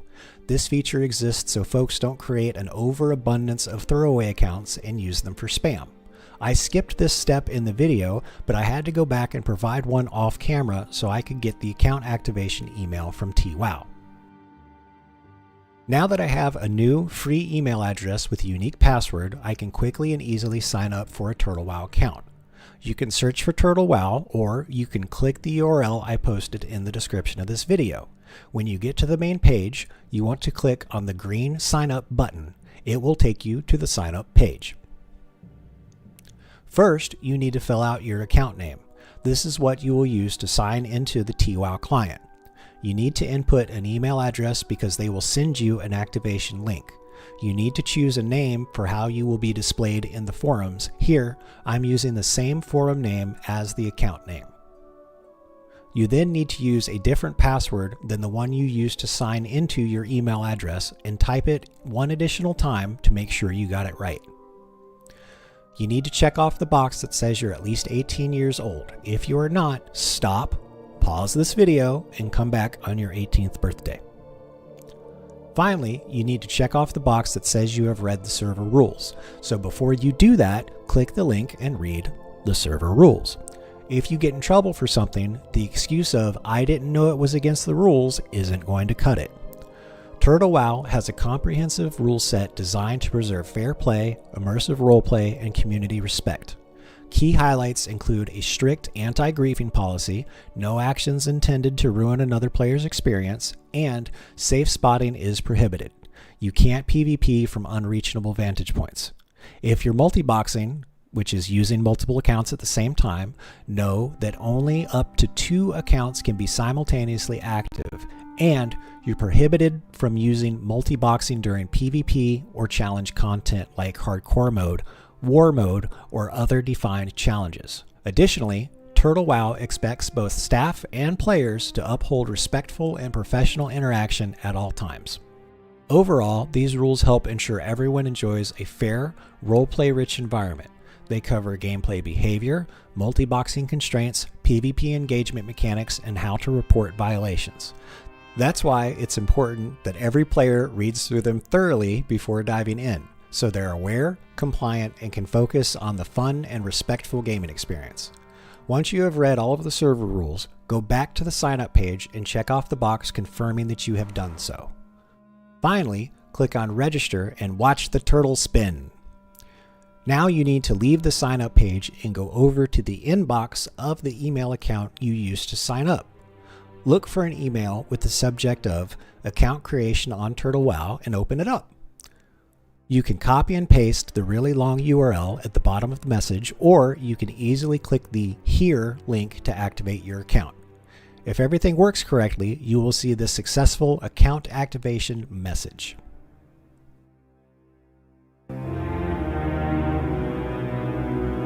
Now that we have our activated Turtle WoW account, it's time to download, install, and configure everything. Go back to the main website and click the orange download button. In the new box that pops up, you should just be able to click Download Launcher without making any changes. After you click the Download Launcher button, the browser will ask you where you want to save the client install file. I chose my desktop for easy access. It's not a big file, it shouldn't take long to download. When it's finished, you can open it up from the save location or through your browser's Downloads menu. When the installation begins, you will be asked to choose your language and click OK. After that, click Next. Then you will be asked where you want to install everything. To make things easy, I elected to create a new directory called Turtle WoW in the root of my C drive. After you choose and/or create the directory, click Next and wait for the progress bar. Once it's completed, click Next. Leave both boxes checked, then click Finish. The launcher will load for the first time. Select your preferred language and select the download mirror with the lowest ping, then click Continue. On the next page, put in your Turtle WoW account name and your unique password, then click Login. Now that you are signed into the launcher, click the Update button in the bottom right corner. A new window will pop up. Click the Continue button under the list of files to download. It's a couple of gigabytes, so the download will take a few minutes. Once it's finished, you should see a big green play button. Let's go ahead and hit play to load the game up for the first time and make sure it works before we make any additional changes. Since this is your first time loading the game, the cinematic should start. I'm going to press escape and skip it because I've seen it 1,000 times. But if you're new or coming back after a long break, it's a really great introduction and you should give it a watch to set the mood. If everything works, you should see the account sign-in screen that looks like this. Don't sign in yet because we need to make a few more changes. We're just making sure it loads before proceeding. Click Quit in the bottom right so we can explore the launcher and make some quality of life changes before we really get started. The default tab is for news and is updated often. On the left, we have announcements about the goings-on of the game, and on the right, we have the changelog. Next, let's click on Tweaks in the top left and make a few adjustments. This game should run just fine on a potato, so under the camera section, click the numbers and drag your mouse to the right to maximize the render distance. Do the same thing for ground clutter distance. Finally, do the same for camera distance. After you make these changes, be sure to click Apply in the lower right-hand corner above the green play button. Next, click on Mods in the top left corner. I recommend enabling DXKV to use Vulkan graphics drivers. If you have more than one monitor, enable Multi-Monitor Fix. If you have over 100 ms latency like I do, I recommend enabling NAM Power. Click the Apply button in the bottom right corner above the Play button to save these changes. Next, click the Update button to download and install the mods we enabled. Click Continue if prompted.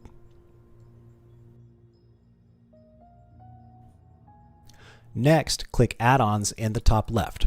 We're only going to install 2 basic add-ons that will greatly assist your gameplay during quests. We're going to install a lot more in later videos, but for starters, let's just begin with these 2. Click the Create button in the middle of the window so your add-ons have somewhere to go. The list is in alphabetical order. Find PF Quests and click the Download button on the right-hand side of it.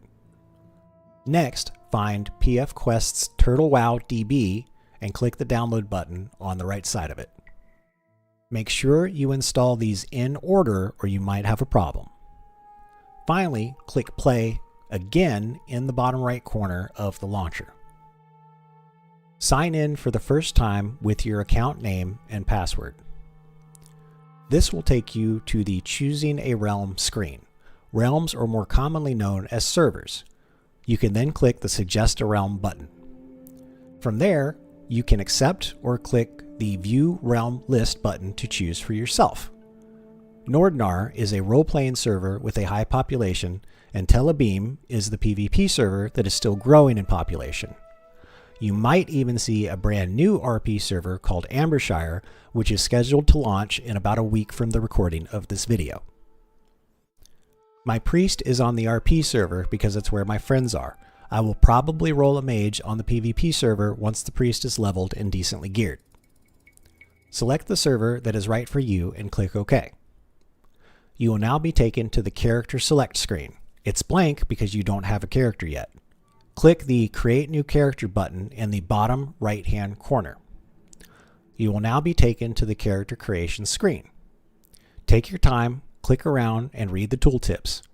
They will help you decide what kind of character seems right to you. In the top right corner, you will see the Challenges button. These are unique to Turtle WoW. Let's take a minute to go over these together. Challenges exist for primarily bragging rights, but you can also gain special in-game rewards such as mounts and titles. If you are new to Turtle WoW or returning to WoW after a long break, I recommend not using any challenges for your first character. However, if you are already an experienced player and want to spice things up, or you really want a crazy challenge, you can pick from one or more from the following list. Let's go over each one. Hardcore. Most people are familiar with hardcore gameplay. If you die, that's it. You have to roll a new character. In TWoW, once your hardcore character reaches 40, the entire world chat gets a notification that you've made it that far. An additional notification goes out when you hit level 50, and the holy grail of world notifications go out if, and I do mean if, you hit level 60. At level 60, you can decide to remove the hardcore modification from your character, or you can choose to go into Inferno mode and still play the game at hardcore mode at level 60. Be advised, if your hardcore character dies after you hit level 40, the world chat will be notified of your hardcore character's name, what level they were at time of death, and what your character died to. World chat is rather unforgiving and razzing you if you die before making it to 60. You will be shamed mercilessly. However, you will be showered with praise and congratulations if you indeed make it to the end. You've been warned. Traveling Craftmaster. This game mode awards bragging rights and a title because you are restricted to only using gear that you make for yourself. Turtle WoW has updated all of the professions with many more recipes than were originally available in Classic, so it won't be as difficult as you might think if you only played vanilla. However, you will just have to get used to automatically passing on any and all loot dropped during questing, dungeons, or raids until you hit 60. Slow and steady. Your experience gain is reduced by 50%. This game mode is for people who want to explore all of the exciting new content implemented by the Turtle WoW development team. There are a lot of additions to existing zones and content, and entirely new zones and content for you to experience. You will earn bragging rights and a new title every 10 levels. Level 1 Lunatic. If you're insane and want to stay at level 1 in perpetuity, this game mode is for you. You will need friends to help you get through the higher level content, and those friends could potentially have a lot of fun protecting you from the evils of Azeroth. Honestly, I'm having a hard time wrapping my mind around why anyone would want to do this, but the Turtle WoW devs are certainly offering some big rewards for each of the challenges you will be required to face. If you choose to do this, may the light be with you, friend, and good luck. You're going to need it. Boring Adventure. This game mode was clearly created to honor the South Park Make Love Not Warcraft episode where the boys spent their free time grinding out boars to reach maximum level. As a player using this challenge, you will only gain experience from killing boars throughout Azeroth. New mobs have been added in virtually every zone to help you make your dreams become a reality. War Mode. I actually chose this one for my first character on TWoW. Those selecting War Mode Challenge will gain an additional 20% experience from mobs and quest rewards. The catch is that you will be permanently flagged for PvP at all times, even if you are on an RP server. Since I was always flagged for PvP on Darkspear back in the day, this didn't really change my gameplay experience, but be warned. All it takes is one zap from a high-level laser chicken, and you'll be corpse running back to the scene of the crime. Exhaustion. The developers of Turtle WoW want to help you get to 60 quickly, as the vast majority of content and gameplay takes place at that level. They have implemented ways to easily and quickly gain rested experience, but you can take this challenge which ignores that helping hand and instead doubles all XP gained from mobs and quests. Vagrant's Endeavor. Finally, for those of you who don't want to worry about having the latest and greatest level appropriate gear, there is the Vagrant's Endeavor Challenge. You will only be able to equip gray and white items until you hit level 60, nor will you be able to reap the benefits of enchantments. Your character will be underpowered and probably very squishy, but bragging rights, a special title, and a unique item will be gifted to you at max level. Combinations. You can also choose as many challenges as you see fit. If you're a madman and want to make an impression by doing something no one has ever done, try combining War Mode with Hardcore. To my knowledge, no one has ever made it to 60 with that combination. Glory awaits, but you've been warned.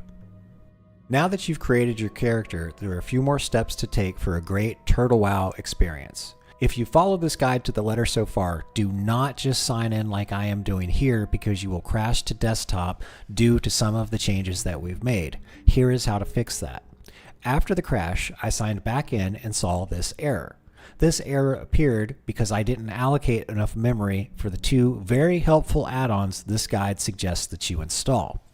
To resolve this, before you log in with your new character, at the character selection screen, in the lower left-hand corner, click the Add-ons button. You will see a list of all add-ons currently installed. If you follow this guide correctly, you should see the two PF Quest entries. In the top right corner, you will notice a field to input the amount of megabytes dedicated to the game's script memory. The reason I crashed is because the two add-ons installed require more than 48 megabytes, which is the default allocation. You can set it to 350 megabytes like I did, or you can put in the number 0, which will allow the game to allocate as much memory as is required to run any and all installed add-ons. While recording this tutorial, I allocated 350, but the next day I set it to 0, so I don't have to worry about it anymore. I actually recommend setting it to 0 so you will always have what you need. Once you've made this change, go ahead and sign in by clicking Enter World and enjoy the opening cutscene for your character's chosen race. Once you gain control of your character, there are a few more adjustments we should make so you have a quality gaming experience. In the middle of the screen, you will notice a pop-up from PF Quests. These add-ons will help show you where your quest objectives are on the map and minimap. I recommend leaving the default as combined so you see the area where the objectives are located, and the add-on provides a granular view of individual objects, which could be the required mobs and/or items of the current quest objectives. In the bottom left-hand corner of the PF Quests window, you have the option to enable or disable Show Navigation Arrow. I recommend disabling it because I don't like to see a three-dimensional arrow constantly pointing at the current quest objective location. I like to look at the map and minimap to get my bearings, and the 3D arrow takes away from my immersion. However, this is simply personal preference, and you are welcome to choose what works best for you. You can leave it enabled for starters and disable it a little bit later once you get your bearings. After you've configured PF Quests, I recommend pressing the Escape key and clicking on Video Options, because the default resolution is 800 by 600. I have a widescreen monitor, so I changed the game resolution to 1920 by 1080.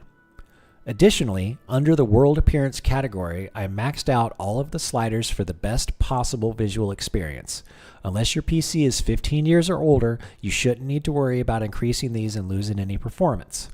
Finally, I checked off everything that wasn't enabled under shaders, and the only thing I left disabled under miscellaneous was Show Cinematic Subtitles. Once you apply the changes, you will need to restart the game for everything to take effect, but there is one more change I think you should make for the best possible gaming experience. First of all, let me walk up to this quest giver and right-click on him. Notice how the quest text slowly appears as if it is being written down. This is a novel effect and can be quite amusing and immersive for the first 10 times you pick up a quest, but I feel it quickly loses its novelty and slows down gameplay.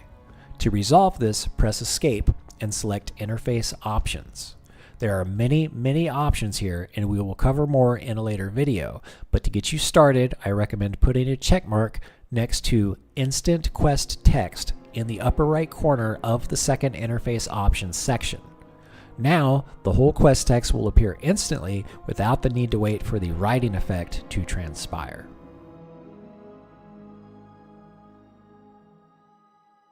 You're all set to start playing World of Turtle Warcraft.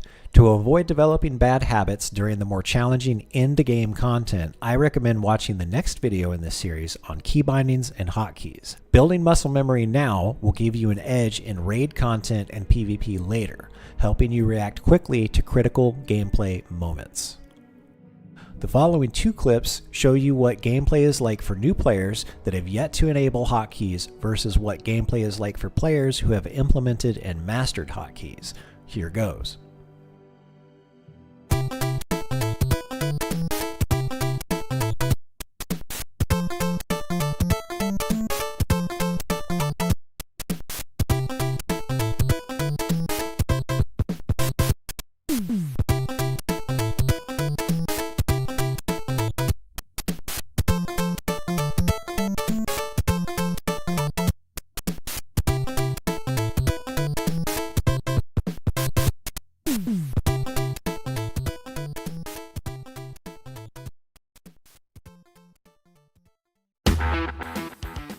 Be sure to hit this video with a like if you found it helpful, and consider subscribing to stay tuned for all of the great TWoW content that's in the works. As soon as my priest is leveled and geared, I'll start recording a lot of great gameplay footage to make some old school style PvP videos. I hope you enjoyed this video, and I look forward to you trying out the hotkey tutorial. Feel free to stop by the live streams and let me know if you have any questions. Also, feel free to join my Discord community and let us welcome and help you enjoy TWoW. I want to take a minute to thank all of my supporters. You folks have really been helping me out. Let me call out everyone by name: Deathforged, Flame Mage, Phoebus, Borbeer, Next Fan for Life, Dadbro, Joel, Ben, Swanty, Random Late Viewer 54, and above and beyond. If you found this video helpful, consider supporting me over this. I look forward to seeing you in the Discord or the live streams. Light be with you, friend.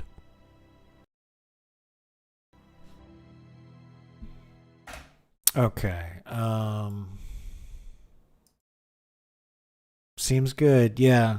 I mean, it's a little long, but it covers fucking everything. It really does cover everything. There we go. Okay. Title. Let's grab everybody's name. There we go. Control C. Here, let's actually do this.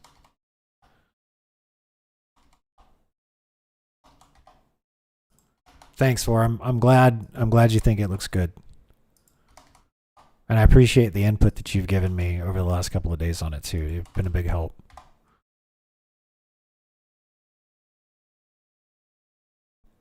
That's you installed it in the root of C2. Yeah, I'd like to keep it simple. Boom, boom. Cut. Oops. Let's put that there. Okay. There we go. And I'll think of okay, so we'll do that, and then I need to do the here, let me leave myself a note.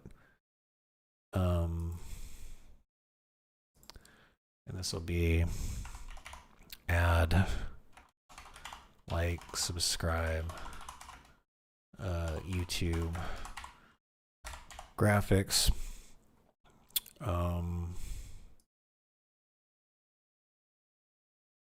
yeah. All right. So that's as close. Like, I'm just I'll record how long is that? That's 23, 24. So I need 90 seconds of footage to go like right there, and then I'm just going to put this text over top of it.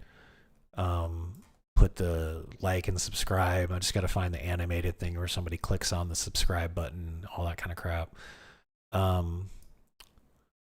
And then I got to plug the Discord server again, so I can already copy that from... Wait. Right there. So let's grab that. And let's move it over here to the bottom right there. Whoops. Here, we don't need, there we go. Room for the final, oh, yeah. So let's put the TWOW. Let's put the TWOW logo there again, too. Like, and I showed their website, and I think it was important to show the rules. Copy. So I really do hope that they're going to be pleased with this. Very, very, very comprehensive, but very information dense. I didn't beat around the bush. There's no fucking off in this video. It's like, this is what you need to do. Now, this is all the assets. I need to get some video right there. And then tomorrow, I'm going to start on the hotkey tutorial, and I'm going to release these at the same time. And the reason for that is I don't know how long the hotkey tutorial is going to take me, and I don't want people getting excited and then following this and start playing the game without knowing about hotkeys, because then they might start developing some bad habits, which is why I called out all the hotkey stuff with this video and showed the difference. To take the yes, yeah, that's the idea. I want new players, maybe people who are only familiar with retail and maybe not very familiar with how mods work or add-ons work or all that kind of stuff, to give it a shot. So this is great. I am actually happy with how this turned out. And then I'll need to build a text file of what's going to go in the description, which is going to have all these links, link to Proton Mail, link to Turtle WoW, link to the Discord, link to the Ko-Fi page. That's about everything. Okay, let's do file, save project, done. All right. Let's kick it. How long have I been doing this? That was 4.5 hours of nothing but editing. I think I did a good job today. Yeah, no, I'm gonna make sure it's there. I'm definitely gonna make sure it's there.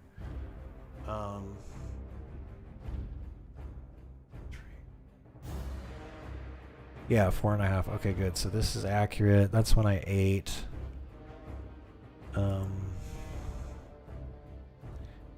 This can go here, and we're gonna put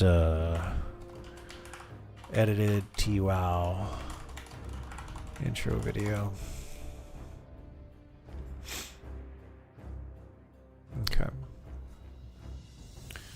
Okay, so now it's time to kick it.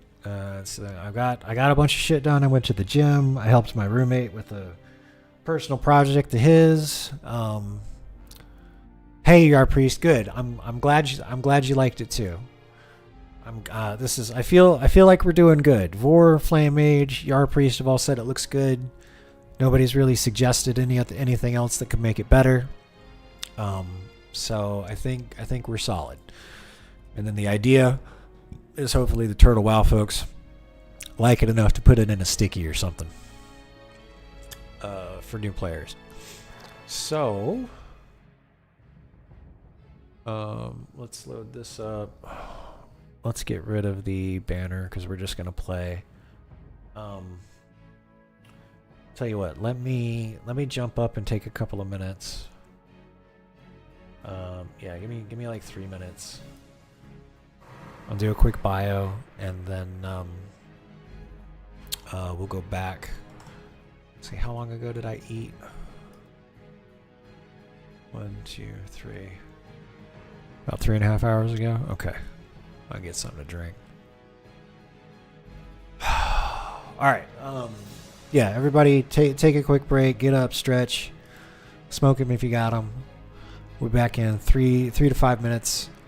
And we're just gonna do some priest leveling. By the way, real quick before I go, on the Discord server, for those of you just joining us, so last night I did one of the new dungeons in Turtle WoW, and this is the final boss in the new area called Gilneas, and I did 47.4% of the damage for the whole fucking party. Like the mage was the close second.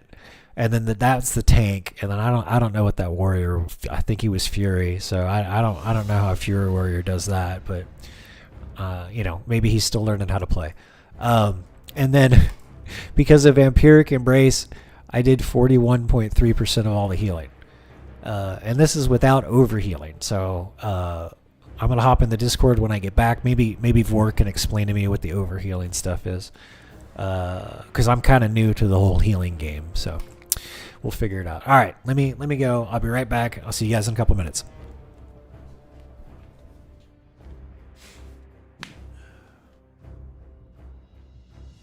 Yeah, let's not forget to click that button. Be right back.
Oh, hold on, everybody. We got a special event.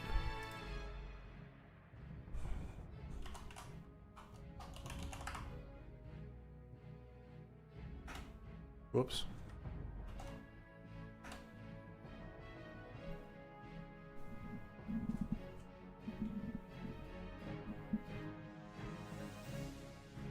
Come on. Come on, buddy, I'll pet you. You want pets?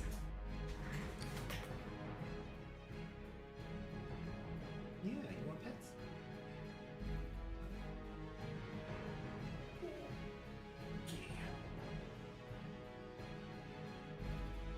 This is my roommate's cat. His name is Piper. He's a good boy. He likes to eat that.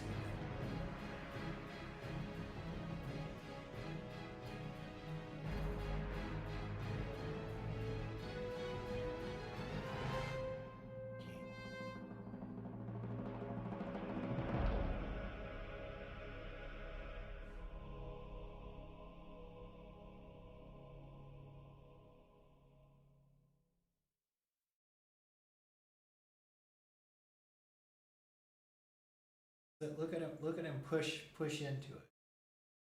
Look at him push into it. Yeah. Wow.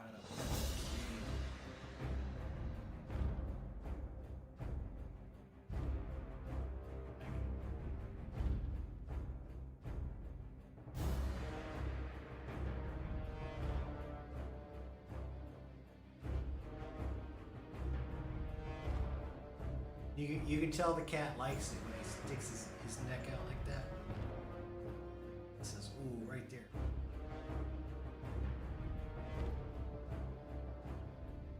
Get it.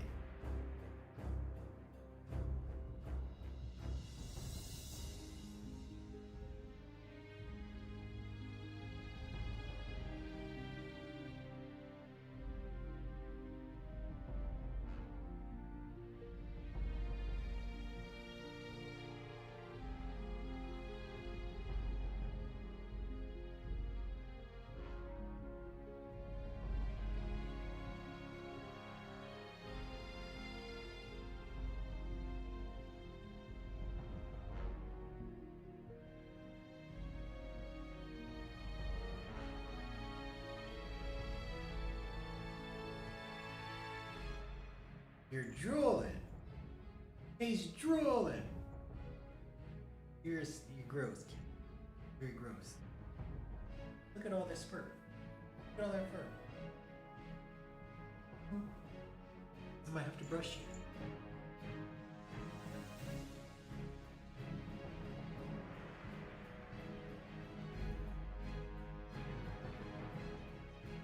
Look at all this fur. Look at that. This is why you have hairballs. Okay.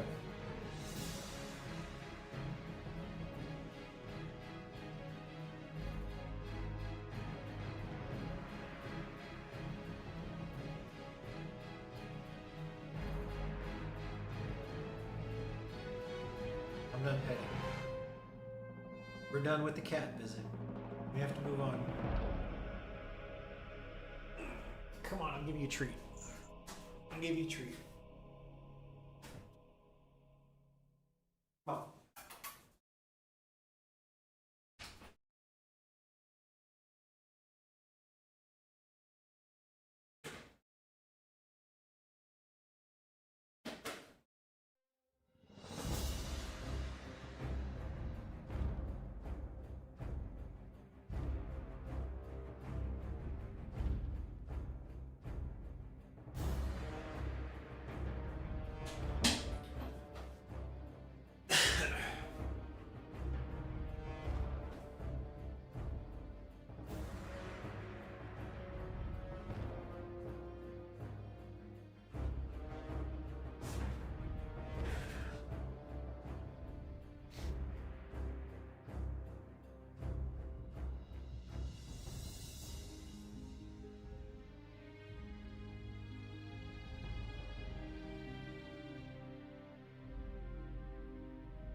Okay.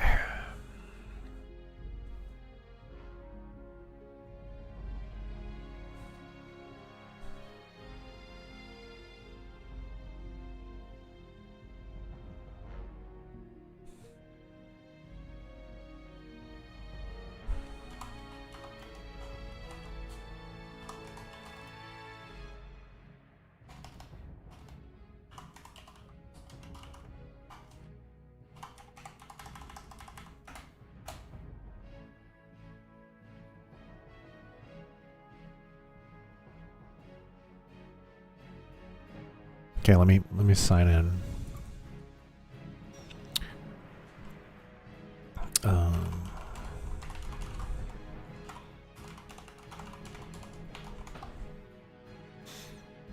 Here we go. Okay.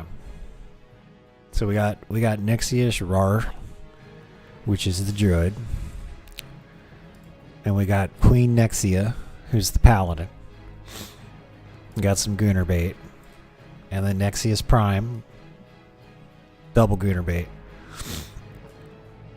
and then the Warlock, which I'm actually going to need to level the Warlock up to a couple of levels because of the hotkey tutorial. I'm going to use him to do the pet part of the hotkey tutorial, and then the Shadow Priest, who is unreal. All right. Let me Vor, if you're around, we could do Gilneas or something. We could do Gilneas together.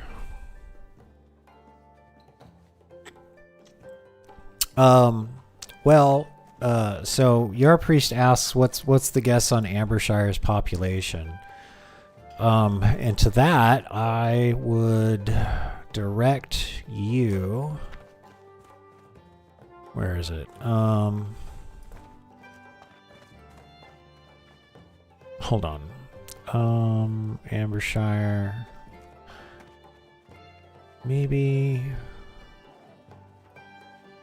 Hold on. Announcements. Patch release Ambershire. New EU realm. Okay, so Yar Priest asks, what would be your guess of Ambershire's population? Is it going to die faster? Is it going to be a healthy pop? Well, with Season of Discovery sunsetting, we've seen a surge in demand for classic realms. Nornar has recently hit over 10,000 concurrent players and even started to see occasional queues again. With the release of Scars of the Past on August 15th, we're expecting another natural population spike. As always happens with a major patch, we want to make sure that Nordnar is not overcrowded. On August 17th, they'll be launching a new RP PvE realm, which is Ambershire. So this is going to be a new server for Turtle WoW. So here's the population numbers currently. We've got a significant amount. We've got like 2,000 more Alliance players than we do Horde. And then the queued players are down here. So we've seen a couple of queues, a little bit of queuing. And then the total number of players actually got up to 10,000. So that's why they're actually releasing the new realm. So why not launch Ambershire on the same day as the patch? And they're like, well, we're going to wait 48 hours because, usually the most technically unstable. So we're giving themselves a little window to hotfix things. What if Ambershire isn't popular and fades over time? In that case, it'll be merged into Nordnar. Nordnar players and guilds will have the name priority during the merge. What if Nordnar population declines over time? Then Ambershire will be merged into Nordnar. Whether you like it or not, Nordnar is eternal. Will there be content progression in Ambershire? Yes. So they're doing kind of releasing the content in blocks, kind of like how they did in Classic WoW, sort of, I think. Like, we start off in August. You won't be able to get to Molten Core or Nixia until September. World bosses and stuff in November. Blackwing Lair in January. So they're releasing it in phases. So there should be a significant amount of stuff to interest people, especially new players, into joining the Nordnar server. And if interest wanes over time, like they said, they're going to merge things. So it'll either be successful and there'll be a new EU server for everybody to play on, or it'll decline and the small population that is still on there will get merged into the main server. So I think it'll have a healthy population, especially classic WoW sunsetting. Let me see that. Like what exactly is going on there? What is being sunset with classic WoW? Is Blizzard no longer offering vanilla servers?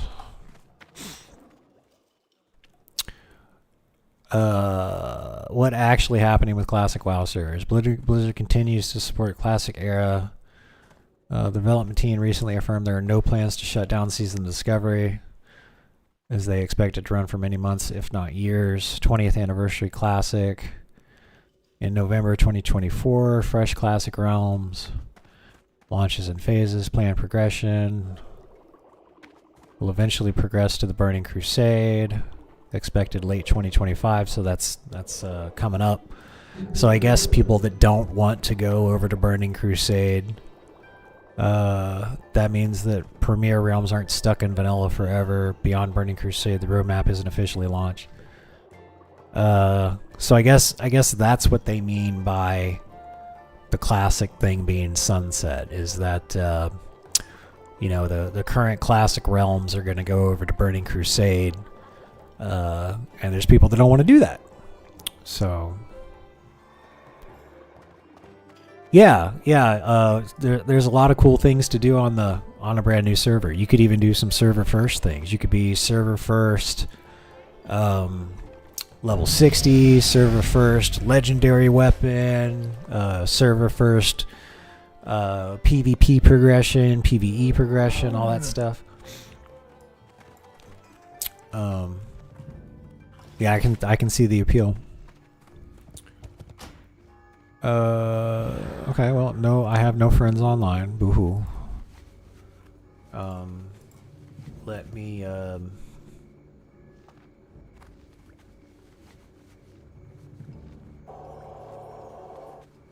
gotta cover up, world chat, because that, it gets a little spicy. A little too spicy for certain platforms. Okay. All right, let's check the auction house. Okay, so those iron struts didn't sell. I think we're just gonna vendor those.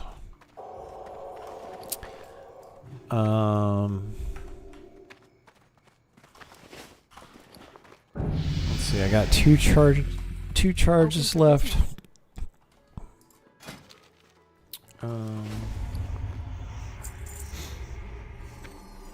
What's that, Jade? Yeah, Jade. Well, I guess I should probably need help. Well met. Let's see. Jade. What's that? Iron. Let's grab that silver.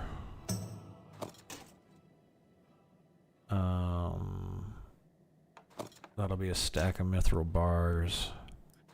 There's some more iron.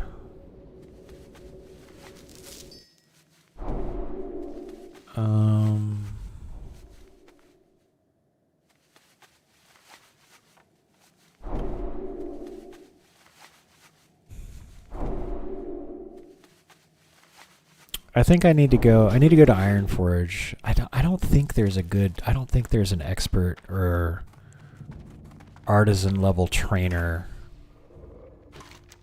Maybe.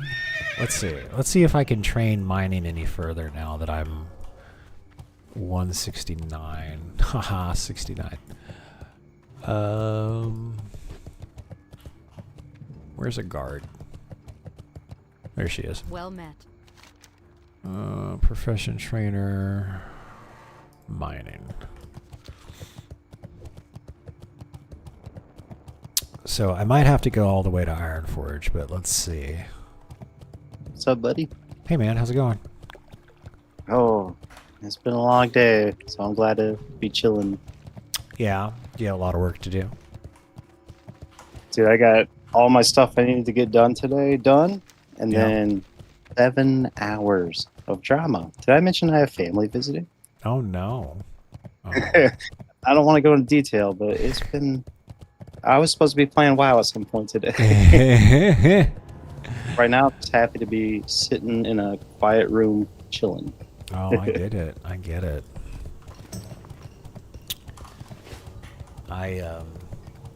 Yeah, I'm glad I got a lot of shit done today too. I helped. I got to the gym with the roommate.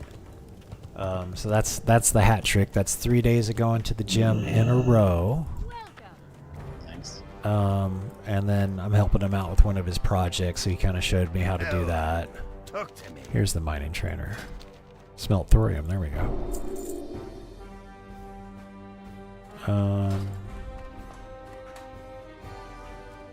That's it, huh? Where do you go to smelt dark iron? Probably Searing Gorge. Okay.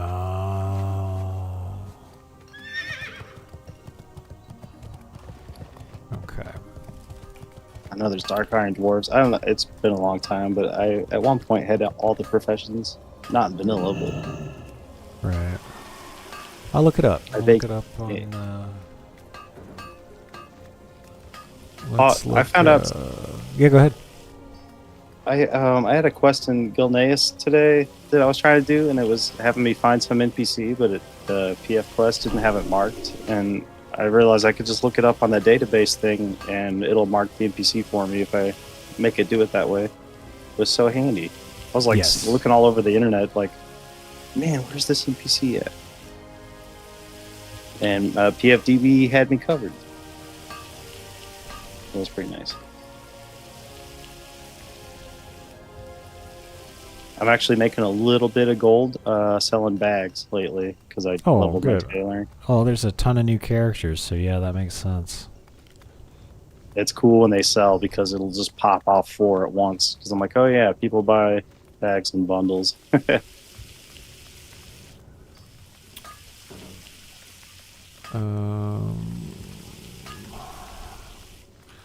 In classic WoW, where do I learn how to smelt dark iron?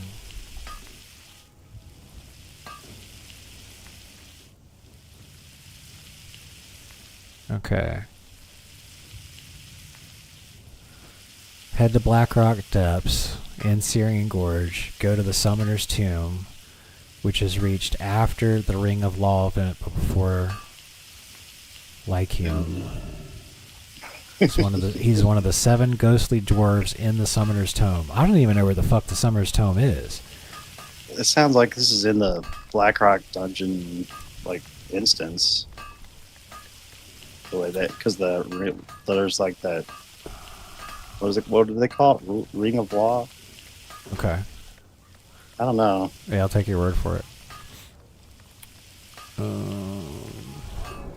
But you know, there's like that giant ass dungeon, right? And it's got like a portal inside of it to go to, I don't know, Lower Blackrock Spire or Upper Blackrock Spire or something. Right. That's what that makes me think of. I don't know.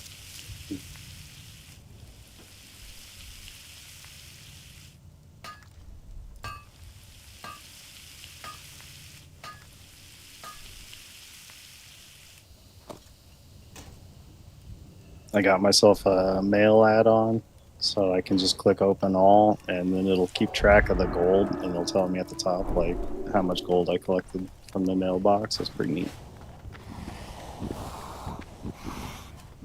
Unnecessary, but nice quality of life. Somebody tried to take a shot at me. What's that mean? It means I'm flagged for PvP all the time, and there was some horde in Ironforge, and somehow managed to take a shot at me without aggroing any guards. So that bastard. I'm running away and waiting for the tram to show up. And my stream was behind. I was like, "What? Where's this happening?" Yeah, let's see what happened. Let's look at the combat log. It was a hunter. Hunter aim shot me for only 8:17, so I don't know. I just saw red and ran away because I'm trying to get shit done. It'll be a different story when I'm level 60. I'm going to be like, let's do it, you know. But until who did that shit? Yeah, let's fucking go. But until I get to max level, I don't really care. Yeah, dude, I wish I had kind of taken more note to read the challenges when I started. So, like, that video should be pretty helpful. Yeah, I basically took the approach. It's like, well, what are all the things that I would have wanted to know when I first started? Like Zek and Vor were around to answer most of my questions, but you know, not everybody has a Zek or a Vor or both. So this New video product is the Zek Vor substitute. Here we go. That's awesome.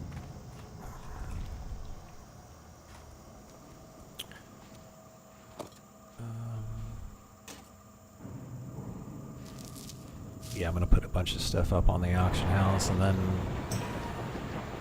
there's Vor. Vor's level 46. Nice. And I'm sure he can heal better than that fucking resto druid. Not that I'm talking shit, but Vor is above average when it comes to heals.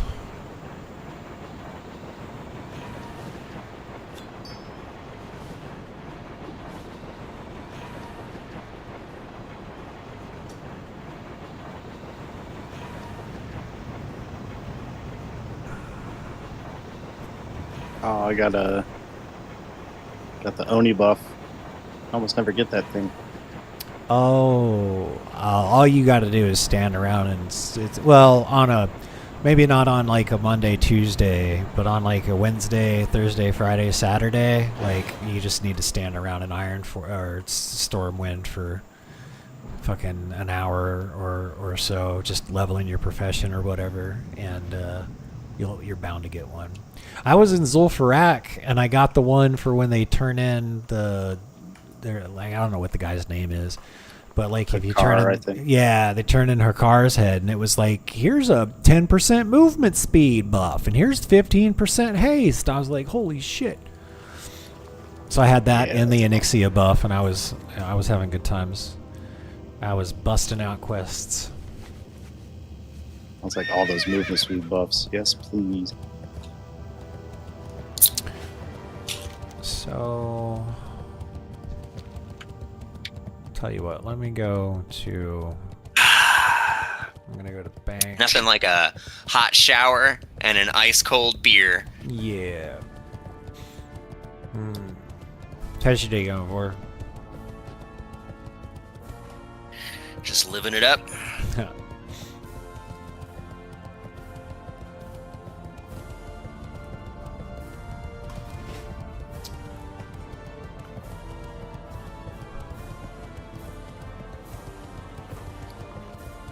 All right, let's see.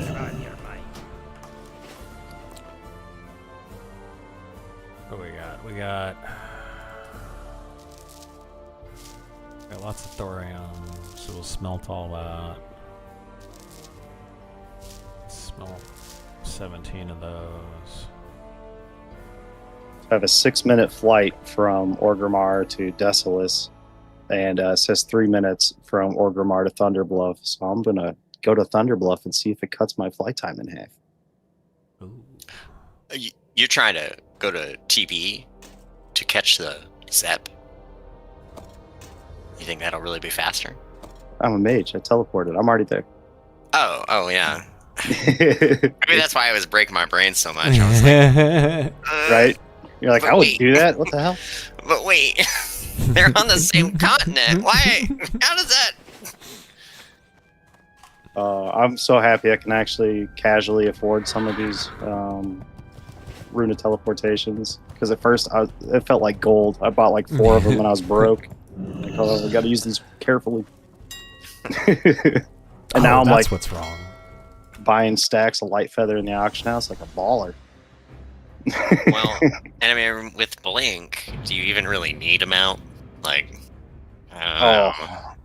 Until 60, like until you can get your max riding, like it feels about the same to me. I pass people riding, and they're just on their regular mounts a lot. But maybe they're just not they're not high enough level to actually have riding. I guess I haven't paid attention to that. I've been seeing I think the Ghost Wolf from Shaman and of course Hunter aspect. They move pretty fast, even when they're leveling up. 2.5 minute flight time. Bam! Cheated the system. And what did it cost you? Very little, actually. there was a build. Frugal spender. Heck yeah. There was a build in Diablo 3. It was called the God Mode because it was named after the set that you had to have for it. But you could do like a dash move, and you could have it set up so you were just infinitely dashing, and it was so insanely fast. But that's what you made me think of. Like, if I could just blink over and over again, oh my god. I'd probably fall through the world a million times, but eventually I'd get there real fast. Oh. I was like, wait, why can't I was looking at dungeons, I was like, what dungeon am I about to run? Which one do you want to run? I mean, honestly, I really need to run Oldemon. Only because that's where my my artisan enchanter is, so I need to get in there. Okay. Where is that? I don't know. I'd rather wait for Zek, because then I don't feel bad about being like, hey Zek, I need to go to the enchanter, and he'll be like, yeah, okay. Oh, that's right, because he's enchanting too, so you guys can both knock that out. Yeah, but he would. I know he would say yes, and I wouldn't have to worry about him being like, oh, but I gotta go, I don't have a lot of time.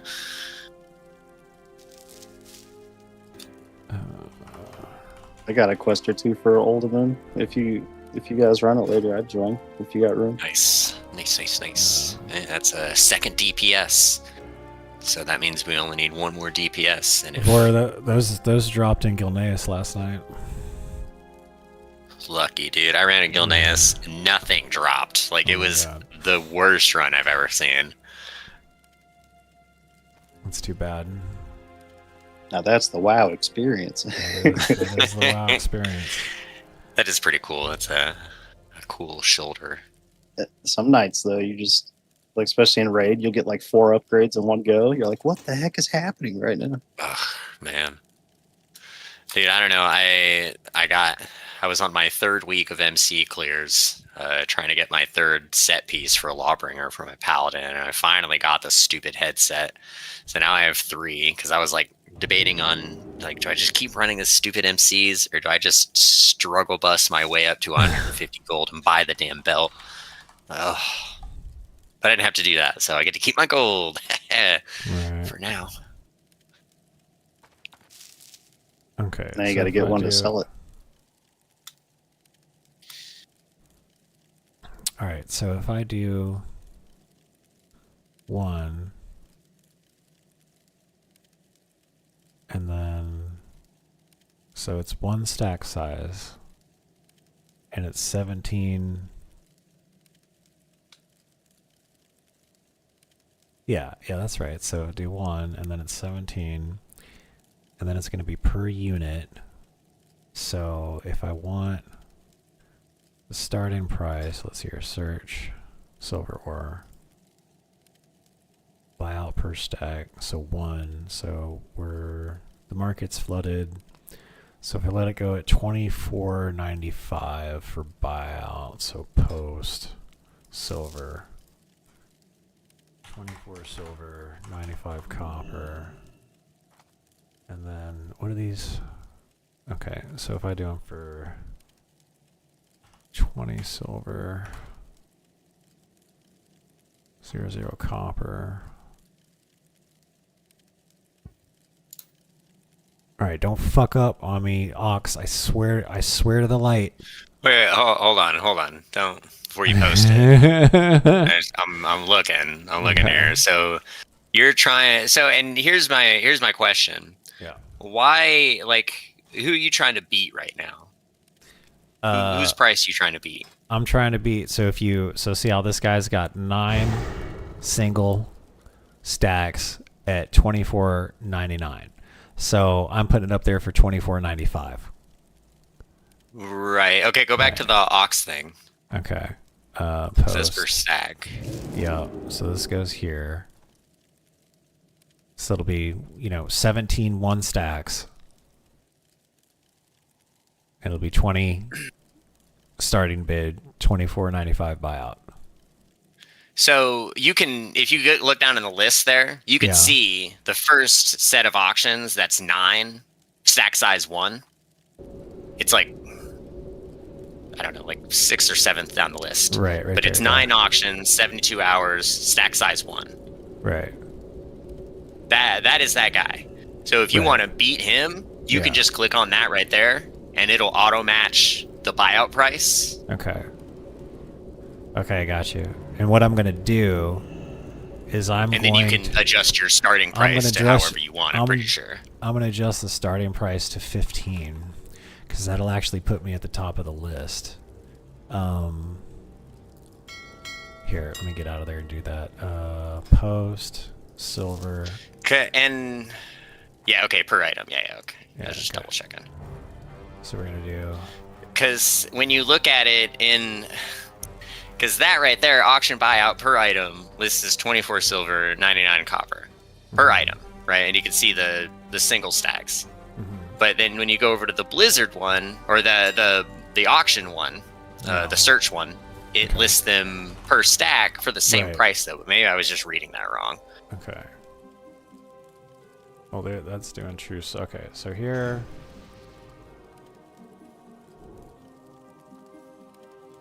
Yeah. But even that, a lot of those silver ores, singles, I'm seeing, 28s and 22s. So, all right, yeah, that seems about right. Okay. All right. Here, let me... Yeah, I don't even look. I didn't mean to say the Blizzard one. I meant to just say the search one. You're fine. Because the search will show you per stack, and then you can right-click that top option in the search part and list it by item, so you don't have to do math. Because I don't want to do math. It does math for me. I gotcha. The trick though is you underbid just the tiniest bit on the buyout price, but when you put the initial starting bid, you can actually show up higher in the list if your starting bid is lower than everyone else's. Sure. So that's the strat. But that way you don't have to worry about any of the typing of the buyout. Right. You can just click on whoever you're trying to match or beat, and then change your starting price.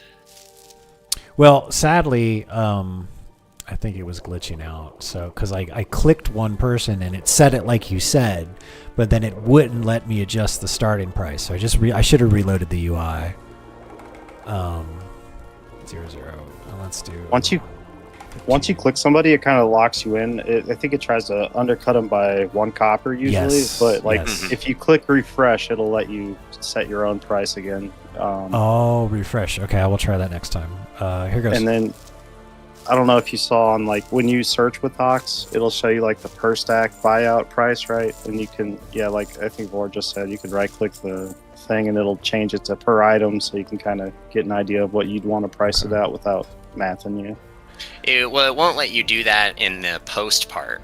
It won't let you switch between stack and item, which I think is weird. But it'll let you do it. And then when you search for stuff, I think it's automatic to show per stack. So I think that's kind of annoying.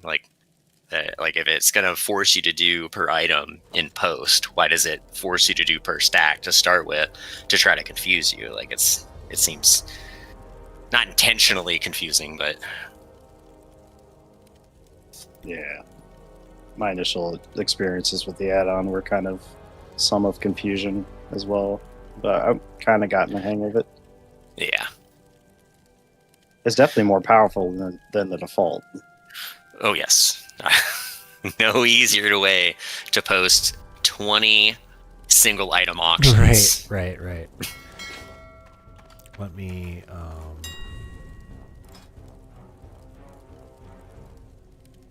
Yeah.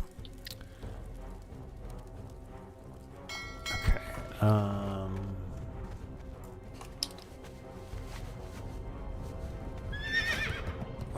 some stuff really quick.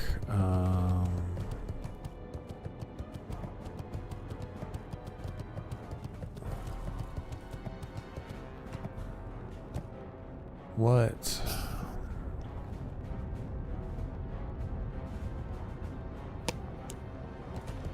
Let me just smelt all this stuff and I'll do it later. So what do you want to queue for? Don't really matter. I would like to do Gilneas again because I would love to get some fucking gear out of there. Yeah, let's do it. That would be great. My Hearthstone is set to South Shore, so you feel free. Obviously, I live in Little Silver Moon. Hold on. I share an apartment with 7 other high elves. 8/8/2025. Laughing at teleporting to Booty Bay, and the moment it loads, the queue comes up. So I do have something I can clip from yesterday. It was like I was fucking around in Gilneas for damn near 90 minutes, exploring and doing stuff, and I was like, well, I guess it's not going to queue, because I had been in queue for like 2.5 hours. I was like, well, fuck it, I'll just start heading back to Sonaris, and the moment I used my tapper to get to Booty Bay, it popped up. I just started laughing. I don't know. Booty's Bay is, I guess, not that bad. It's like a 7-minute play. No, it's I teleported to Stormwind and then hopped on the bird, and thankfully the healer went to go make breakfast, so I got there before he did, and I wasn't that guy. Definitely don't want to show up after the healer. That's embarrassing.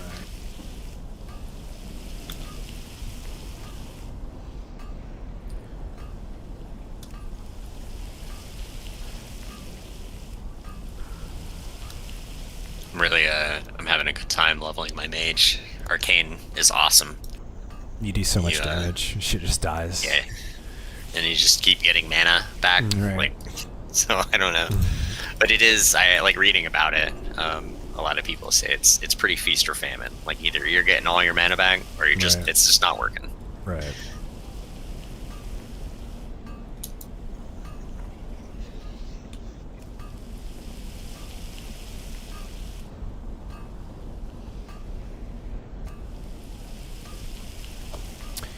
I guess the market's mature enough where I'm not making a lot of money off of the raw ingredients, but if I make something with it, then I'm making some money. Yeah. I think what you said, like the copper bolts are really good. Like anything that I think you have to use for like the survival professions or the gardening, I think is probably going to make you some cash.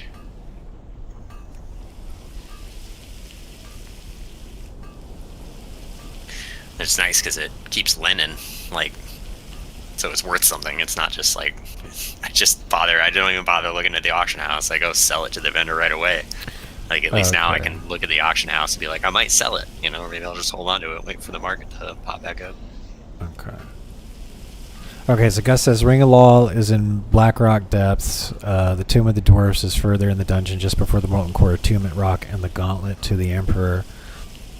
Okay, so I'll just need to store up all my dark iron, and then one of these days we'll head over there and I'll smelt all that shit.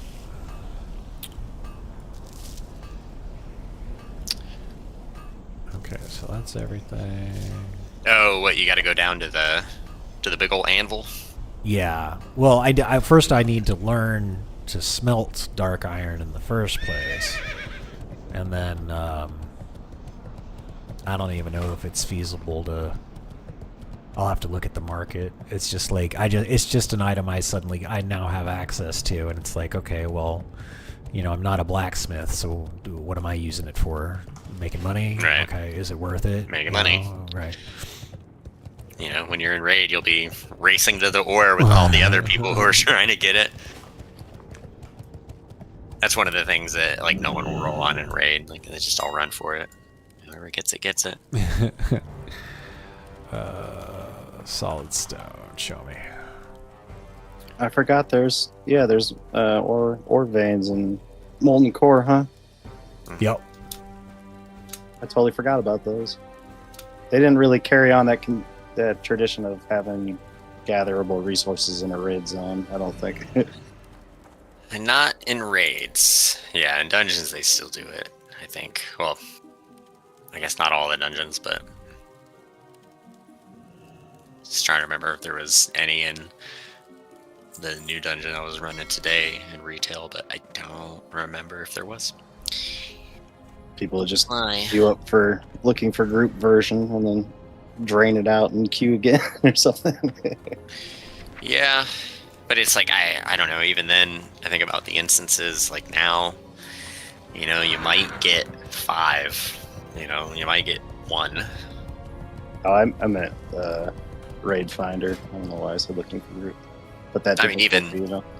yeah, I mean, even in raid, like in Molten Core raids now, like not even in retail, but in this game, like there's only, yeah, like it could be 5 max, or something like Okay. that. Like, but I think there's only ever a few, so it's not like it's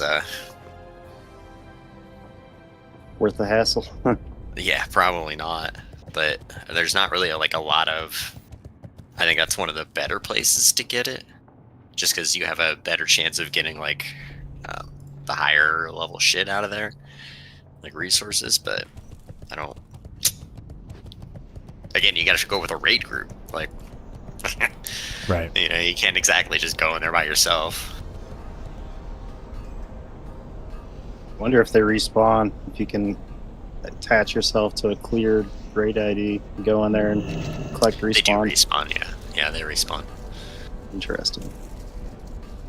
It's a long time. I want to say it's like if your raid goes longer than 2 hours, I think they start respawning. Oh, maybe trash respawns in a cleared raid though. I don't know. Yeah. But yeah, I'm sure it's not worth it either way. So I guess I True could be wrong about True that. Silver Bar's vendor for 2 gold 50 a stack. And the most I would make in profit for putting them up on the auction house is 20 silver. So because what do you think? More than once, I've seen people auction stuff less than vendor. send them to Vorlicht, Okay.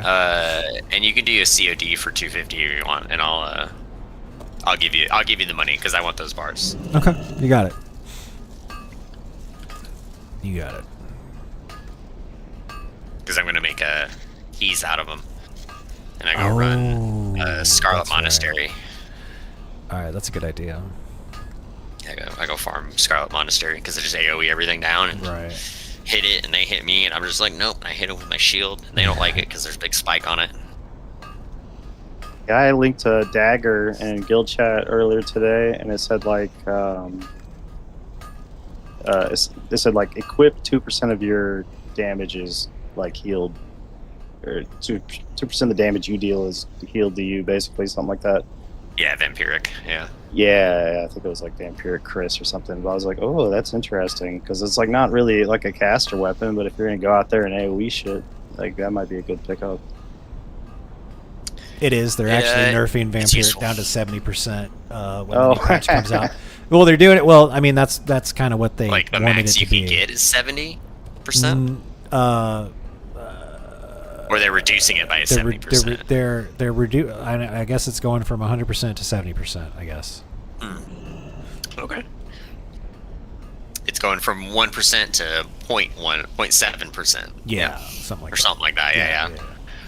It sounded The math kinda is- OP. And it's just Something. well, and it's just because it's like they said it was just too good. It's like we're glad everybody is using this to farm like multiple mobs, but we're just makes things a little too easy, so they're changing it,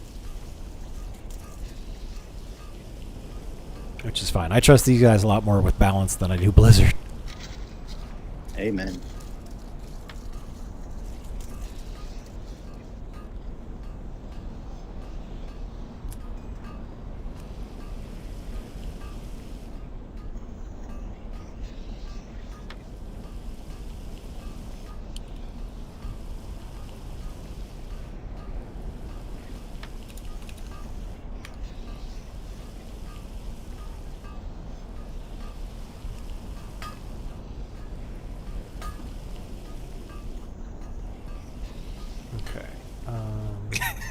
Pineapple on pizza is pizza politics, so you can't discuss it in chat.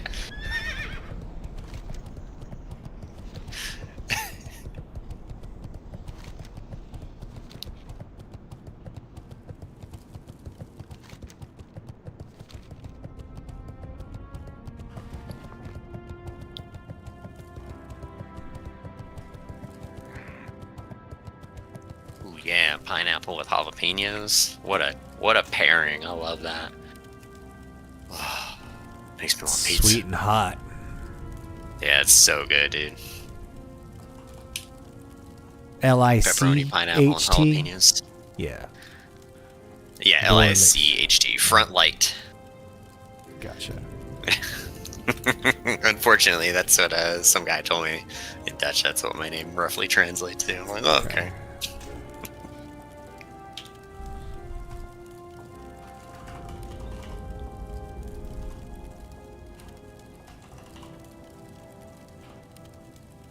There we go. Oh yeah, and I can proclaim a champion now.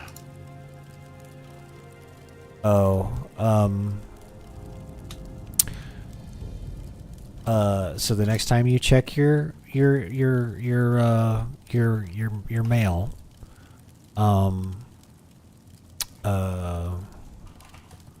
you can send back the thorium that I accidentally sent you. Okay. and you can take the COD on the true silver that I'm sending you now. Beautiful. I will. I will screwed do up. that. Yeah. Oh, good. It's funny because I was sending you a stack for COD, and then I got 5 left over that I wasn't going to do the math on, so it's just like they're on the house.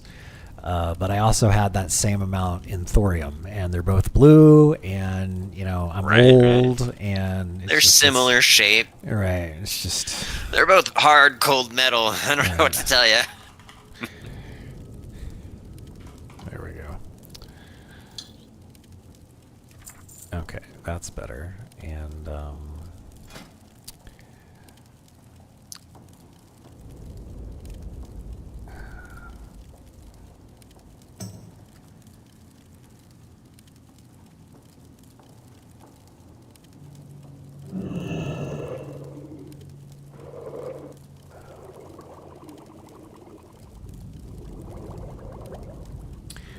okay, I'm gonna put the rest of that shit in the bank, and I'll worry about that later. None of that stuff's going anywhere.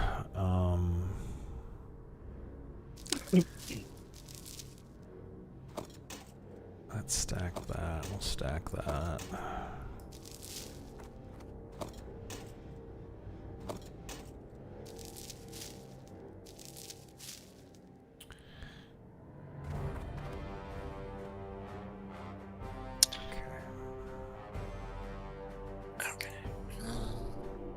Watch your back.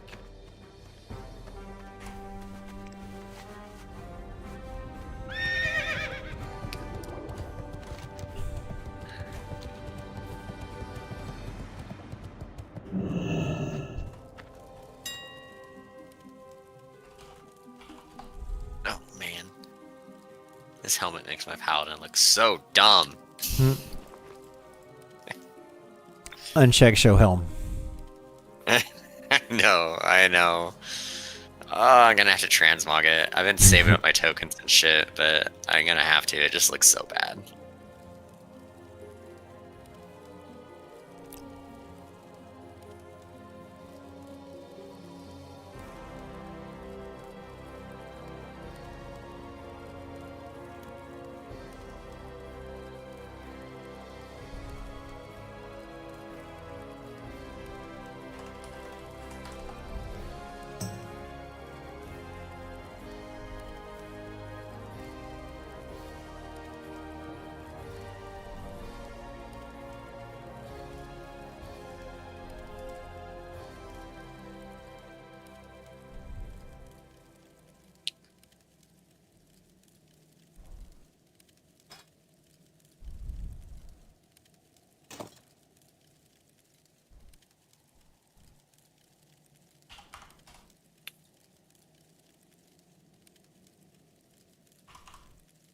So in town, I'd see people saying orange, orange, oranges, and I was like, what the fuck are they talking about? And finally, I saw a mage like, come get oranges before I log out, and it's like a conjured table you can click on to get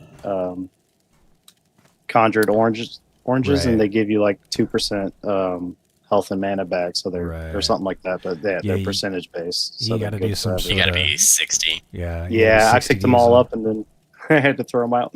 You have to do some sort of quest to get those, but yeah, hurry up and do that when you hit 60, so we can have your 2% oranges.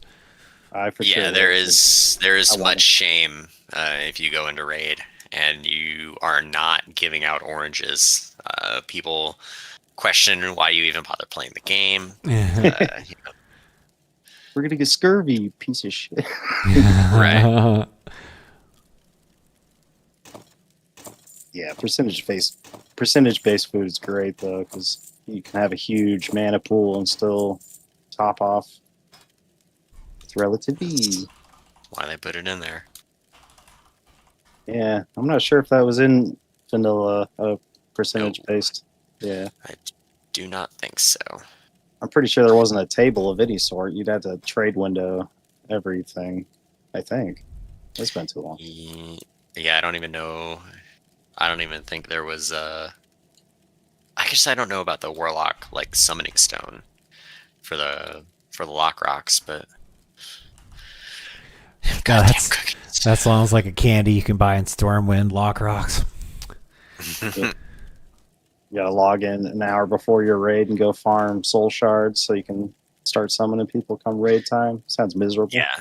Yeah, that wouldn't be me. I'd be like, no, I showed up right at raid time. Mhm. Oh, sorry guys, I just got here. Could I get a summon?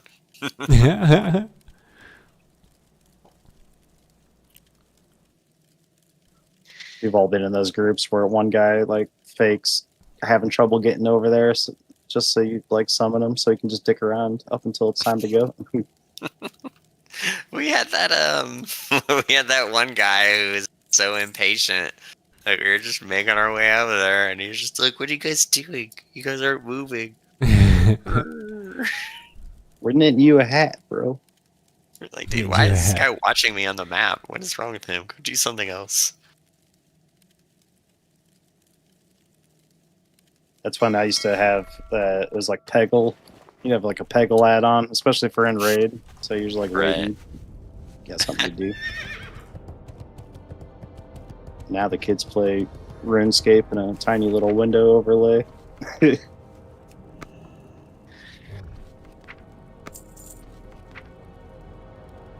Yeah, when Ragnarok 3 comes out, that's what I'll be doing on my side monitor.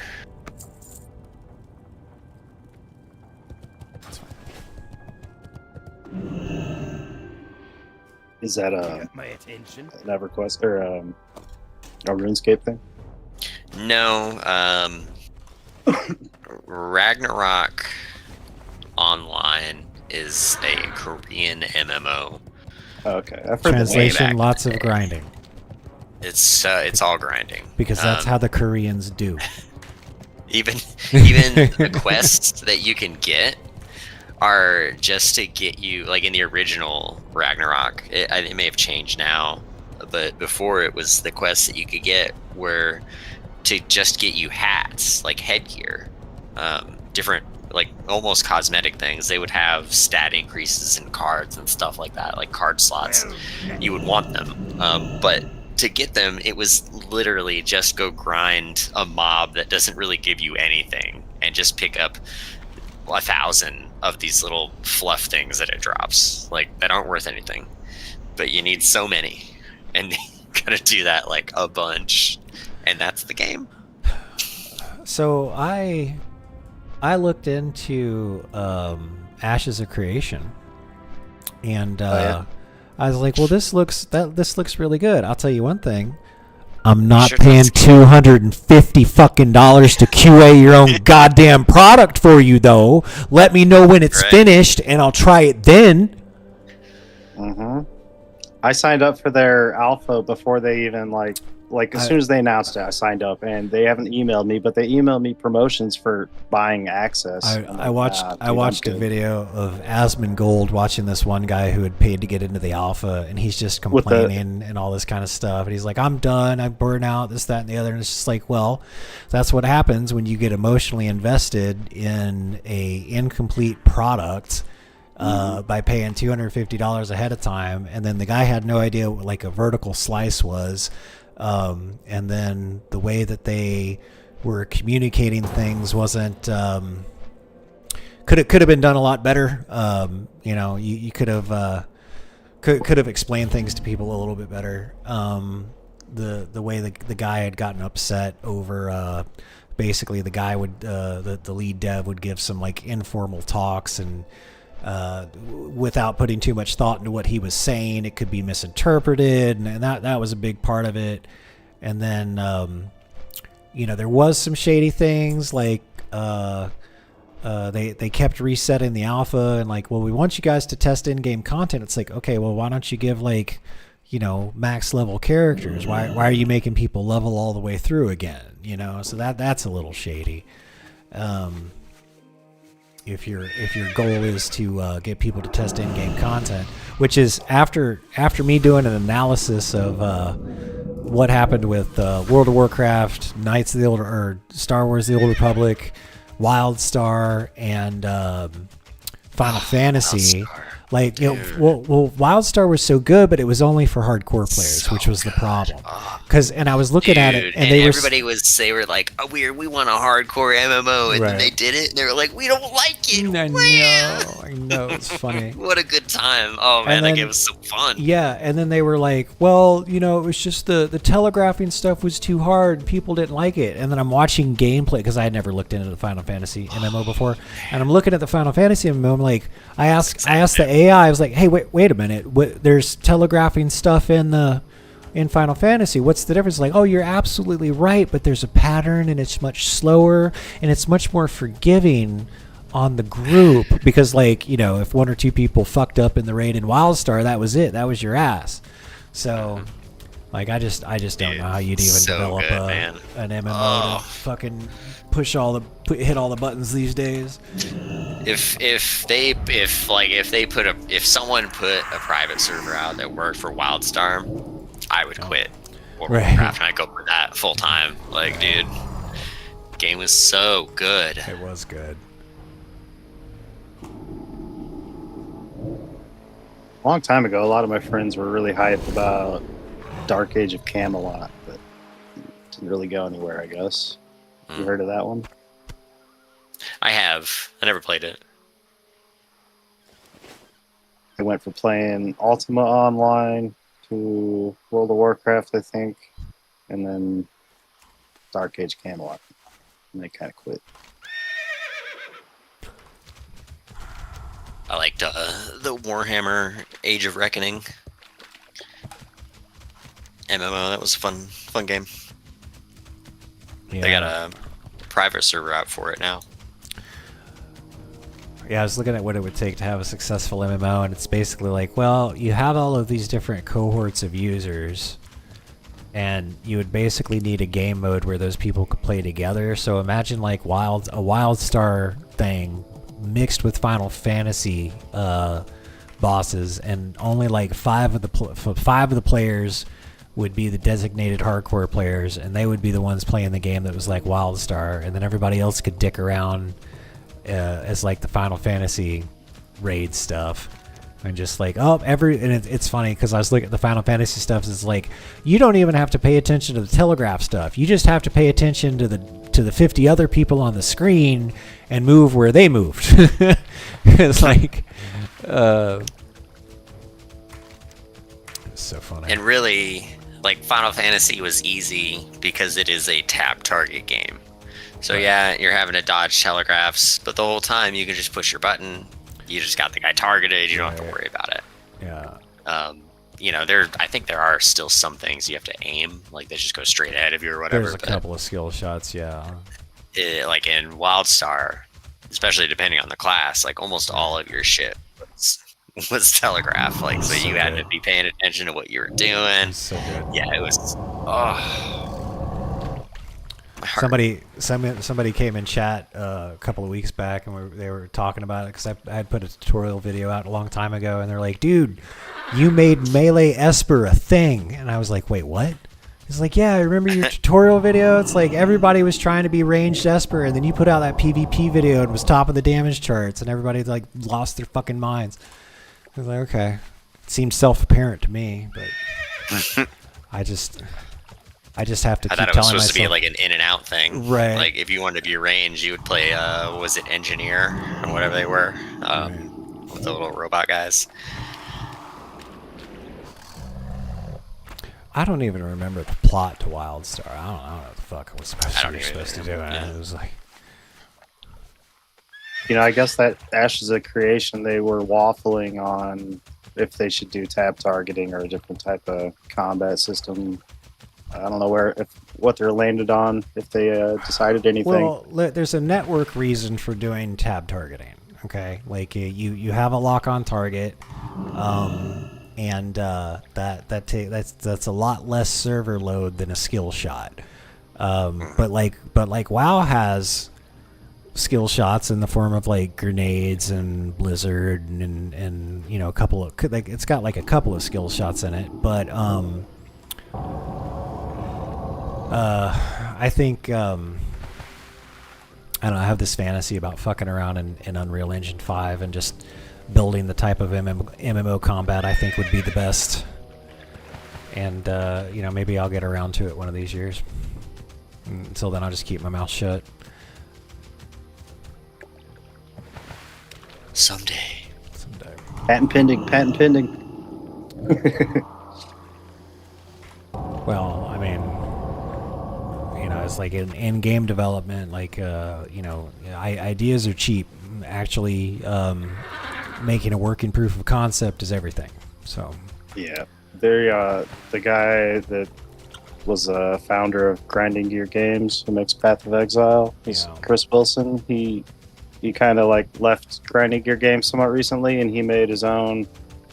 Well, he is making his own studio, but he also made his own YouTube channel. And he's put out 2 videos. One was an interview with David Brevik, which is the Diablo 2 creator, which is like his big inspiration. And the second video he put out was about like practical advice for people that are always asking him, like, what do I do to get into the games industry and stuff like that. And he's basically, he's kind of saying like, you want a portfolio. You want to have show people that you can actually implement stuff. And he was saying that ideas are cheap and everyone has ideas for a game, right. Stuff like that. Yeah, smart dude. He's really. I think so. I quite enjoy his pace of speech. He gets info out really quick. Oh, that's good. Kind of like that Lewis Rossman. I really enjoy that. Talk to me quickly, please. If you know what you're talking about, let's go. Oh, Louis.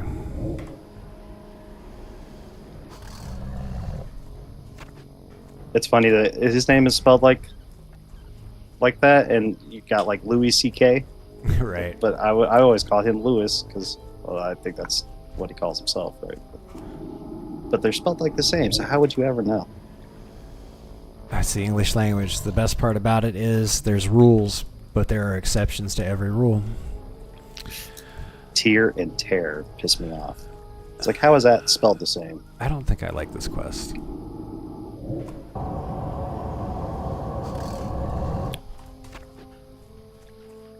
I ran out of quests in Gilneas, so now I'm saying. They're like, there's this Tarnaris quest where like some gnome is throwing a barbecue and she wants you to go pick up a bunch of different meats, and I'm like over here in Wetland. I was flying to Gilneas last night, and then I saw a bunch of red dots on the map in Wetlands, and I'm like, what the fuck is in Wetlands that I need to get? And it's like, oh, you need to get all this crocodile meat. So I'm over here getting this crocodile meat.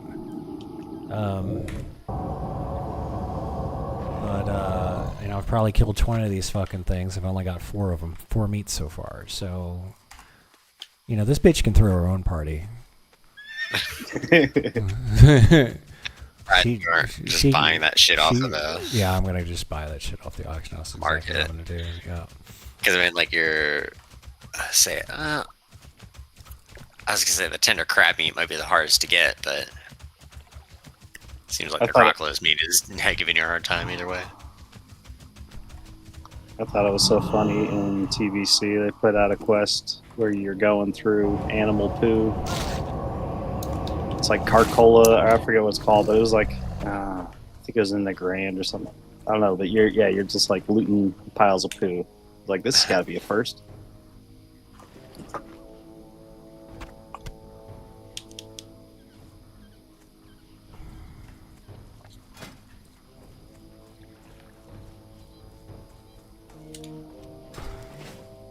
Okay. I know there are outhouses in this game. I think there was a quest where it's like an NPC is supposed to be stuck in that outhouse or hiding out in an outhouse. I think there's a couple of them like that, actually. In Strathholm, there's one with a dead guy you gotta deal with. Dude, I remember watching Swifty's one of the warrior trick videos where he gets the skull that like ticks you for damage, like maybe an offhand or something. Yep. And is showing like you can use it to go through gates, and I just like looted that because it was I think I was leveling up for the first time or something when I saw that video, and I was like, oh my god, that's amazing! I have that item, holy shit! Because I almost vendored it or some shit. Right. And I just hung on to it because I was like, that's kind of neat. And then I saw that usage, and I was like, oh my god, this is amazing. When he first got that item, he's like, Nexius, duel me. And I had no idea he had the item. And I was like, okay, so I started dueling him. And it was a good fight. But like I won, he's like, okay, well, sheep me. And I'm like, why the fuck would I sheep a warrior? He's like, but all the mages sheep me. It's like, yeah, and all the mages are stupid because you're a warrior. If I sheep you, your health goes back up to full. It's like resetting the fight. It's the worst thing a mage can do is sheeping a warrior. And he's like, oh. Okay, well, could you sheep me anyway? I was like, all right, fine, man. And then he sheep. So I sheep him, and then he used the Skull of Impending Doom, and it does a damage tick, and it pops him out of sheep. And I was like, oh, okay, that's what you were trying to show me. Okay, I get it. Oh yeah, it gave you like a speed boost or something too. It gave you a speed boost, and it did a damage over time. So it was one way to catch up to mages that were stupid and would sheep warriors. Well, I can see it like, you're a mage and you're losing the fight for whatever reason. Mm-hmm. And you're like, all right, I gotta reset, so you're like, sheep it because he's full health or whatever, right. It's not gonna matter. So like, yeah, you do that and you're like, you think you're okay, and then all of a sudden he's out of it and you're like, oh no. Right. And he's faster. What? Why is he so fast? I tried to do arenas with my little brother back in the day, and he'd always be like, you gotta sheep that guy, It's like they're trying everything to not get sheep, plus they have a trinket, plus they're like line of sight pillar humping. Like, this is not fun, bro. I'm trying so hard. I kind of gave up on it. PvP's more my brother's thing at that time than mine. Like, arena seems really interesting, but I watch professional people play arena. I'm like, yeah, they're just LOSing each other until someone gets lucky, but nope, they got all their cooldowns, so they live, and they just repeat until someone messes up or doesn't have a cooldown that they needed. Right. That sucks. I just don't like circling a pillar for the whole match. That's so unfun to me. That's why I always like the world PvP. It's just like, somebody suddenly jumps me, let the best man win. It's like, that's right. It's like, who can respond the quickest? To me, that's the best test of skill. You crest a hill, and there's an orc. Oh, no. And he charges you, and it's like, oh, fuck, here we go, right? Can you stay cool and play well, or are you going to fuck up? That's basically what it boils down to. I've already panicked. Doesn't sound quite as fun as watching a dude hit himself with rejuve, regrowth, go into bear form, and circle a pillar for 20 minutes, but I mean, it might be. Yeah, definitely. Battlegrounds, any other way to experience PvP, I think, is better than fucking arenas. Agreed. Yeah, I think so. And then I found out, like, because I was never really into arenas, and then but I knew people that did it. And then it's not even let the best person win. It's the meta is oh, let's we're in competition with these guys and we probably can't beat them, so let's spy on them and see when they're playing, wait for them to sign out for the day, then sign in and start queuing for arenas. It's like, oh. Like win trading with extra steps. Right, exactly. That's like how the people on reality TV shows always want the contestants to behave. Like, fuck them over. It's like, Yeah. they're always like, oh, I feel bad. I wanted it to be a fair competition, so I gave them some of my eggs. Or, you know what I mean? Like, that's how it kind of should be, though. You don't want to win because you took every cheap advantage possible. Like, not because you're a tactical genius. Only when you're playing your siblings. Yeah, yeah. Yeah, they deserve it. Yeah. This is to teach them how the real world works. I used to like fighting games, and then my brothers were getting tired of getting their butt whooped, so it's like I kind of grew out of it because I had no one to play with. Mortal Kombat, Street Fighter, Killer Instinct. I thought those were cool as shit, and they are, but it's like They were. playing against a computer all the time is not the most Right. fun.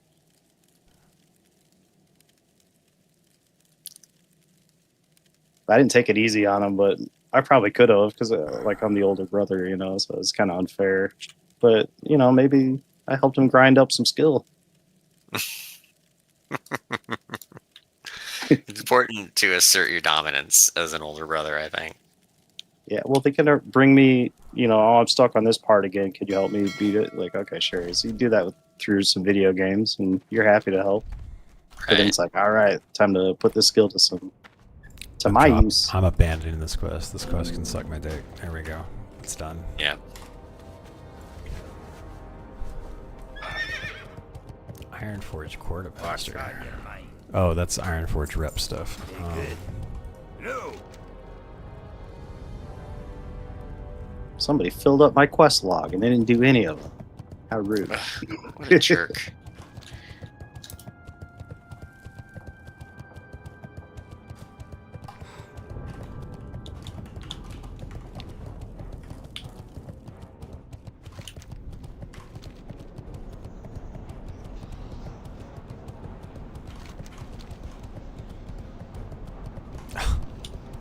Man, I really need to learn my way around Ironforge again.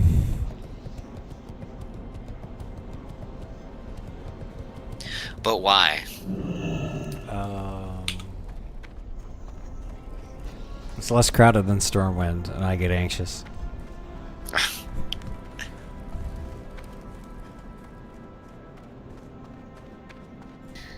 You got my attention. Well, just think. There's some dastardly rogue sneaking through Ironforge. You're dead AF. Okay, I just put Power Word Shield on myself, thank you. Great to meet you. Nice, smart guy. Just keep casting it. As long as you're not anywhere, you know, off in a corner or something like that in the storm, you should be fine. Keep your feet on the ground. I do wonder, like, how many horde people, or how many people have, like, just characters inside of the opposite city, just, like, hiding somewhere whenever they want to do, like, PvP shit. They're just like, I want to be in their city messing shit up. I do, when I get my engineering high enough, I need to get the wormhole generator to Orgrimmar. Because we're doing that shit. Should bring a whole raid right in. Can you learn the... It might not be the engineering type you are, but there's like a dimensional ripper for Everlook in Winter Spring. Yeah, that's for Goblin. I got to get another couple of levels, and then I can get that. Man, I was like, I need to find someone with one of those because I don't want to manually travel. Oh yeah, no, I'm totally built. I'm not fucking walking all the way over there. I'm gonna build one of those and take it. Yeah, I'll let you know. I'll let you know when I make one. Thanks, I appreciate it. Because as far as my memory serves, you have to go through the Furball cave, whatever, and yeah, it gets dicey. You know what I'm talking about? The little teddy bear dudes that are in the cave. I think it's between Feralus and Everlook, or Winter Spring. I mean. Fellwood and I'm like relearning all these places. It's kind of funny. I always liked, like, I like the idea behind there. I hate going to Feltwood, like, and doing all that and having to grind all that rep. And, like, I like the idea behind it, though. They're like, you know, you got to be friends with these people before you can get on to the next area. I just feel like it's a lot. Yeah, it was kind of neat at the time, but then when you're like on your second character, you're like, oh no. Yeah. I think I saw a video that said the longest walk back in the game is if you fall off that like river that rolls through Felwood, like you fall down it, little waterfall thing. You have to walk like basically from the zone over and like all the way around or something. It was ridiculous. And it said the longest flight path is 22 minutes. It was like a big C or U shape across Kalimdor, but you had to specifically skip a few flight points. I was gonna say, I know it's fucking Kalimdor, because Kalimdor is the one that's got like the shit flight pass that, yeah, if you miss one, you're a poor soul. Like, oh no.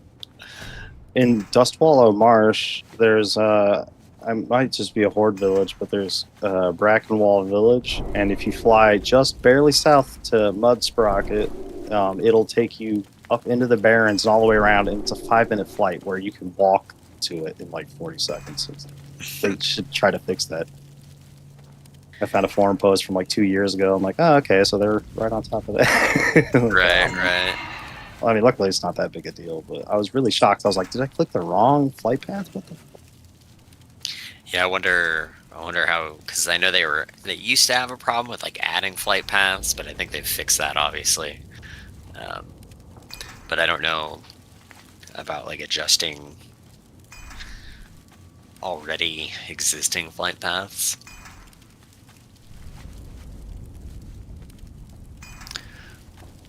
I'm sure they can figure it out. They're just smart people.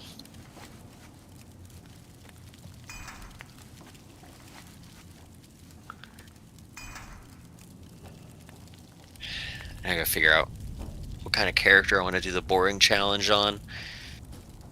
Oh, good lord, you're gonna do that? Good luck. Oh, yeah.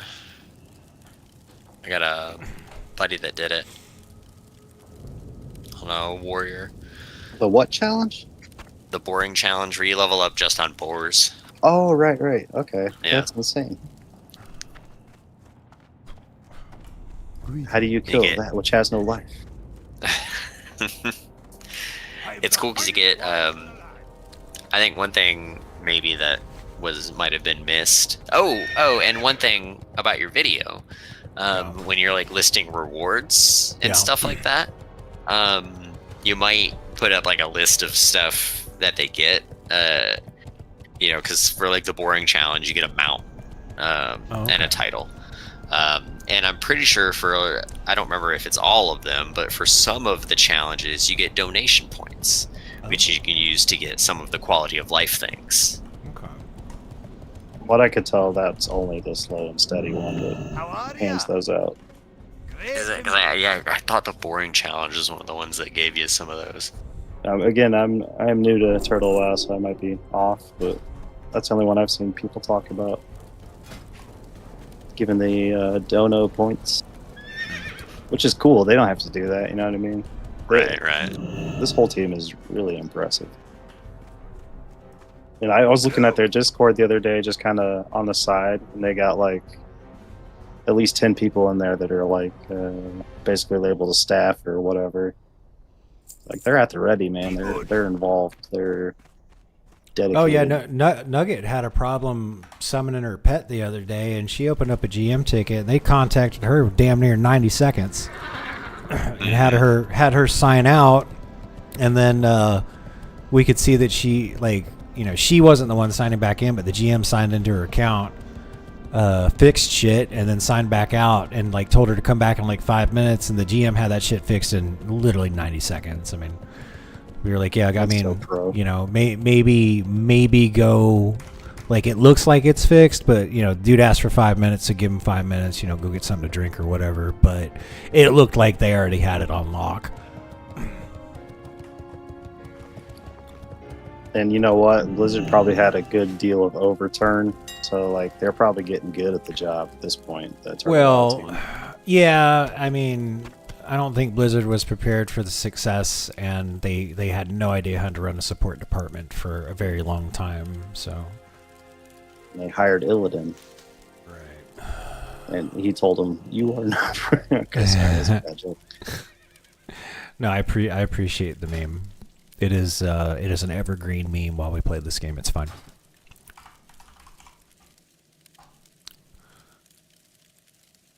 That's I'd say Illidan's kind of when they hit the height of their like cool factor. I think outside of Arthas. I mean they originally only planned up to killing Arthas. Everything after that was kind of shooting from the hip. That's why everything kind of started going downhill after Wrath. It was like the game. Okay, so Warcraft came first, right? Like, and then they started putting out like fictional, like lore books and stuff. Warhammer came first, and they tried to make a Warhammer game, and then they couldn't get the license, and then they started making up their own shit so they could use the game that they built. So I mean, Okay. Warcraft Fair. originally started out as a Warhammer game. They just couldn't get the Games Workshop license. So then they had somebody, I forget what his name was, just started pulling shit out of his. I mean, it's Samwise guy, maybe. yeah, I mean it's I don't know, like I know a lot of people like the Warcraft stuff, and like I've been looking into it, and you know, Zek's been telling me a lot about the lore and all this kind of stuff, but you know, I'm just all about that grimdark stuff, baby. You know, I've been raised on that grimdark. So I don't know, it for the longest time it was like, oh, Blizzard's just ripping off of Warhammer.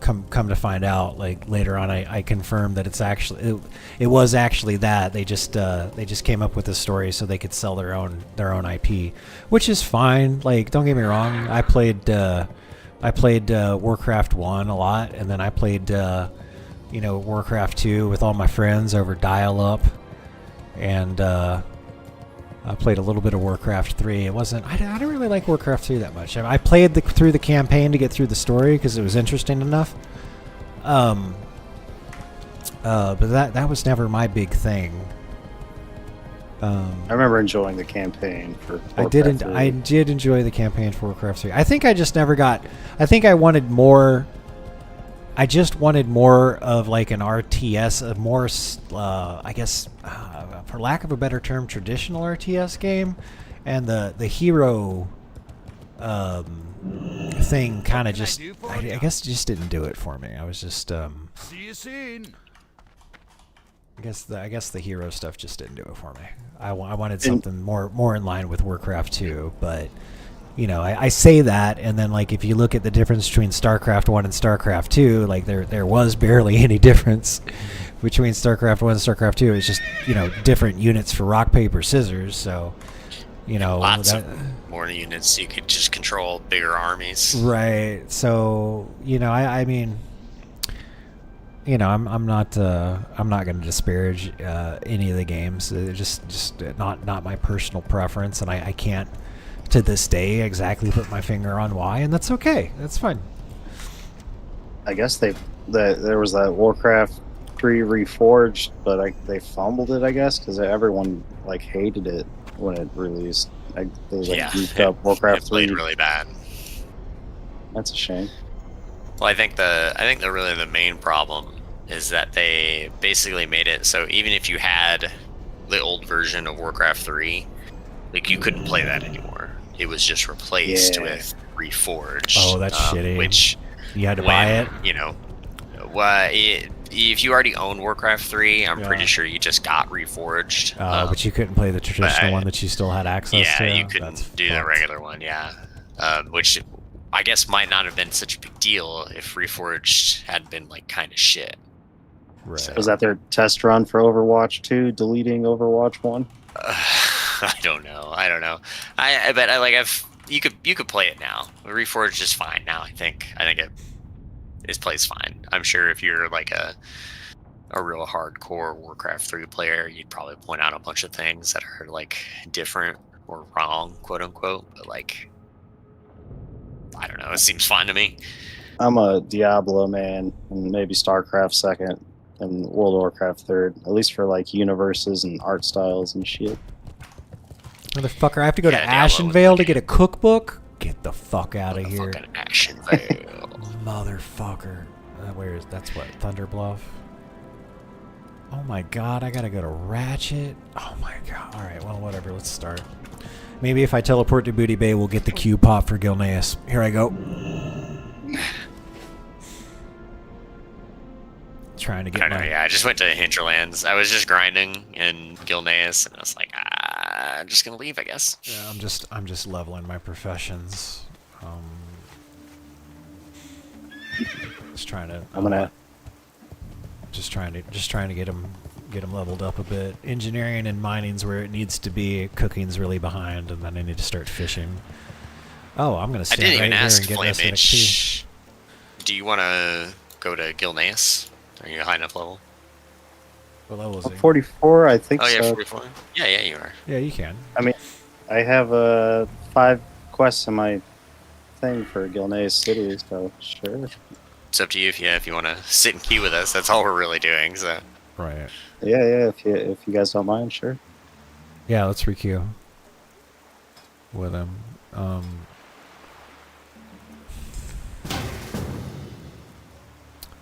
I'm officially chilling for the rest of the day, though, so I'm good on my side. So. Grab a drink real quick. I'll be right back. So this is PvP. I mean PvE. I just can't bring myself to put points into Shadow Reach. I just can't.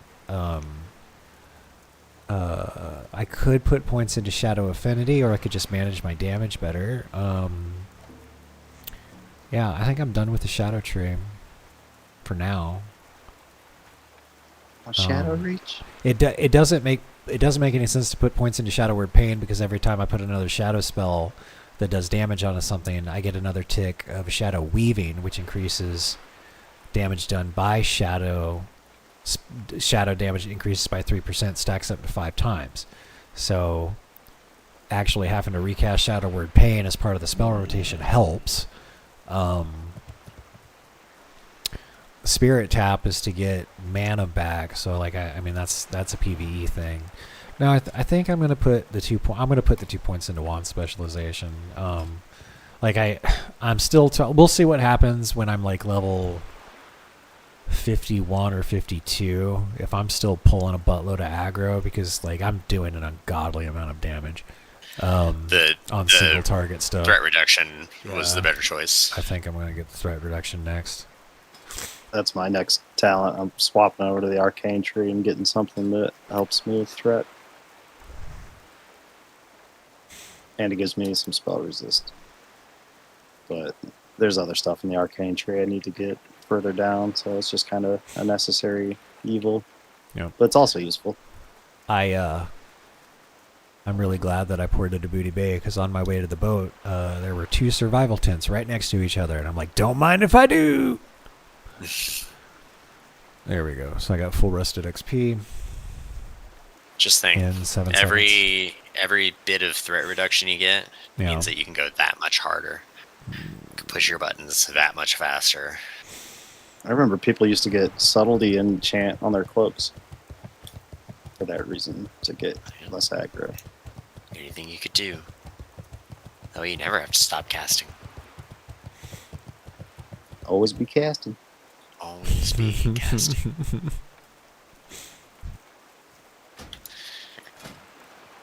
That's how I play retail now, so it's the same thing.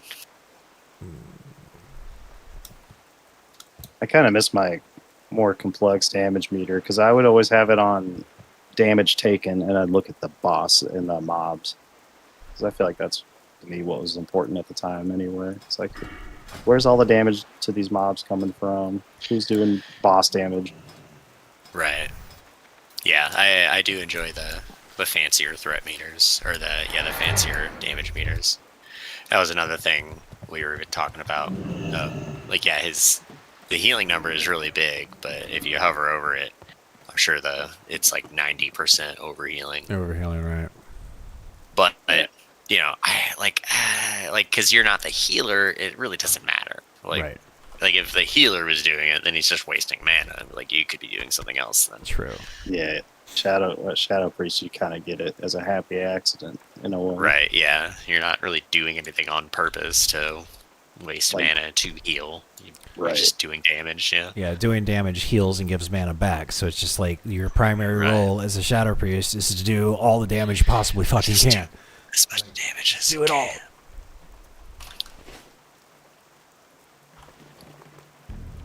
Oh, Gus, that's a good idea. Is there a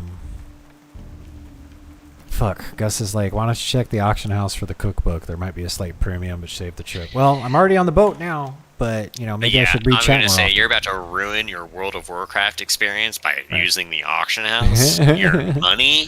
What? I bought What is this, the. retail? I got that rimcloth bag pattern off the auction house because it's sold by a dude in Everlook, I think. And I was like, I'm not going out there. And I think the vendor sells it for $1, and it was $4 in the auction house. I was like, well, worth it. Just because I've been making them to make money, like profit. So Sure. Nice. otherwise, I would have just waited.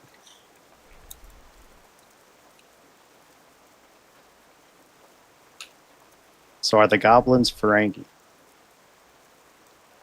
Are the goblins Ferengi? Like Star Trek Ferengi? Yeah. Yes, exactly. they totally Okay, are. I just want to make sure that that's They what I totally thought I are. heard. You know, the I feel like first they had some time, inspiration. you know, for a couple of, remember when the Kardashians were getting popular?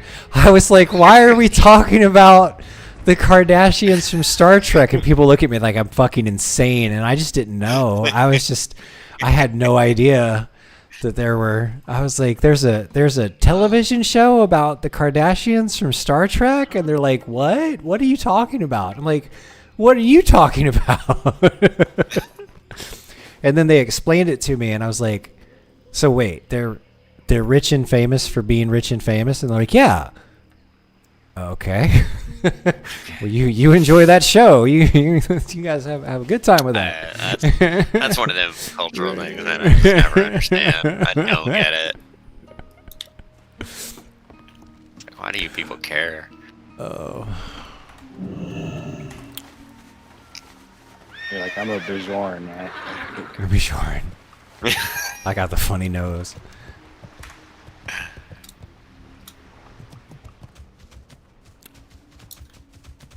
Oh, that guy, you were watching Aspen react to a dude's video about Ashes of Creation. Yeah, Do you remember yeah. if he had a ton of pizza boxes stacked up behind him? I wasn't looking. I was listening to it while I was cooking, doing some chores and stuff. Oh yeah, that pizza dude.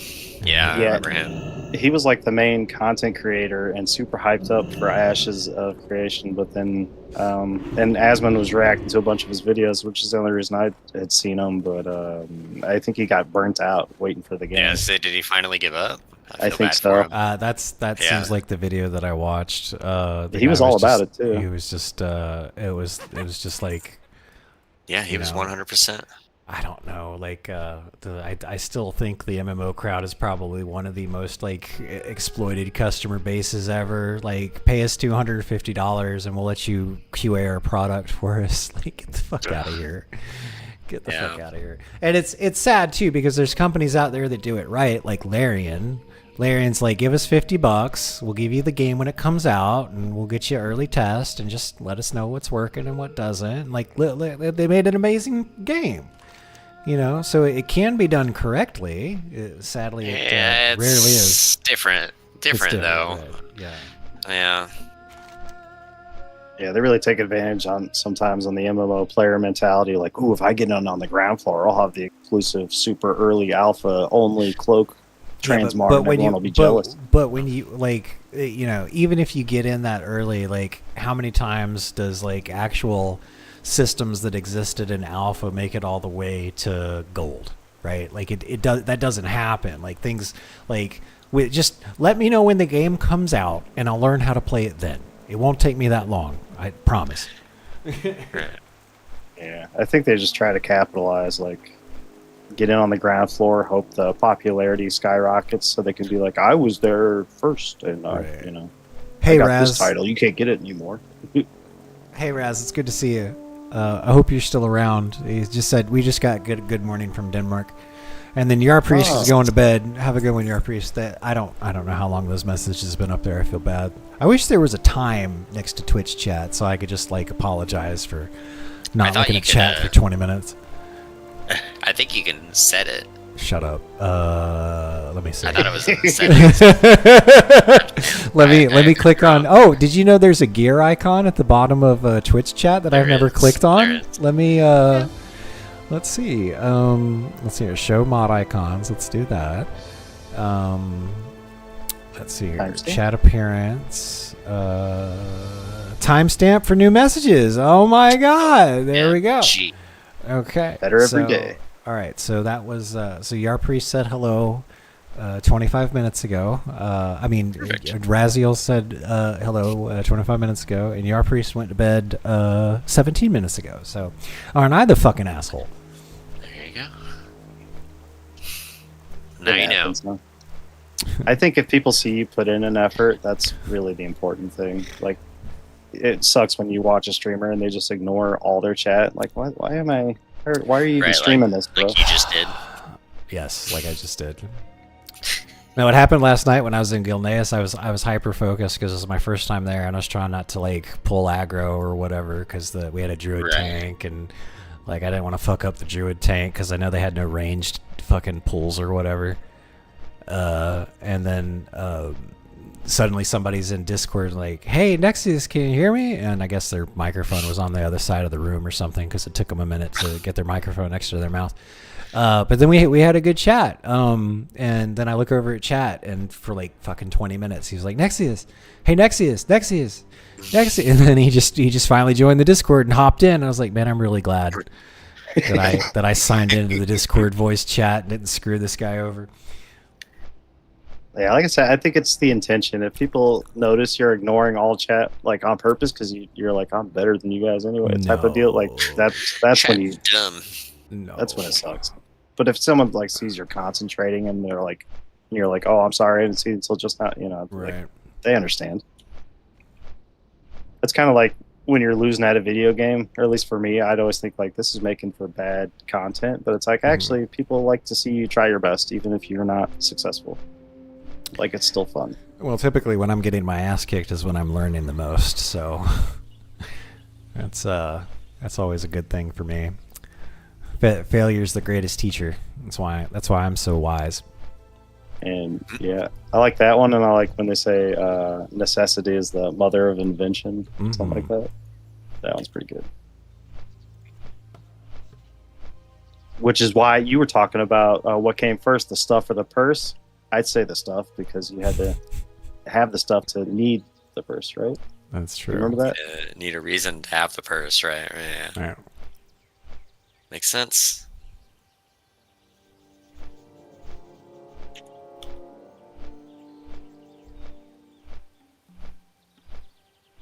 I think it's actually one giant conspiracy by the textile industry to sell More sell pockets. purses. That's why they don't put pockets on women's clothing. They want them to buy the handbag. Force him into buying a All purse.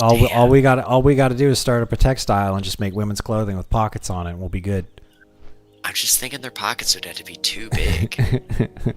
Like they'd have to be bags on their pants. We need Well, some I type guess of I guess depends on if we're going to be making plus size clothing or not.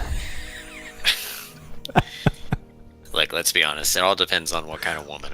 Okay, women like more makeup than other women. So we get the pants from Lululemon, but we make them like Jinkos, so they're still go. extra tight, but they have mega pockets. Yeah. Everyone's happy. Everyone's happy. Make them bell bottoms at the bottom and give them belt like Jinko style bell bottoms with big ass Okay. pockets. Here you go. I used to wear the Jinkos for a few years in high school. I did that fad too, and I had the chain wallet and the extra long belt.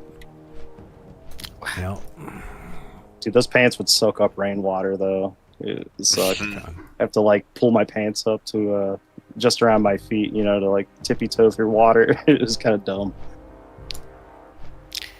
My dad let me get baggy pants, but he would never let me get Jinkos.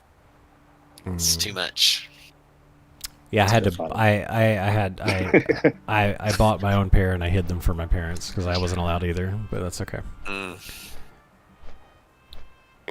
What'd you buy? You spent all weekend mowing lawns, Dex. What did you spend the money on? Warhammer models, Drugs. or magic cards, because magic cards were the devil. So I had to hide all my magic cards. You say drugs, and they're like, "How dare you? You're not sharing." Nah, dude, my mom did not allow me to have Diablo, which is maybe why it's one of my favorite games. I don't know, but when I was a kid, she was like way into church, and she was like, "No." I remember my cousin brought over a rap CD, and she like flipped out. Well, the Rap is of the devil. The 90s and the early 2000s was peak moral panic time. Yeah, That's why Jack Thompson was even a thing. And then Penny Arcade owned Jack Thompson off the face of the earth, and he lost his bar license. And then we were fine for about 10 years until Anita Sarkeesian came around. dude, what did Penny Arcade do? Oh, so Jack Thompson. So like, remember the game Postal? Yes. So Jack Thompson got his panties in the water over that, and he was like, this is why there's shootings at post office and blah blah blah. Like, I bet nobody would make a game where you go and shoot up a game dev studio. And if anybody does, I'll donate $10,000 to like a. Hold on, let me pull this up. Let me actually read this. It's hilarious. Tell me about Jack Thompson and Penny Arcade. Okay, because the way they signed the check was the best. So, Jack Thompson and Penny Arcade handled the more infamous public feuds in early 2000s gaming culture centered around video games, violence, satire, and unsurprisingly, Thompson's flair for confrontation. Jack Thompson was a Florida attorney and activist known for his aggressive campaigns against violent and sexual content in video games, TV, and music. He gained notoriety in the late 90s and early 2000s for pushing lawsuits, legislation, and public campaigns to restrict games like Grand Theft Auto, Bully, Postal 2, often claiming they trained players to be violent. His style was confrontational, moralistic, and heavy on public media theatrics. Okay, so in 2005, Thompson made a modest video game proposal, a parody of John Swift's essay. In it, he challenged the game industry to create a violent game in which the player kills video game executives for profit. He claimed that if such a game was made, he would donate $10,000 to charity. Penny Arcade, the popular webcomic, saw the letter and found it hilarious. When a small indie developer actually made a game matching Thompson's description, and it was titled Defamation of Character, a Jack Thompson murder simulator, Thompson dismissed it as not meeting his criteria and refused to pay. Penny Arcade decided to call his bluff. They donated $10,000 to charity in Jack Thompson's name. They actually signed the check, or put the memo in the check, because Jack Thompson won't. Thompson, rather than taking it in stride, lashed out, sending legal threats to Penny Arcade and accusing them of harassment. This escalated into a back and forth, Penny Arcade satirizing Thompson's repeatedly in comic, blog posts, and public comments. When did Thompson lose his bar license? Thompson. Oh, okay. So, when? Hold on. When did the thing with Penny Arcade happen? Was him losing his bar license part of that? Because it happened both in 2008. Okay, so it happened several years before he lost his law license. Thompson was permanently disbarred September 25th in 2008 by a Florida Supreme Court. You see, Florida will get things right eventually. You know, I've lived in Florida for most of my life. So I was born in Georgia, lived in Florida for most of my life. So, you know, the state has its ups and downs. The disbarment followed a recommendation from the Florida bar, who charged him with 27 violations of professional conduct rules, including making false statements to tribunals and third parties, engaging in frivolous and harassing litigation, repeatedly abusing the legal process. The court's ruling barred him from practicing law in Florida for life and described his behavior as cumulative misconduct, showing a complete lack of remorse. Yeah, good riddance. Don't let the door hit you on the way out. You know, when you're convinced you're in the moral right, then obviously you wouldn't have any remorse. There's in the late 80s and early 90s, there was a moral panic around Dungeons and Dragons, and there's this show starring a very young Tom Hanks. I thought it's a show. I thought it was a movie. Well, it's a made-for-TV movie, because that's back when network broadcast television was a huge thing. So it was a made-for-TV movie, and it was called Mazes and Monsters. And you can look it up on YouTube and watch it right now if you want. I totally recommend that you do. It's got the entire third act is on the World Trade Center, so you get to see it, you know, before bad things happen. And it's basically fucking Tom Hanks gets sucked back into playing Dungeons and Dragons at some boarding college. And he loses his mind, and they get lost in these caves, and all kinds of bad shit happens to him. And You're telling it wrong. Okay, Tom Hanks go ahead and tell it. Tom Hanks is a dungeon master, all right, and he leads his group of adventurers on an adventure that could mean their lives. All right, That's basically what the back of the box says on the movie, on the VHS. When they had a VHS of it, if they did, I assume. They printed a few copies. Right. Oh, Ashen Vale, not Ashtanar. There's a difference. God damn it's so good. It's like watching Reefer Madness. Like, right. What a good time. I've seen that. Now that's Aberdeen. Where the fuck is Ashen Vale? Oh, I'm in Ashen Vale. Okay. Astronaut. Yeah. Anyway, but the funny thing was, like, I remember. So I only found out about Mazes because it was came out in the late 80s, like 89 or something.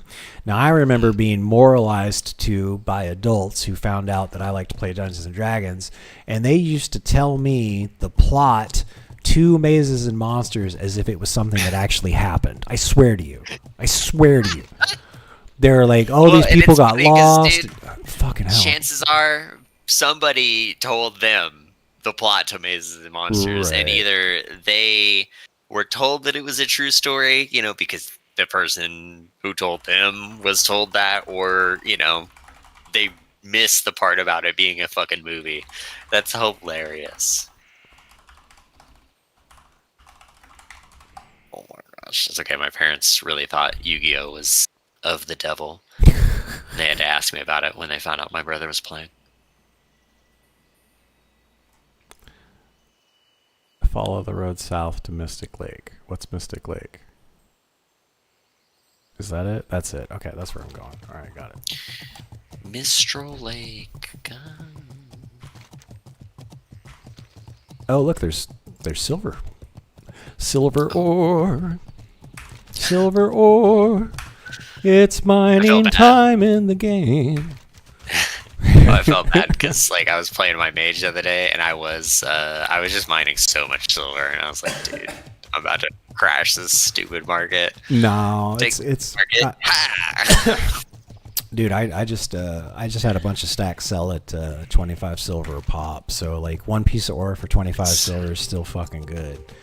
I mean, 2 weeks ago I was letting them go at 55 silver, but I guess a lot of people are watching this stream and catching on, so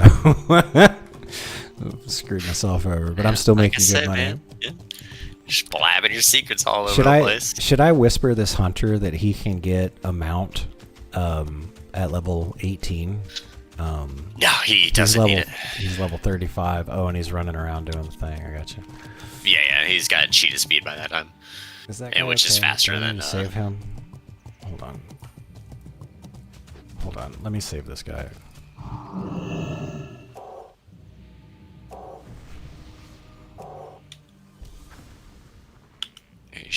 his help? He was chain fearing. He looked like he was in trouble.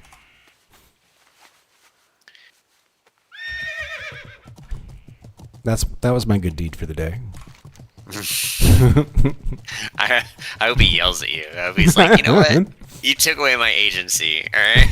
Who do you think you are? Couple days ago, I was in Tanaris, and like you can see for fucking ever in Tanaris, and I was seeing this paladin beat up on this mob. It must have been a prop paladin because that motherfucker was just swinging away, and like the health was going nowhere on this mob.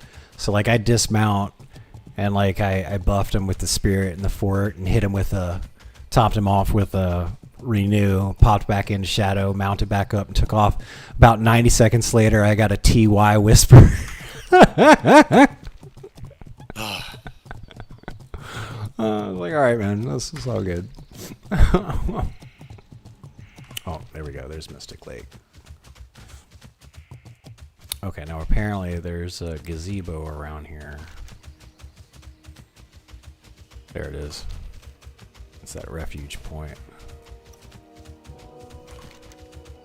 Yeah, I saw Paladin doing an AoE pool the other day, and I could tell he was starting to like jiggle around, like uh-oh, I'm too low health to finish all these, and I just stepped up in there and AoE'd him, and he said thanks. Feels pretty good. It does. That's what I like about being a priest and have the option to heal. I feel like I can really save people, because there were times in vanilla WoW where like some priest would just run by and I was in trouble, and that son of a bitch didn't do a goddamn thing, and I always felt bad. I was like, if I'm ever a priest, I'm gonna be a good Samaritan, and I am. You're for everybody, whether you like it or not. I think healing in this game is really fun. I mained a healer for What brings you here? an expansion or two. But Yeah, I like making the bars go up. yeah, and it's kind of chill if people know what they're doing. It's definitely a million times easier once I got this heal bot add-on. You just push the button. You can start shit DPSing happens. too. Yeah. Right. Yeah, and that was because I can target an enemy and I can cast spells and easily wand it and stuff like that. And then without having to actually switch to anybody, I can just click on the panel and do different healing spells and shit for what I need. It's pretty nice. Okay, so the expert cookbook is 90 silver. How many should I buy to put up on the auction house for 2 gold? How much was it on the auction house? Did you look for it on the auction house? Stop making sense for. There's an order of operations, and I fucked it up. Yep.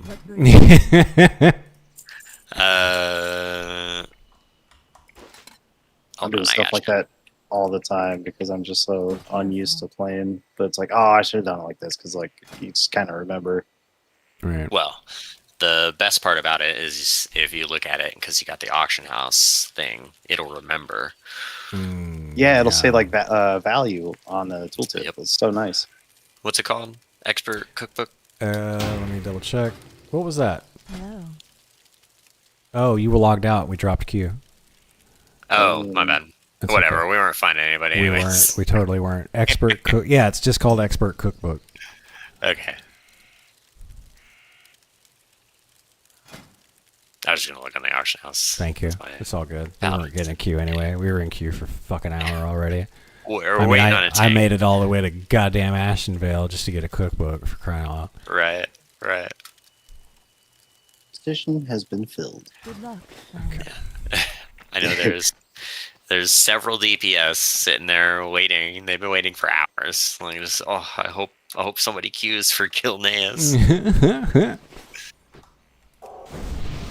If you watch World Chat long enough, you'll see someone. They're like, "Oh, is this server dead? I've been waiting in queue forever. I'm a rogue." What's that silver? I saw the other day my favorite, looking for 2 more tank and heals. Like, oh, fuck yourself, dude. It's never happened. Well, that's what's been nice about playing with Vor. And Vor's been playing the healer, and Zek's been playing the tank, and we just fucking get the group together and go. It's just, I think it's so funny when you're like, oh, you're just missing the entire group. Yeah, Basically? just missing the two.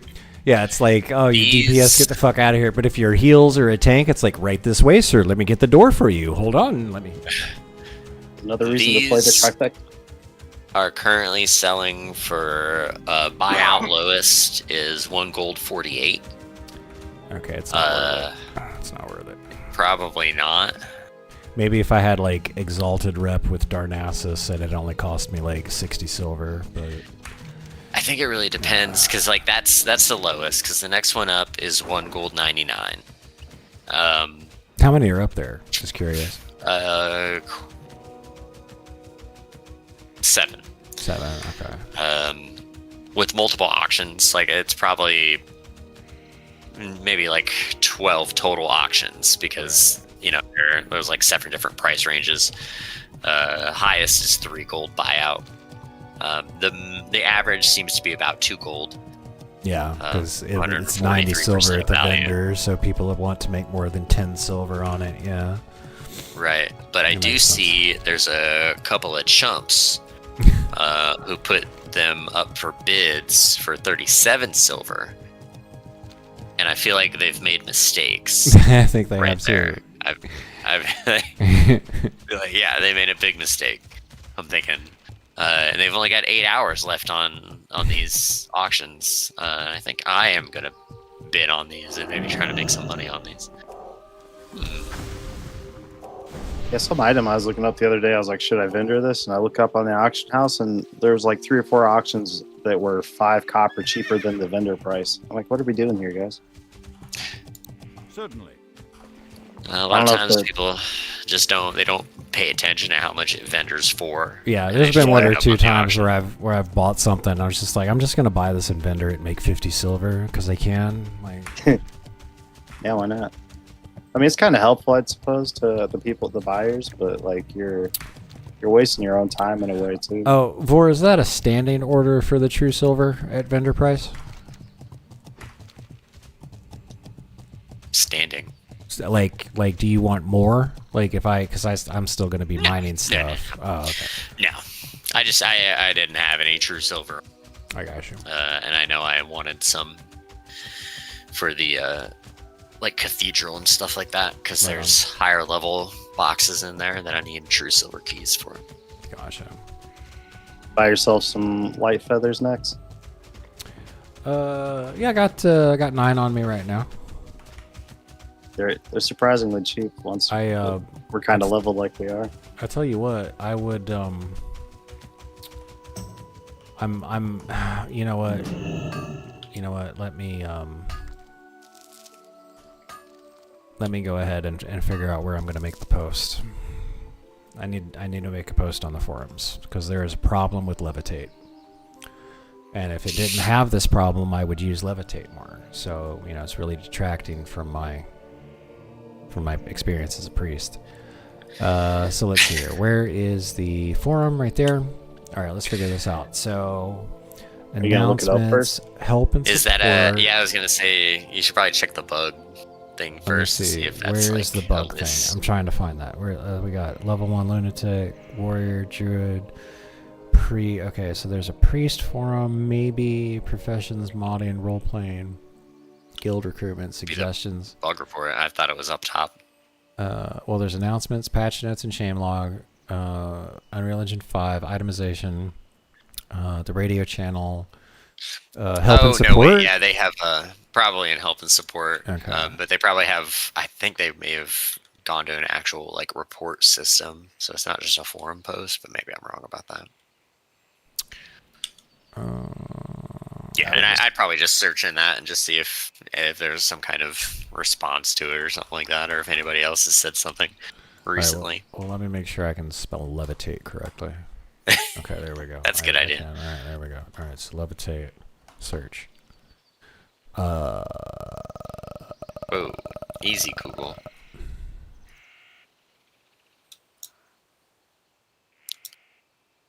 Ooh, okay. What? Now hold on. So here's. Are you logged in? Me?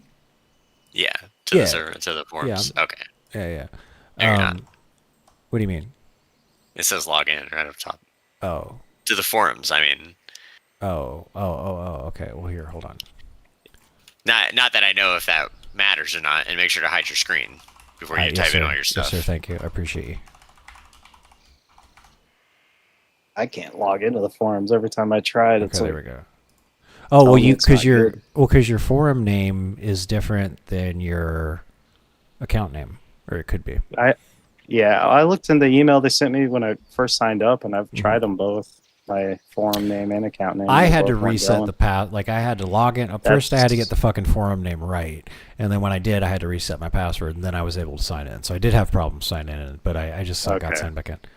That's probably what I got to do. So I just want to read this post. My account has been permanently banned because I fell asleep. I can no longer reply to the message by clicking check ban appeal, so I'm explaining the reasons for what happened through this current method. Communication with the process with the GM on the website, turtlewow.org. I already have a lot of hardcore characters. I don't know. It looks like he was doing something shady. They usually this- are. Oh my god, this person's made like a bunch of posts. Yeah, this is. I don't want to be a whiny bitch like this guy. Let's see. I got So banned. hope and Yeah, did support. you try searching for levitate in the forums again? Let's do that. Let's go back here. I guess help and support first, and then let's search levitate. I mean, you could just start it. Yeah. I was gonna say, if Okay. you can't search the entire forum, then yeah, I think help and support Levitate is from best. cliffs. Okay. Okay. No, there's a couple things talking about levitating from cliffs in Arathi Basin, but Your that's issues not with the applicable. animation, Disconnect right? stuff. Let's see forum. Let me go to the priest forums because that's probably where this belongs. Right. Priests. Okay, there we go. Levitate search.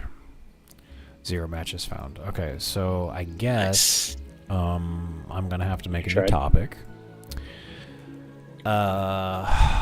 Let's see here. Levitate. What do we call graphical error? It's animation. Animation maybe. error. Animation. Levitate running animation. Error. Levitate. Running animation while under. I just see run. Running animation with levitate. There we go. Can you re-queue us, by the way? Yes. If you I guys can. still want to be queued, buddies? Yeah, go for it. Yes. Thanks. Confirm. Oh, whoops. Wait. We don't. Oh, you did that one. damage. Yes, I did, yeah. There you go. Confirm. Yes. There we go. Okay. Okay. Write me a funny tongue-in-cheek post to put on the forums because in WoW there is currently a bug where the running animation plays while my priest is under the effects of levitate.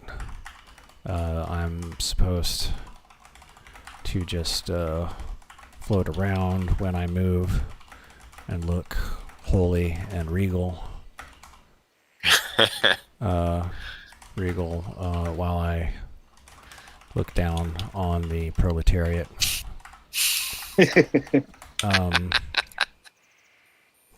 From my holy high position Like of grace. a light-born neuromancer. Yeah.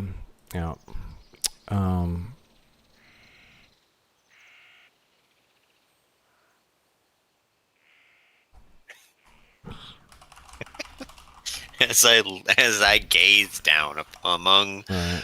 the proletariat. Fucking.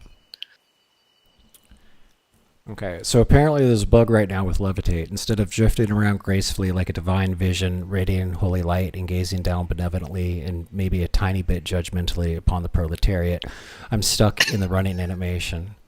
Do you know what it's like to you know what it's like to be supposed to float effortlessly above the rabble, yet instead look like you're desperately late for a bus to Stormwind? This is not some holy aesthetic. Please, for the love of all things sacred, fix this so I can once again glide about in serene splendor as the light intended, and so I can stop looking like I'm doing cardio in the middle of benediction. That's fucking great. That's pretty good. We're going to post that. Do priests get banned? Oh yeah, I guess you do because it's the the staff, isn't it? Now there's a bug right now with that video. Instead of drifting around gracefully like a divine vision, radiating holy light and gazing down benevolently, maybe a tiny bit judgmentally upon the proletariat. I'm stuck in the running animation plays. The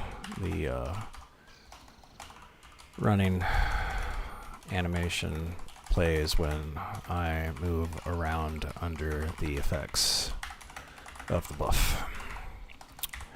Do you know what it's like I'm supposed to float effortlessly above the rabble, yet instead I look like I'm desperately late for the. Instead of bus, we'll say tram to Stormwind.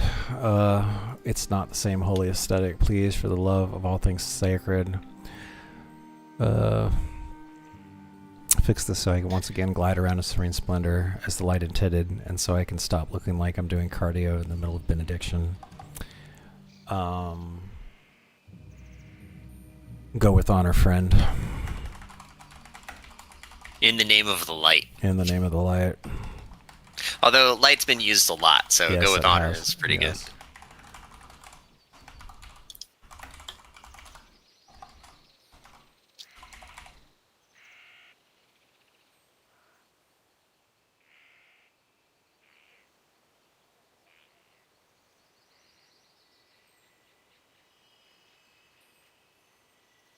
Okay, let's preview this.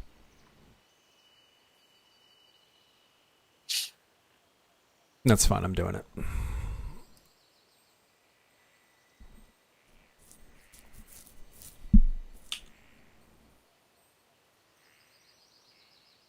Ooh, is that your first forum post? My third.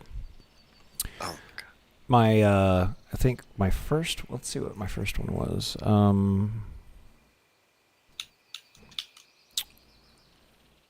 When Ozzy Osbourne died, somebody suggested that they create some Ozzy-style sunglasses, and my first reply was, yes, would grind for. And then I made a post on the suggestions, buff survival by adding the equivalent of the Gnomish Army Knife at 150. This would encourage folks to have, and it buffs the survival profession, right? Right. This Yeah. would Oh, encourage yeah. I remember folks to you level talking the about that. profession and have a great reward at the end of the finish line. It would save so much inventory space. The 10 plus to gathering professions is a bit much, so 5 plus would make more sense. As a minor engineer currently at level 34, I would save 3 bag stasis, as I am currently carrying blacksmith hammer, mining pick, arc-like spanner, and a gyrometric micro adjuster. The Gnomish Army Knife naturally fits neatly lore-wise into the survival theme. Thanks.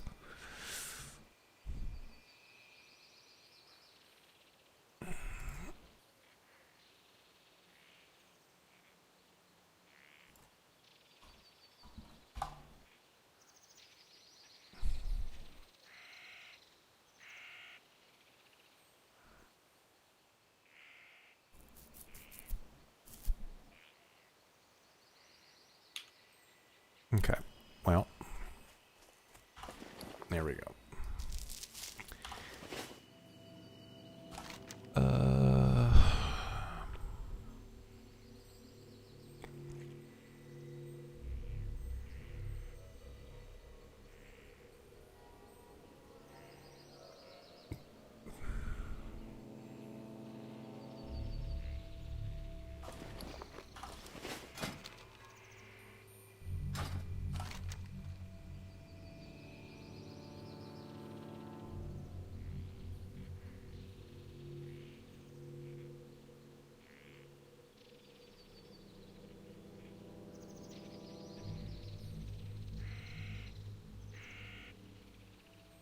Peltis Star.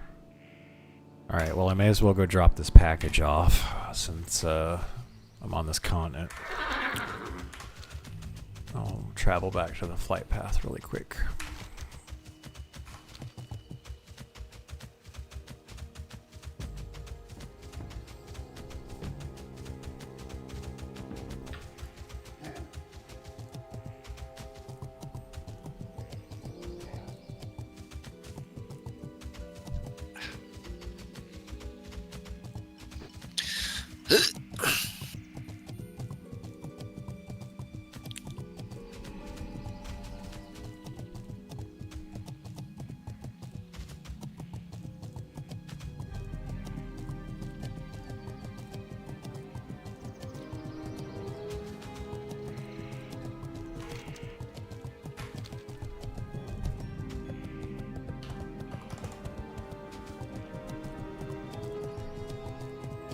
Vor, what happened?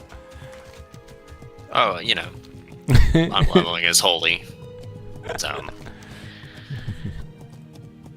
fighting these casters that heal themselves. So I don't really have, you don't have a way to stop it. So like, Gotcha. and like mana burn doesn't really do anything because you know they've got 4K mana. So you know, 500 mana is not really gonna stop them from healing themselves at least 2 times throughout the fight. Right, So like, right. all right, just fucking trying to power through it, and sometimes you die. I gotcha. When I was leveling this mage, I found it quite annoying that I didn't get counterspell until a bit later in, because you have those mobs that heal themselves. It's like, oh, I don't have a good way to stop this. That's what I liked about Dragon's Breath in the later expansions. On-demand interrupt. Thank you. That's one of my favorite mage spells. So good. It's more fun than Cone of Cold. I didn't really have an issue with that so far. Leveling as mage, maybe it's just being arcane, but like usually by the time they can start healing, They're I'm dying. already They're dead. yeah, I'm doing enough damage where they're dead, or they're just gonna run away before they start casting their heal. Yeah, They die anyways. Arcane, like it was never really good for PvP just because of the lack of like mobility and snares and stuff. But Right. for PvE, yeah, you just kill shit. Like he just Yeah. dies. Like It works. It works really good. Yeah, I can see it in PvP being a real problem, especially like the current. The way it seems like the way Arcane is supposed to work for Turtle WoW, it really focuses on Arcane Missile or Barrage or whatever it is, right. and it's like you're just basically always casting that Right. after you do your Arcane Spike to increase the damage of your Arcane Missile. Right. So, and then your Arcane Missile procs give you clear casting and also can reset the proc of your Arcane Spike. So it's like just a cycle. Right. Well, Now- oh yeah, it resets the cast, the Right. cooldown, and when you cast it, it refunds the base mana cost. So it's like you just get your mana back. Now I could see if like an arcane mage took engineering because you'd have like rocket boots and you'd have you'd be able to throw grenades as an interrupt and stuff. And then if you were like in a pre-made group with some people that actually knew how to peel for you, it could be beneficial to take an arcane mage along just because of the amount of damage. And pretty good bet the other side isn't organized enough to focus you, and you can always get out with blink and rocket boots and that kind of shit. So I think it would be good in a group, but 1v1, maybe keeping an eye on the flag in battlegrounds. Who knows? Right. I've played all 3 mage specs a bunch throughout the years, just doing whichever spec does the most damage for my guild, and Right. I was always unhappy when it was arcane that was the king spec. I loved it when it was fire. I'm obviously all about it when it was fire, and then when it was frost, I'm like, I could hang with this. The pets are quite handy. Casting frostbolt's fun, And then, but arcane, I don't know. I mean, I was good at it, and I could see the appeal of it, but I didn't like babysitting my mana a lot. And then they introduced like a spell, Rune of Power, where you put a rune on the ground and you have to stand on it if you Stand want on like it, spell yeah. damage. And I hate that so I hate much, that. dude. Yeah. Every time the raid repositions, or you have to reposition, you're like, oh, I gotta put my Rune of Power down. And they'd let you do 2 of them, so you can kind of swap between spots. But oh my god, so obnoxious.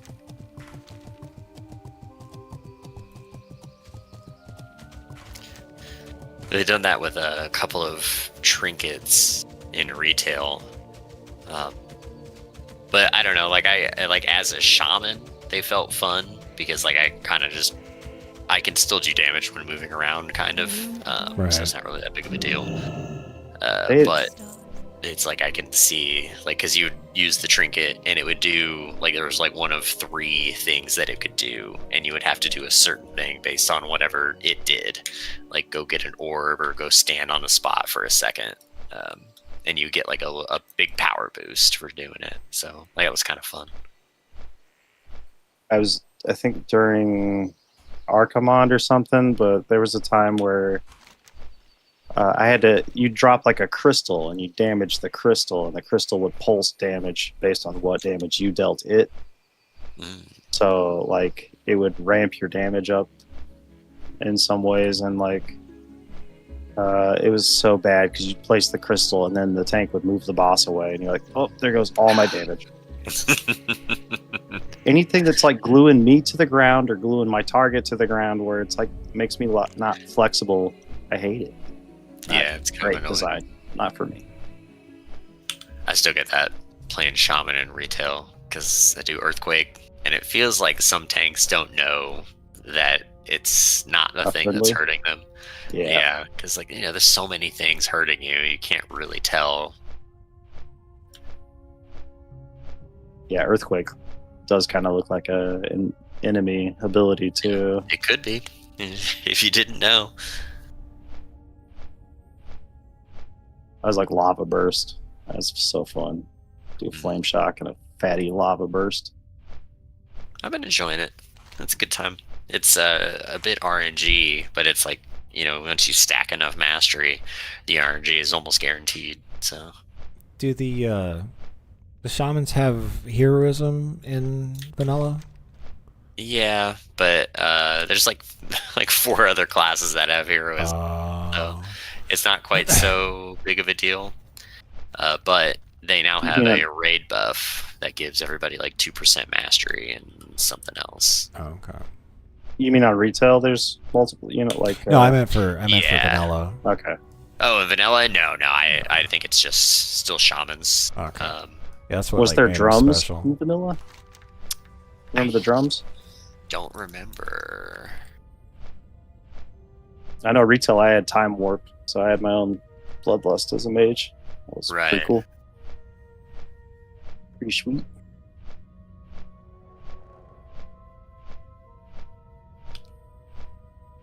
And then there was like a hunter pet, I think, that did it, a bloodlust effect. Yeah, they diversified that. And I think the dragon people get one now too. I'm just wondering if it wasn't vanilla, like what did Alliance do? You didn't have a paladin equivalent of bloodlust, right? So They didn't. I don't think you. I think as Alliance, you just didn't get one.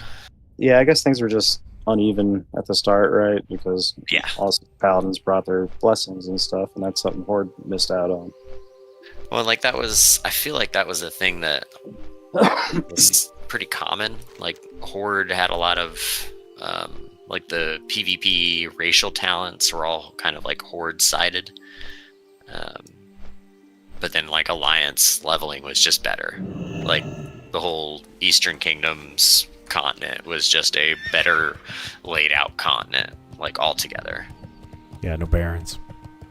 Do the humans have 10% reputation bonus? Yes. No? Okay. Yeah. That's why I always wanted to be a human. I'm like, God, dude, this is like take days off your rep grind. Well, imagine like starting out when there wasn't any rep grinds. Like you didn't know that at the end game they were going to be like, oh yeah, now you're gonna grind a bunch of fucking rep. Like, oh shit. That's So probably this when I whole time- realized. Yeah, This whole time, Probably- your human has been like just having this thing that you didn't know was gonna really help you out.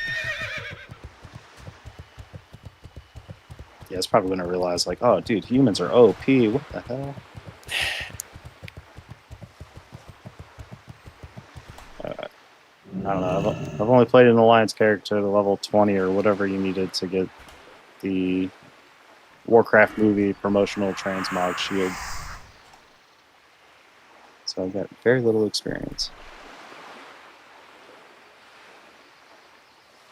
In fact, when you guys talk about some of the alliance places, it's like I only know them from hearing the name. I'm like, I have no idea where that's at. Standard horde. Yeah. They're not It's a what- learned people. That's what my friends all played when I first joined. They were on a server and they were horde. And I Right. don't know. I think I rolled a character at like level 12, and I was like, well, I'm just gonna make a new character then, because I want to play with you guys. And they all quit. Which And one? I played for 10 fucking years. So who wins? Not. Suck it. Wait. Bet you can't let Blizzard sucker you out of your time and money quite like I can. Jokesters. But if you had fun, then Yeah, I'm well spent. it's worth.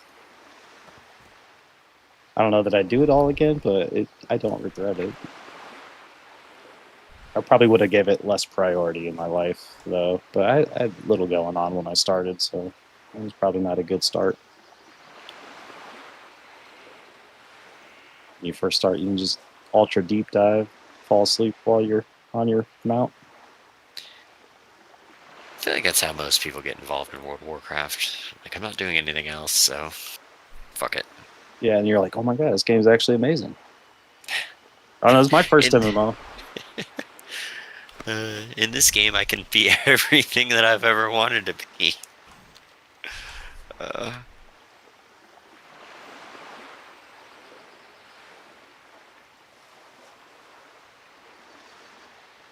I got a reply to my post. There's a gentleman named Mason. What are the numbers, Mason? Anyway, he says, it was always like that before they changed it in later add-ons. Welcome to Classic. Enjoy the airwalk, Jesus. You know, and I was actually thinking, I guess I probably should have spoken up, but I was like, man, you should check out, like, look up some classic priest videos, see if any of them use levitate, and see what they look like when they do it. I'm just a little disappointed right now. It's okay. I'm coming to Same. terms with it. That's okay. I'm right there with you, man. I think that's bullshit. You know, they should change it. Fix it. I'd follow up. I'd reply to that guy and be like, you know what? I didn't ask your opinion. I wanted them to fix it. It probably can't be too hard to set that up because you're just kind of floating there, and they obviously use the WoW model viewer or stuff like that because they have things from expansions that weren't vanilla in the game in Turtle WoW, like mount models and stuff. Like, I bet they could do it. Right. Just change what model displays or what the model does. It'd just be like a outcry on the forums, like, why have you? I liked when my priest walked. How could you do this? I named my character Airwalk. You've ruined my life. My whole life. I got a tattoo.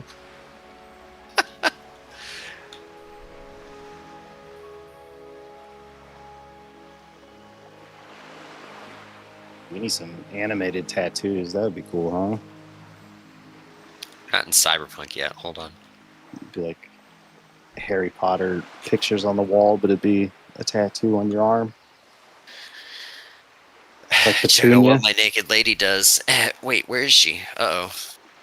You remember in Pete and Pete, the younger Pete had the tattoo of the girl on his arm? He'd like move his arm and make her dance or something. Yeah. That's a silly show. Right.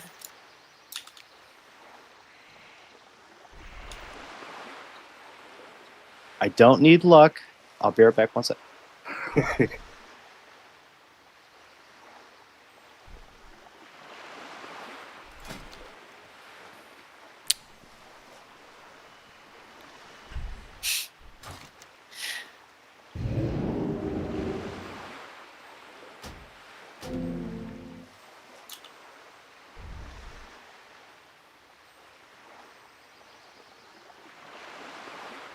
I guess I'm going to Ungoro Crater.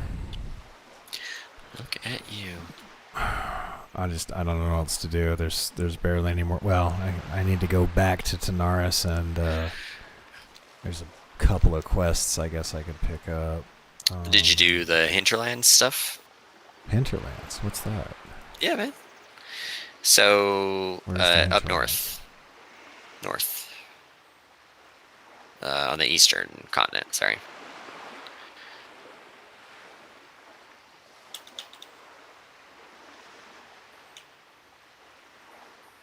Yeah, the eastern continent. Oh, okay. Well, I guess I can go there. Uh,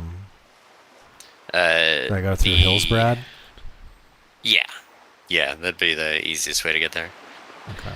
But the most important thing, really, and probably the only thing that'll be like the right level for you, is the elite quests, which I think some of them are in a chain.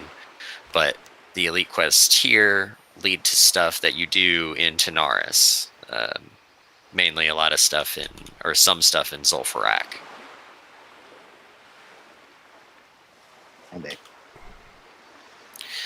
Nice. It's either that or, what do you have, 48? Yeah.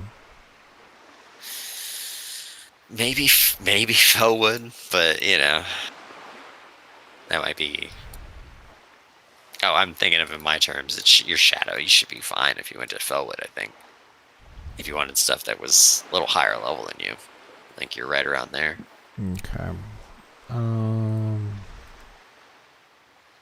Hey, when you go to, if you ever quest in Ungoro Crater, there's a quest green offhand that is like really quite strong for like fresh 60. So if you see it, I'd keep it. Yeah. Well, It's like you're right, fat Vor. spell There's powers. there's 1, 2, 3, 4, 5, 6, 7 quests that I can see I can get in Felwood that require level 48. So I just may as well go over there Yeah. and do it. Yeah. Like, it'd be a little hard at first, but Sure.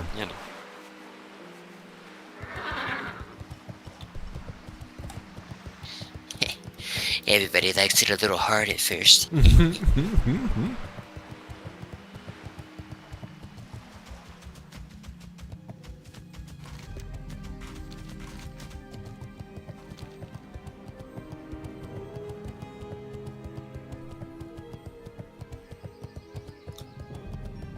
Peace be with you.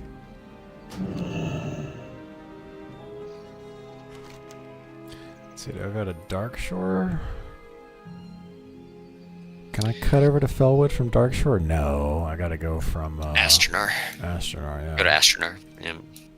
I think there's probably a way. No, but yeah, probably, yeah, exactly. Like, It's not worth it. It's not worth it. Exactly. I mean, all the bad stuff is against that western ridge of mountain. So it's like you would just be climbing over a mountain and then be surrounded by enemies that are probably all a little bit too high for you. So you're it'd right. be It's a little fine. bit of a pain in the ass. It's fine. I get it. It's a good suggestion. Since my flight time is on the screen, thanks to this add-on, I'll be back in 4 minutes. Everybody take a quick break. Smoke them if you got them. See you in a minute.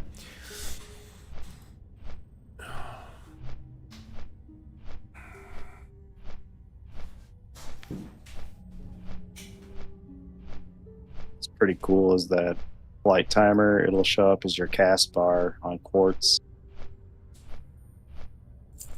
It's kind of tucked in there. Right. I can see, like, if I was, like, I don't know, doing something in flight. That I might appreciate annoy me, it. but there's not, like, a lot of stuff that I do in flight. So, yeah. Yeah, for sure. Organize my bags, but then my bags are over on the side, so it's not really that big of a deal.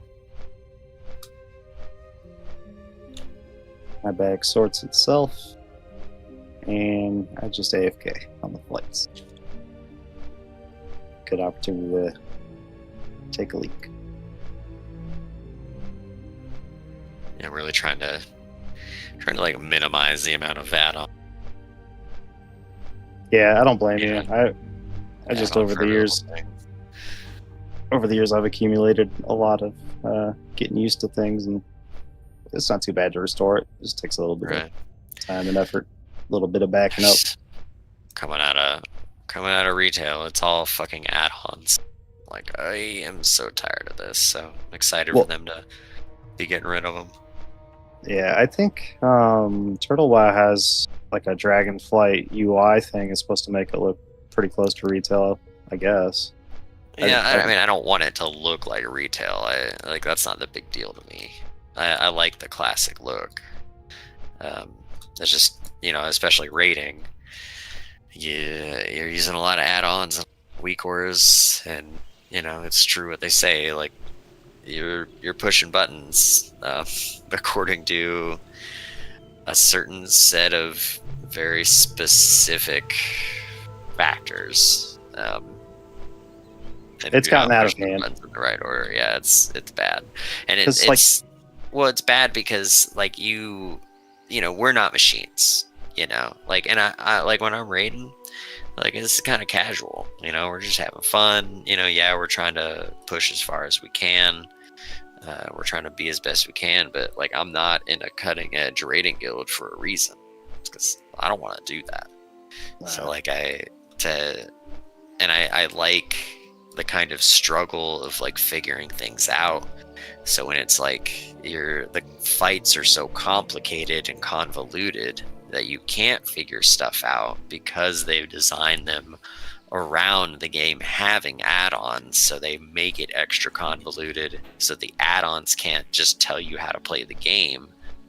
Like, you're missing out on a lot. So you need the add-on to be able to play the game, because there's too much weird underlying stuff happening that isn't just like kind of shown to you, or you don't get a visual cue for it. So I'm just excited for it to go back.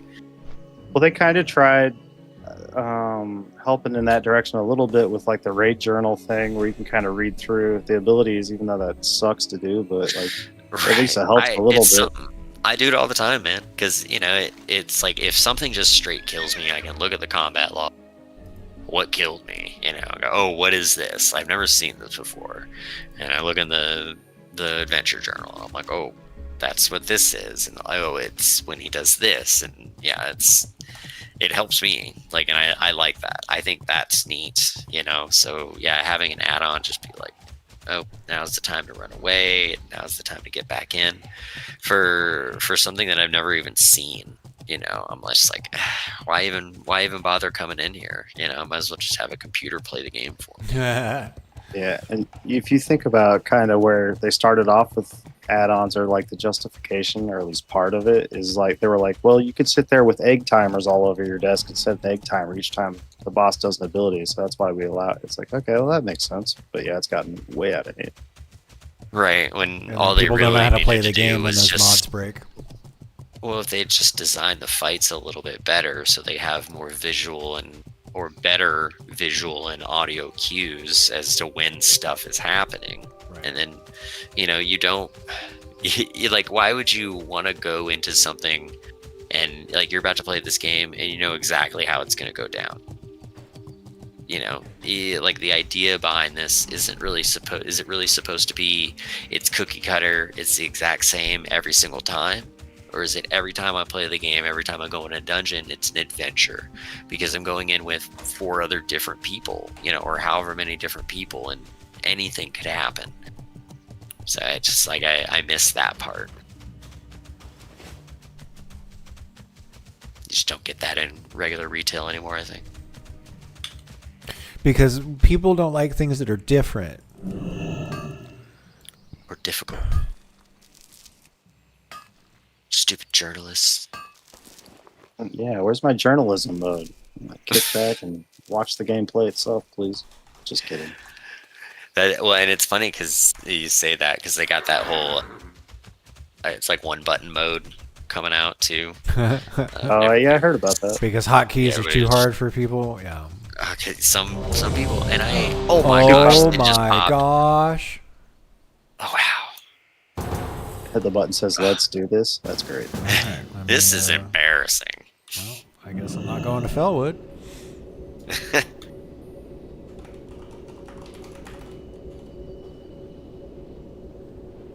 You guys have any quests for Gilneas City, or have you done them already? Yeah, I can share you a few. I got 4 left over. I got 2 completed.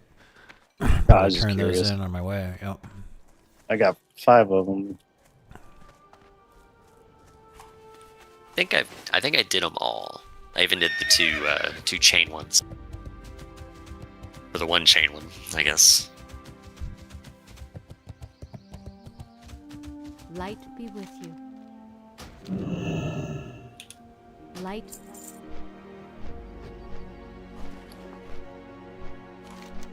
Okay, so I'll be landing in Gilneas in a hot second. Looks like I can turn that one into River Shard. Oh, Vor, if you have a large glowing shard, can I have it?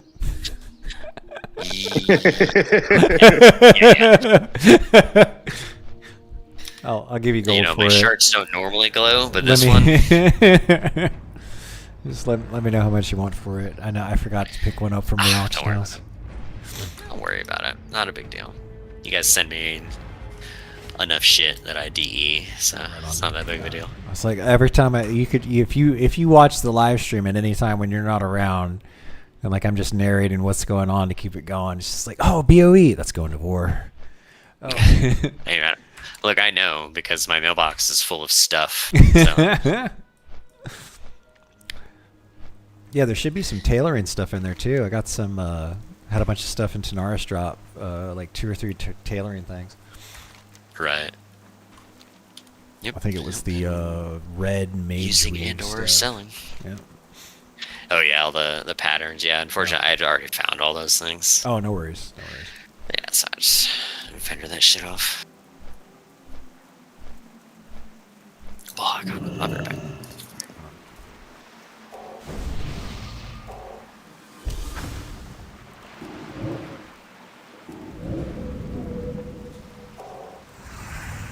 Okay, so this is Gilneas, and this is, for those of you joining us, this is an entirely new area that was made from scratch by the Turtle WoW dev team, and it looks fucking great. It really does. And we're done with all the questing. But there is a... Okay, this is from the last time I did the dungeon. So there's a dungeon, there we go. Ooh, 1% damage is returned to healing. Oh, I think so, yes. What's that? Let's take, oh, we're taking that. For the Alliance. Greetings. Oh, 9,000 experience. Thank you. Fuck yeah. Those 2 bars right there. And then, it's Gilneas Tavern? What is this? Okay, that's nice.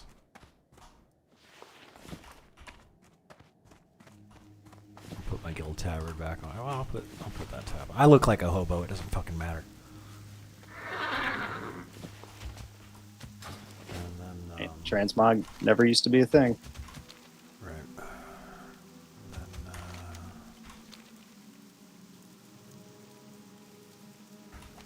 then, okay, so I think Vor is going to be, but Vor can be late because he's the healer, so it's fine. Oh, yeah. Yeah, don't worry. I'll be the last one there. Everybody will have to wait for me. It's fine. I kept my hearth, and ever since the guild tabard gets us over to Booty Bay, I was just like, okay, the hearth can stay in South Shore. Because I need to go up there anyway and mine a bunch more mithril. Not so much that I need the mithril, but I need the solid stone. Because I found a couple engineering things I can sell. I just need the stone. I think the stones sell pretty good too. They do. You'll need that, especially jewel They crafting. You need a lot of sandpaper. Ooh. Yeah, I can get The a solid stack of. Yeah, I can get a stack of solid stone for 2 golds. You get 20. So like 50 cents a pop, but you can turn 3 of those and a couple more materials into like a gold 50 with some engineering stuff. People be buying explosives. They don't want to make it themselves, and I'm happy to oblige. Right. I'll stand around and watch progress bars for 5 minutes and make 10 gold. Seems good. Watch. You just click the button and then Right. go go to the bathroom Right. or something, you know, or walk away for 5 minutes. Yeah. Well, I just want to be there in case something goes wrong.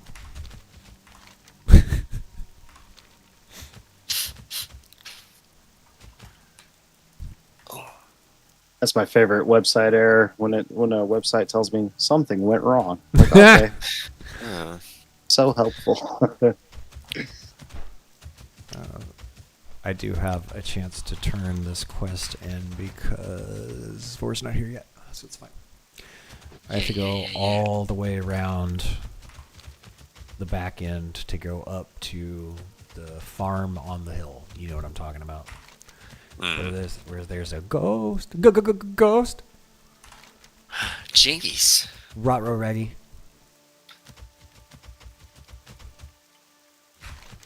Mr. Carruthers. He was trying to get everyone out of his amusement park so he could sell it. And I'll DM you the there's a website that Vor and I go to sometimes where it basically like recreates Cartoon Network television from back when it was good. And they play Scooby-Doo episodes. Oh, here we go. Toonami and stuff. Yeah. Adult Swim. It's like back in when they just did like DBZ and Gundam Wing. Yeah. Golden era. Sailor basically. Moon. Yes, the golden era. It is most certainly the golden era Toonami. When it was real good. That's how I found that there's a show called Outlaw Star. Oh god, that show's so fucking cool. There's so many great. cool ideas in that in that show, man. I like the caster gun where you get these different types of shells and they all have these spells inside of them. It's so Hell yeah. fucking cool. Right. Like, what is So that? awesome. Dude, It's that's great, so cool. dude. Yeah. Usually when I bring up Outlaw Star, no one like hops on, so I'm glad you're a fan my too. God. Gosh, Yeah, what? dude. Outlaw Star is fucking great. It's one of my favorite harem shows. Grappler ships and stuff, and yeah, it's quality. I do have to say the grappler ships are my favorite part, but I'm a big mecha fan, so I like the pirate chant. Hagawa Sampa, Hagawa Sampa, Hagawa Sampa. I chant with them. The I want K-Pirates. to hold my fingers in a weird position and chant spells with bamboo bitches and voodoo bells. I'm about to use my jutsu.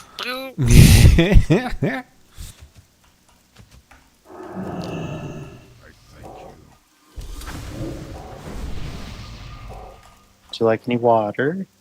Yeah, I'll take some, please. Thank you. Here, you'll want that. Trade you. Thank you, sir. Okay, thank you. Let me know if you run low. Oh, I will. Oh, let me put this ring on. Yeah, that's the ring right there. There we go. That reminds me, I guess I'll put on my healing gear. Who's that? That's a Pally. That guy's in our group, ain't he?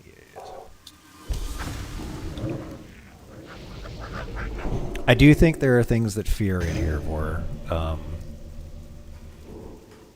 So I can fear. We'll just make sure the fear word's on the tank. Who's the tank? Is it the Shami? Is the Shami gonna tank? Yeah, Tom Nooks. Okay, got it. What the fuck? I'm getting attacked. Nice. Fuck. Just run inside. Yeah.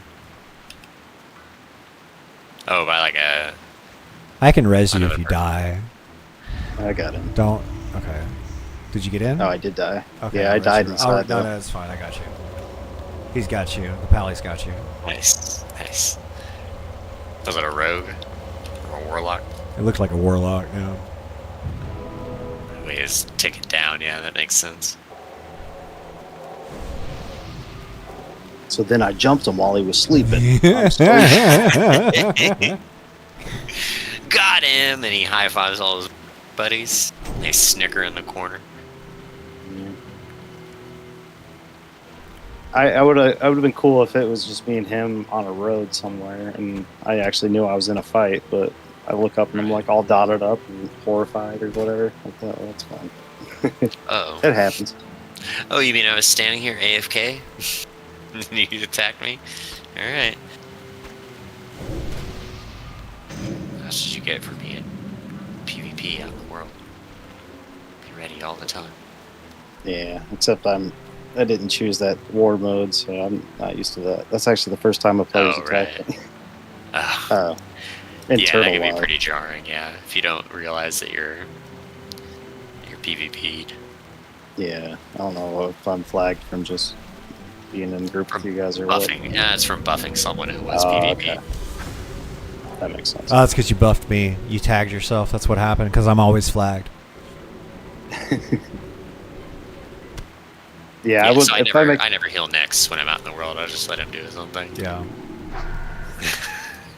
It's fine. If I make a second character, I'm gonna do. It's what I signed up for this. I really did. I signed up for it. Just kidding. Hey, listen, it's the 20 Okay, XP is worth it. We did. Oh, well. It's a good thing I'm here. He's kind of like, I'm gonna be killing most of the trash. So if you got a problem with that, leave me. It's like, okay, guy, but with one other person, tell us our 3-man group how to do things, please. Look, he's the tank. He can be the boss. I don't care. Yeah, no, I don't mind either. Oh, smoked sagefish. Oh, Oh, what a weird way I to. fucking forgot to sell shit. Oh gosh. It's a good thing he's a shaman. He's totally fine. Do you want water for? Yeah, sure. I'll take some. Thank you. Yeah. Maybe right after this pull. Yeah, you're good.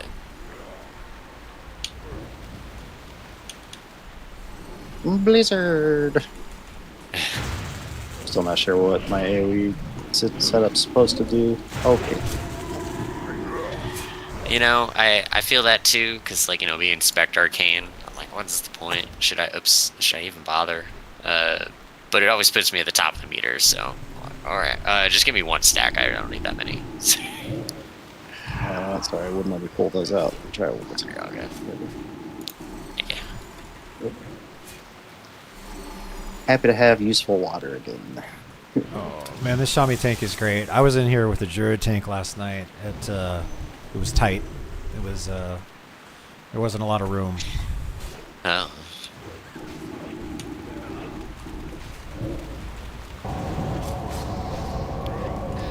Don't mind me, I'm just gonna be disenchanting stuff. Yeah. It's fine. Don't worry about it. You're being productive. Yep.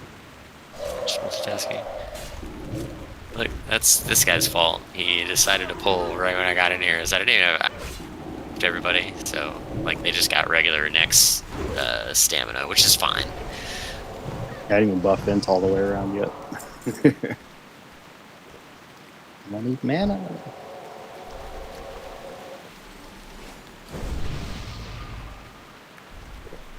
Yeah, now I can actually see curses and stuff, so much better than that one time. Are you, which mod are you using to see it? Are you using I'm a mod? using- Or? I'm using Luna unit frames. That's what my party frames are. I'll have to. But before I didn't have them set up to show buffs and debuffs. Oh, bam. Yeah, I'm just gonna move the cape.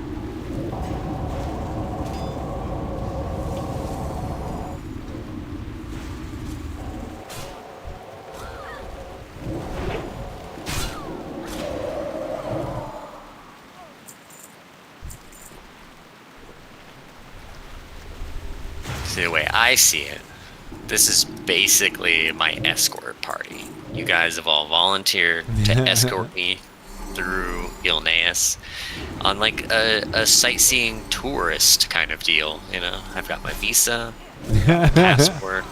I'm Right. here to visit, learn about the history of Gilneas. Yeah, sometimes I show up on the damage meter when I feel like doing something. I really should find a YouTube thing to watch or something, so I have something to do. I don't want to get too bored while I'm in here. I enjoy this guy's using line of sight to his advantage. That's good stuff. Yeah, the tank knows what he's pretty doing. good. It's nice. Yeah.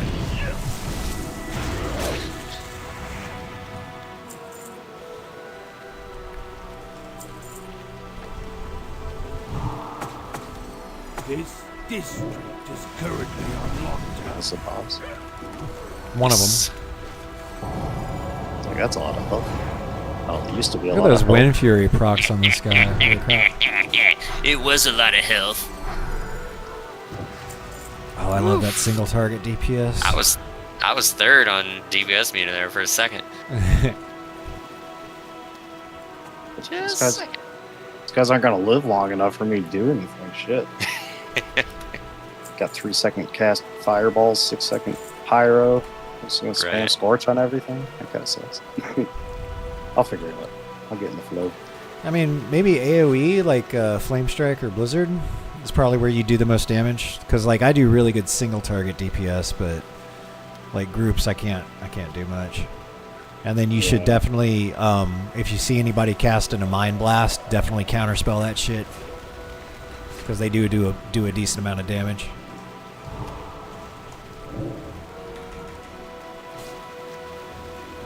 And some of the mobs have surprisingly heavy hitting attacks and abilities.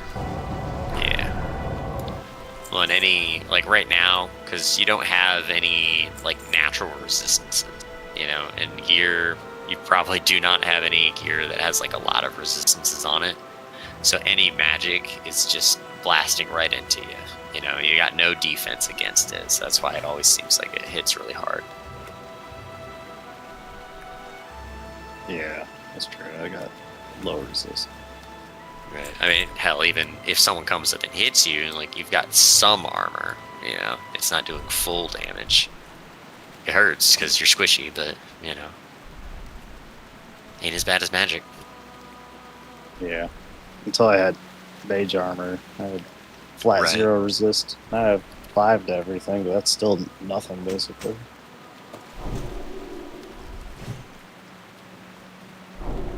Gotta get my fire resist gear for fucking cool. I was obsessed with it back then because I was playing a tank. That's something I need to get better about, is getting, you know, on top of getting gear for my tank.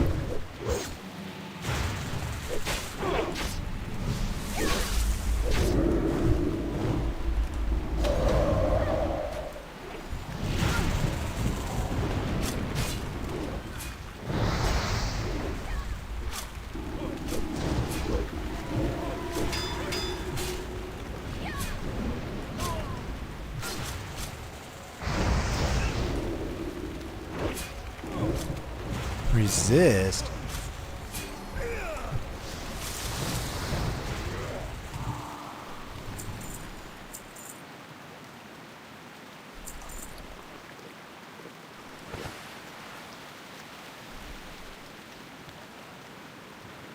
Worgen, please.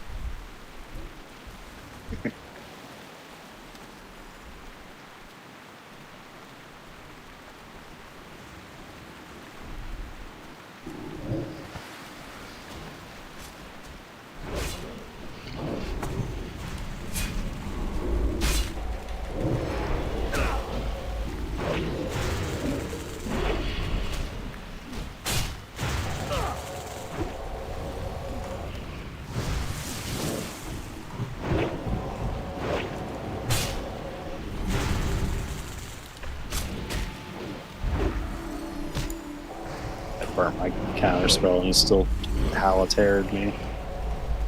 Weak.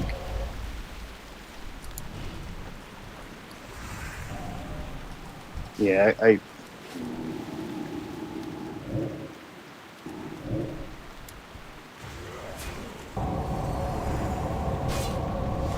he's doing good, but not good enough on the AoE pulls to maintain Resist aggro my on silence.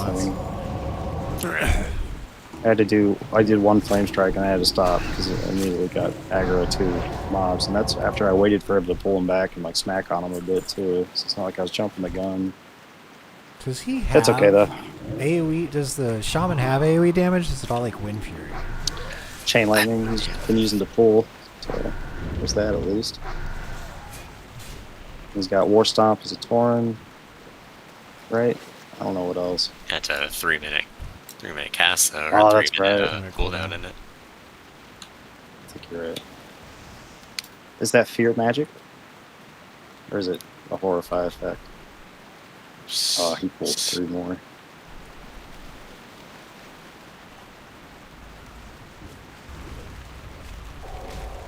Oh, this. He bubbled himself, okay.